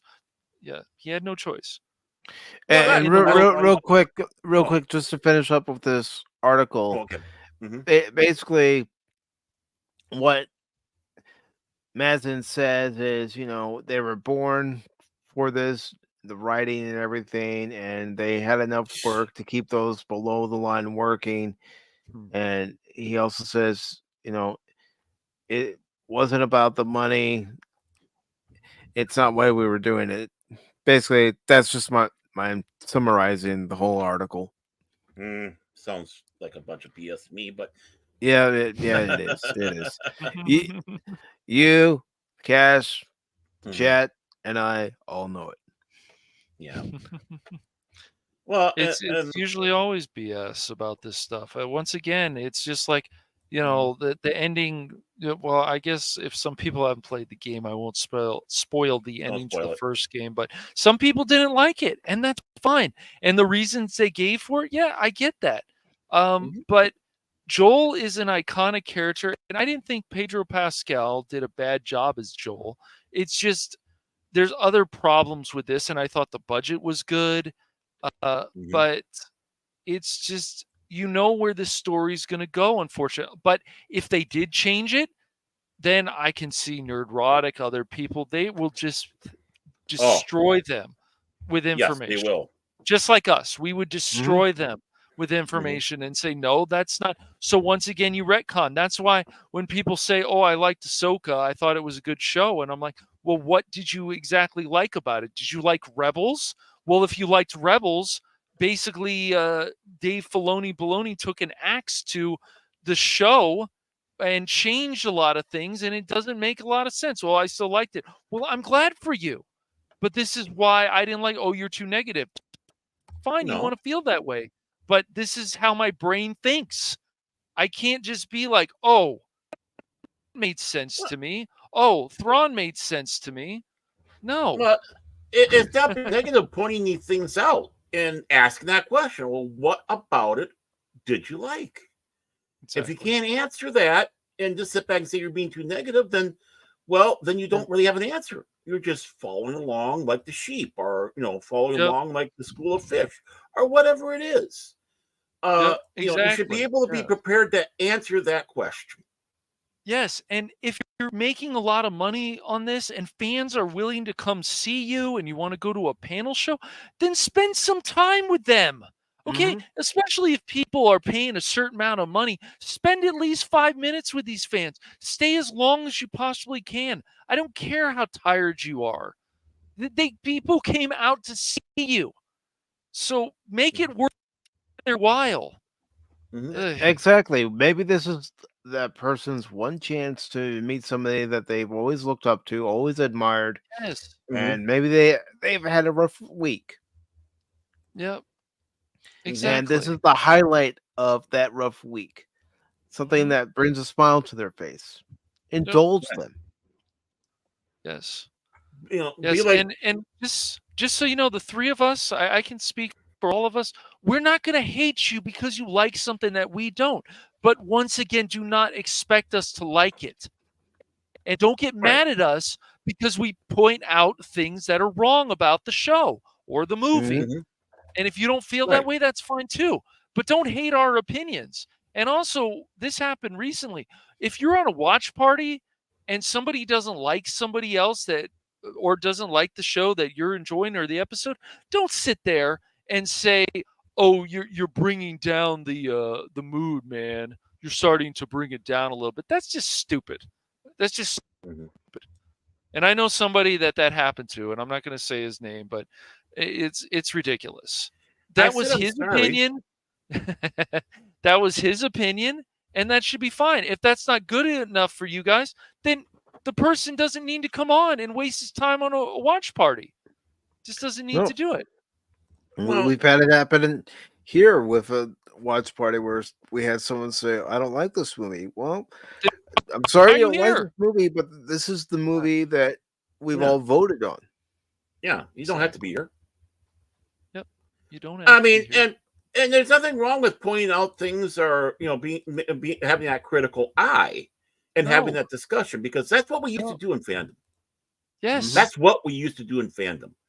That's where we sat back and we debated and discussed and or even agreed or fawned over whatever show, story, episode.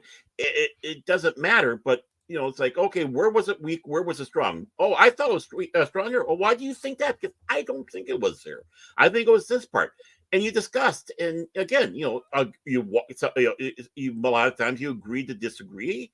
Other times it's like, yeah, you met halfway. It's like, I can see where you're coming. I see where you're coming from. Yeah, you're right. It would have been a little bit better if you would have had this take on it. And yeah, you are right if it would have had that. And the thing is that's why they hate people like me and others, because we are. And I don't mean to be tooting my horn. I really, really don't. This is not. This is not egotism. Is that tooting your guys' horn too? But we have been around a lot longer. We grew up with this stuff. Yes. I was a kid in the theater for Star Wars, the first game, right? So I was there. I was there when the music was, was being the magic was being done and all that. You want to go with the opening lines. I was there at the dawn of the third age of mankind, and off of that, being that old, there's that insight. We've seen how the evolution went with this and how it's changed so much. Yes, and why we don't like it, and we're not appreciative of it. I mean, think about it. When we were growing up, and some members of the chat too on both YouTube and Rumble, when we were growing up, when you went to the movies or went to any, sporting event or even went and saw a musical or whatever it was you went and saw with either your family or friends back in the day before cell phones, you talked to each other. Even though you talked to each other all the way through the event, you still talk to each other. You talk to the other people around you. Yep. I miss those days, guys. Yeah, I do too. I mean, I for D&D, I was one that went with my first edition Advanced Dungeons and Dragons books, which I have right over there. Yeah, over there. There they are. And and played it, and then look the fact that no, we did not have a fixation on bear fucking. No. We didn't have a fixation on it. It was a story. We didn't have a fixation of representation. We didn't have a fixation of pronoun. It was like, okay, we're going to go out there. And no, we didn't turn around and start thinking, oh, these, that we're a bunch of ists and phobes because these were really analogies of other races out there in the world. And we're being, besmirching them, which was never the case. Something that was made up by some buffoon who was born long after this all happened. Yeah. When you're fans of this stuff before other people were wanting to be fans, even within the science fiction fantasy geekdom, I mean, it took a while for Doctor Who to become popular amongst the fan base, but it did. Right. Yes. It had an upward battle. So, I mean, when you were in that, and you're even being mocked for being that. And now you're being mocked because you were that, and you're by people who were doing the mocking type before. It's just like, no. This is not the way. Nope. People who have knowledge of these should be treated a lot better. And I'm not saying me per se. I don't give a shit. But I'm talking about others. When they go out and say, this is how it was, this is how it should be, because this is the way, this is how the story was. It should not be poo-pooed. Should not be spat upon by the fan base, the quote-unquote fan base. Because many of you guys are the, I watch Big Bang Theory with a fan, so you know what? I'm a geek now, and I'm going to be part of all this stuff, and I don't care about I just only care about the new stuff because, obviously I don't want to go out of my way to watch this other things. It's become trendy. I don't want this to be trendy. Guess what? Now I've never been trendy. No. So what we got now in this, we got a bunch of trendy posers. Heaven forbid that I actually said those words. Yeah, and I didn't even know that until you brought that up about Big Bang. I know you said that a few times, but it would be interesting to see, okay, so you like the Big Bang, all right, but have you actually gone back and played some of this stuff that they show you in the show? Have you gone and played Halo? Have you actually played these card games? Have you actually played D&D? Or do you think you're just a fan because they're telling you some information? And I say some because, but yeah. Have you gone to a comic book store? Have you ever read a comic? Or did you just watch the show and that's fine? You enjoyed it. That's fine. But did you actually do any research? Like the Big Bang Theory? No. And then, and enjoying it and, getting laughs out of it. But to go in and watch a show like Big Bang and then all of a sudden think you know everything about, pop culture, whether it be Dungeons and Dragons, Star Wars, Star Trek, gaming, whatever. No, that's a disservice. Yes. And that's my opinion is what we are. This is what they're catering to is those people. Yep. That is what New Trek, New Who, Disney, Star Wars is catering to. Yep. It is. It is. And because it's what they provided on Big Bang Theory was the biggest simplicity of what we like. So why do we need to expand more beyond the simplicity? That's all these people can handle. Right. And, you sycophants that are part of it, you should be insulted. Yes. Instead of clamoring for more of this crap. because they don't think much of you. Look how they attack us old timers. Yep.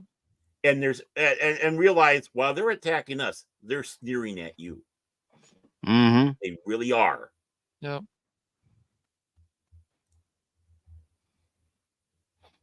So, anything else you guys would like to talk about, or would you like to go ahead and wrap it up for now?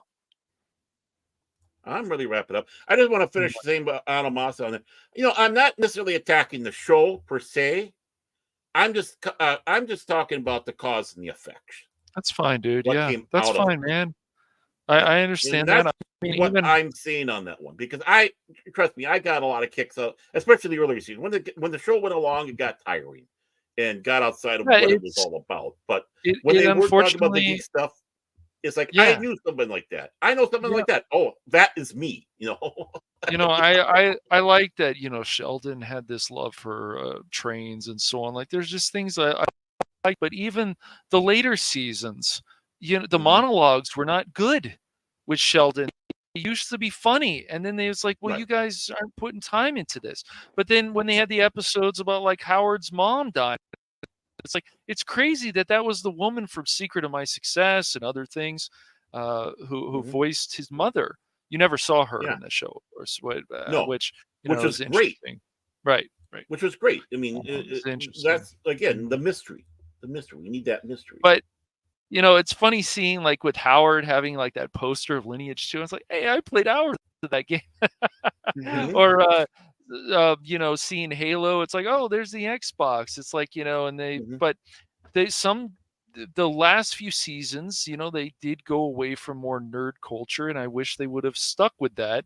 But whatever you love, and I've always said this to people, you have every right to criticize it, because there can be problems with these things. It's the same thing with the argument about Zelda and other things. Some people like Breath of the Wild better than even Ocarina of Time. Now, I don't know if I exactly agree with that, but that's fine. That's their opinion. But, it's just like with everything. But when you're taking our characters, people that loved, and you're saying they have to be gay or trans, or they have to be this, they have to represent this, it's like, but it's never enough. They want more and more and more and more, and it just keeps going in a circle and a circle and a circle. It's like, when is enough enough? Look at where we are with Doctor Who. It never should have gone in this direction. I even have new people that I've talked to recently. They're like, what the hell is this? I says, it's something. It's something. What the hell is this? Is how to destroy a franchise. That's what it is. Exactly. I mean, it's a Walking Dead right now. I mean, the show is Walking Dead. Only the sycophant fans are the ones that are watching it. The ratings are horrible. They're not bringing in anybody new with this bullshit they're pulling off.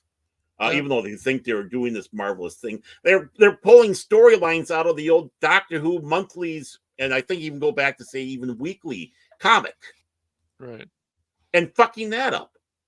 So I mean, it's stupid. But then you look at stuff like Babylon 5.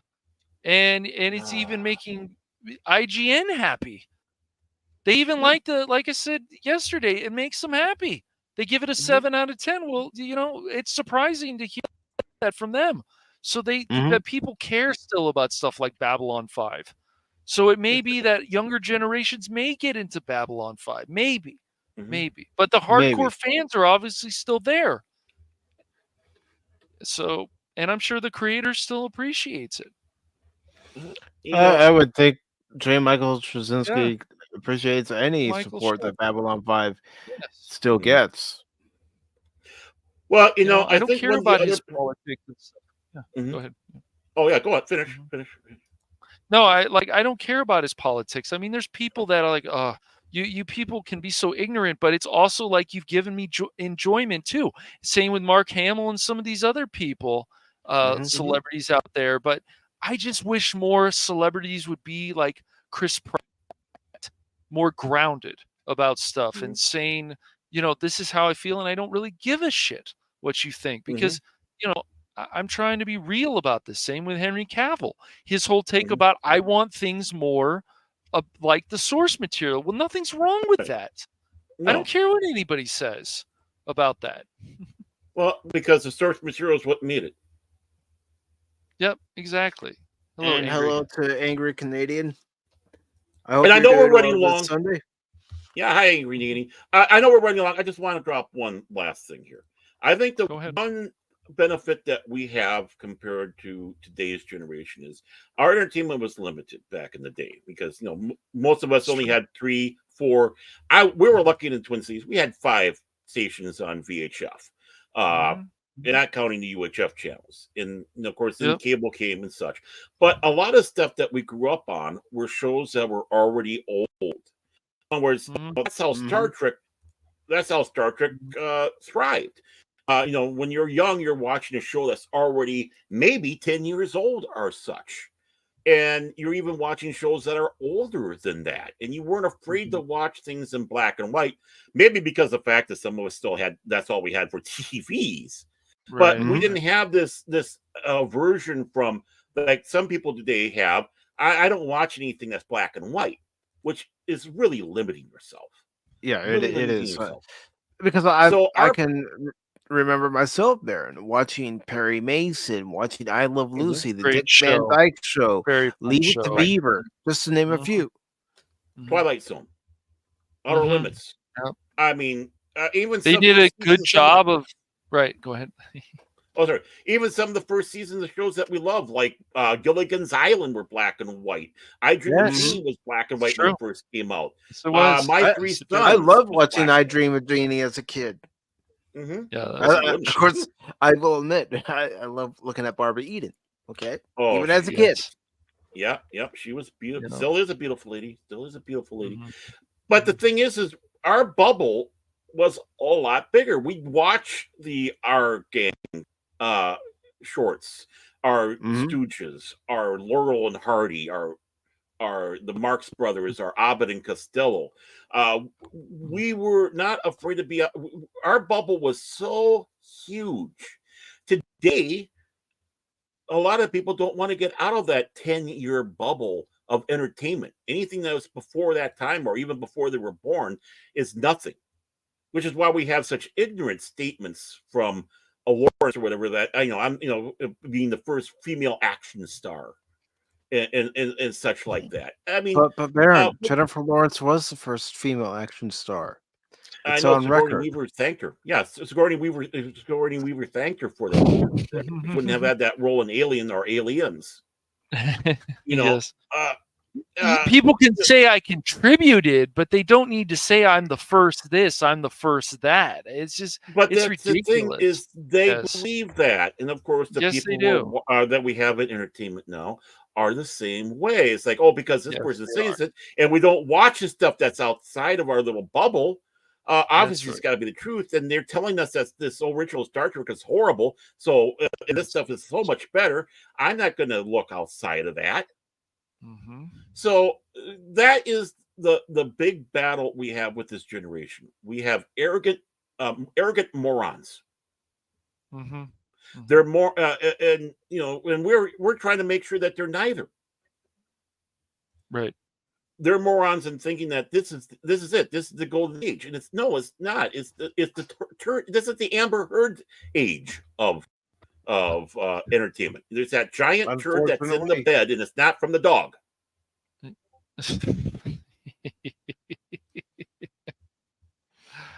So that's what I wanted to follow up, and we can discuss this later on another episode or a special episode or whatever. But that's what I look at with it. We had our palette was a lot larger when we were growing up for entertainment. Yeah, books, comics, TV, even radio.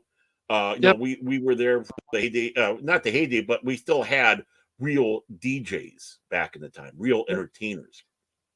And because of it's so watered down garbage today, they don't understand that. They don't know that, and they're told not to look at that. Just like the actors are told when they go to these comic book movies, don't read the source material, don't read the comics. That's crazy to me. It's really crazy that somebody would say that. And they'd have people on the set that look around to see if someone has the comics on the set so they can get rid of them. Ugh. Even worse. Just awful. When you have actors sit back and say they had to sneak it, they had to sneak look at all this stuff to get an idea of what their characters are. And that's why it's so like, you're being a pinhead like Jennifer Lawrence. It's like, didn't you look at the comics when you were playing Mystique, when you were playing a young Mystique? Did you not look at the comics, Jennifer Lawrence? No. Did you not do any research? Why would she? She's being told not to do research. Right. So, she must have obviously did research when she was in the First Class movie. I mean, it's just ridiculous. So I doubt it. What are you guys trying to say? I would hope she did some research. She wasn't a bad Mystique. She was probably told what to do. So. I mean, but yeah, I mean, we grew up watching entertainment where maybe half the cast of the show was dead by the time we watched it. Yeah. Mm-hmm. And this whole thing about like, we're ruining your childhood, you're ruining this. I mean, I was never one of those people to say that, but now I don't know. Maybe it is true that these people are going out of their way to take a wrecking ball to everything that we've loved before. And the hardcore fans, as I've said before, they're the reason this stuff is popular. Right. Well, of course they're taking it to that. Of course they're ruining it because they've got to cover up their inability to stand up, their inability to actually perform, because they can't hold a candle to what's out there. I don't care what you're doing, and that's why we need to usually go out of our way to support more fan stuff, because they're the ones who care more. And I think it starts with you caring and then build from there. Yeah. Fans, not fanboys. That's right. And the fanboys, it doesn't matter if it's gaming or whatever, they're the main problem because they accept anything.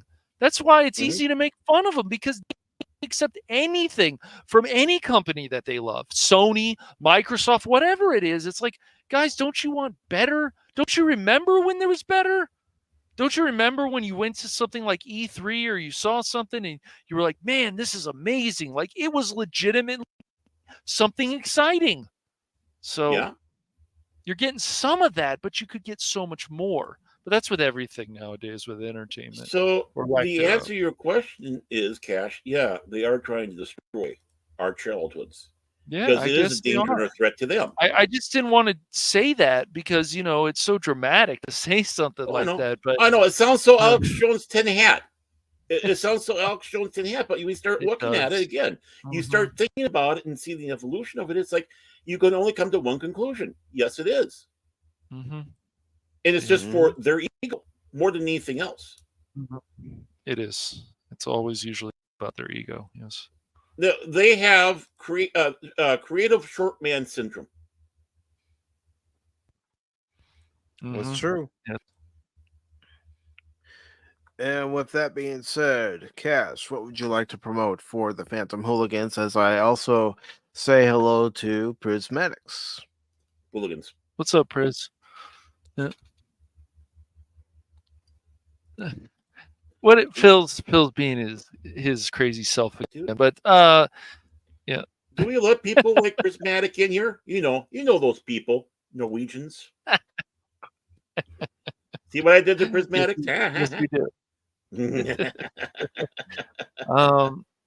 No, I'm still working on stuff. Of course, next Friday we're going to have definitely some more. We're going to play Dark Tide, and I think it would be a good idea to play offline to see how this game is, see if it runs well on Game Pass and all that. As we talked about earlier, doing some more research on this stuff and doing some work. I just got to reinstall it, and I got to install it, so we'll see how that goes next Friday. And then still got to play part 3 of Ratchet and Clank. I'll have all this stuff scheduled. Oh, that's another thing we forgot to mention. Always schedule your streams. Always schedule. Schedule them ahead of time. And advertise them before. Do that. Like, it helps. It helps. Yeah. TV guide. YouTube guide. That's what we need to come up with. YouTube guide. Exactly. That's great. Yes, I agree. Angry Canadian Pepperidge Farm remembers. I just saw what Angry said. Pepperidge Farm remembers. They have that in Farms. Speaking of keep it to itself. Speaking of Pepperidge Farms, I do have some Pepperidge Farms cookies in the pantry. Nice. They're good, man. They're good. They're so good. I haven't had Pepperidge Farm in a long time. But yeah, there's definitely some excitement coming on there. I got to still start Dishonored. I haven't done that yet, but finish Ratchet and Clank Rift Apart. I'm at 45% now.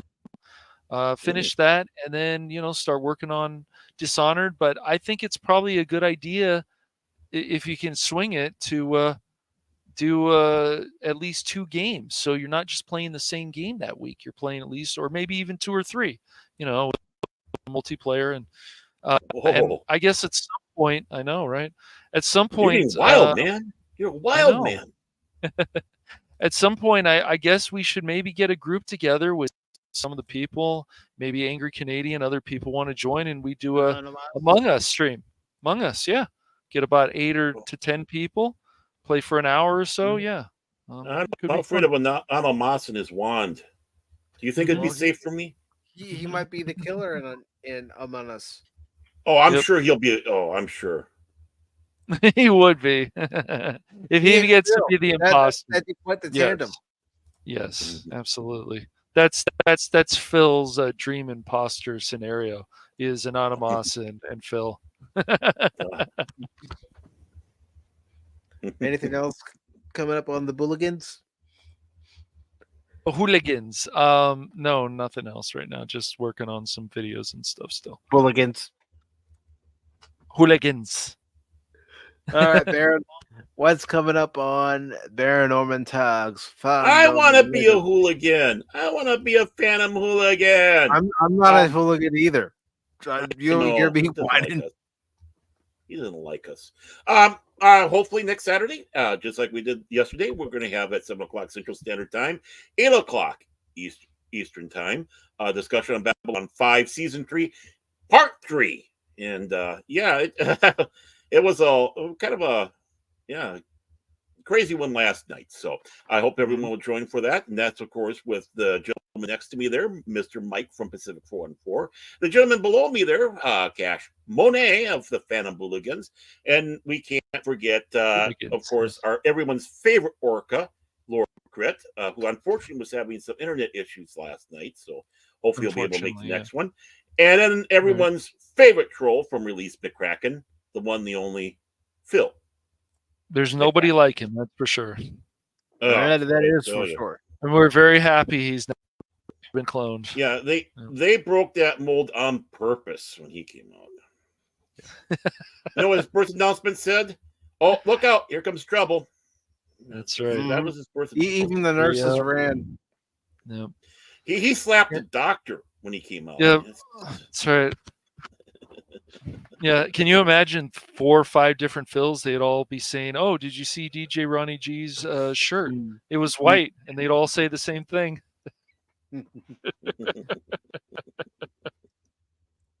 Anything else coming up on Baron Orman Tagge's Fandom Legacy? Nope. No, nothing. But I was just thinking of the Halloween special of Simpsons, where they had that hammock that cloned Homer, and just thinking, "Oh my God, what happened if Phil got in there?" Yeah, we're still on. That's what happens when we start talking about other things besides pop culture. Yeah. That's right. Yeah, where were you, DJ? Where were you? I'm hurt now. Yeah. He doesn't like us anymore. Yeah, he's our technical advisor.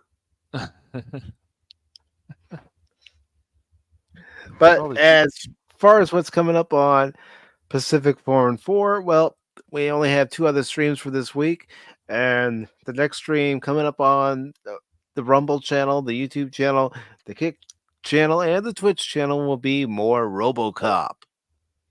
All right. Rogue City. RoboCop.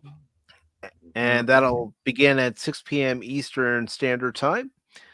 And then on Tuesday, it will be an edition of Pop Talk. I just have no clue what we're going to talk about at this particular time, but that will also be at 6 p.m. Eastern Time on Wednesday. And then Thursday evening, I will be over on Netter's Network as a guest of Netter's Thursday Things. And that'll begin at 9 p.m. Central Time, 10 p.m. Eastern Time on Thursday night. Nice. So I do want to say thank you to each and every one of you who stopped, listened, and lurked during this edition of Pop Talk. I first want to start off on the YouTube side by saying thank you to, Prismatics. I hate how the weather around here keeps changing. Just when I think I'm getting rid of this cough. Nope. We also have Angry Canadian, Low Spec Linux Laptop, everybody's favorite penguin besides Punk Waddle. Right? The Padawannabe, the king of all orcas, Lord Crit of Everest Productions, Blazerhawk Darren, Andre from Wish, Jason Fox from 540 Studio, the devilish troll himself, Phil McCracken, Yep. Anonymous being a smart aleck because my internet crashed during the stream.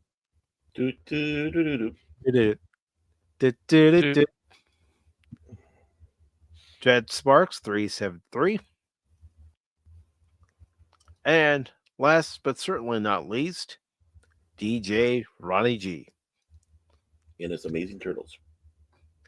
Turtles. I like turtles. And DJ Ronnie G is correct. Subscribe to Netter's Network to get notified about Mike's appearance. Not just my appearance, but anytime Netter goes live. She does great content, as does Troy Shirley, her husband. Yeah. Yeah, Troy's okay. Troy's okay. Troy's okay, but just kidding, Troy. I see you want to cause a rift, don't you, Baron? You just want to poke the bear, don't you, Baron? Well, Netter's carrying him. You know it. She's carrying him. I mean, he's nothing without her. Just kidding, Troy. Just kidding. And I don't see any comments on the Rumble side, but for those of you who watch, listen, and lurked over there, thank you very much. If you did like what you saw either on YouTube or Rumble, please make sure to hit that like button, share out the stream, and consider subscribing or following the PACIFIC414 channel on YouTube or Rumble. And until then, remember two things. Don't give up on me, because just when you do, you might miss something. And that's related to when I play games. And also this. Remember, I'm not just a baseball guy. I'm an all-around guy. Have a good Sunday, everyone. Autobots, transform and roll out. He's just a...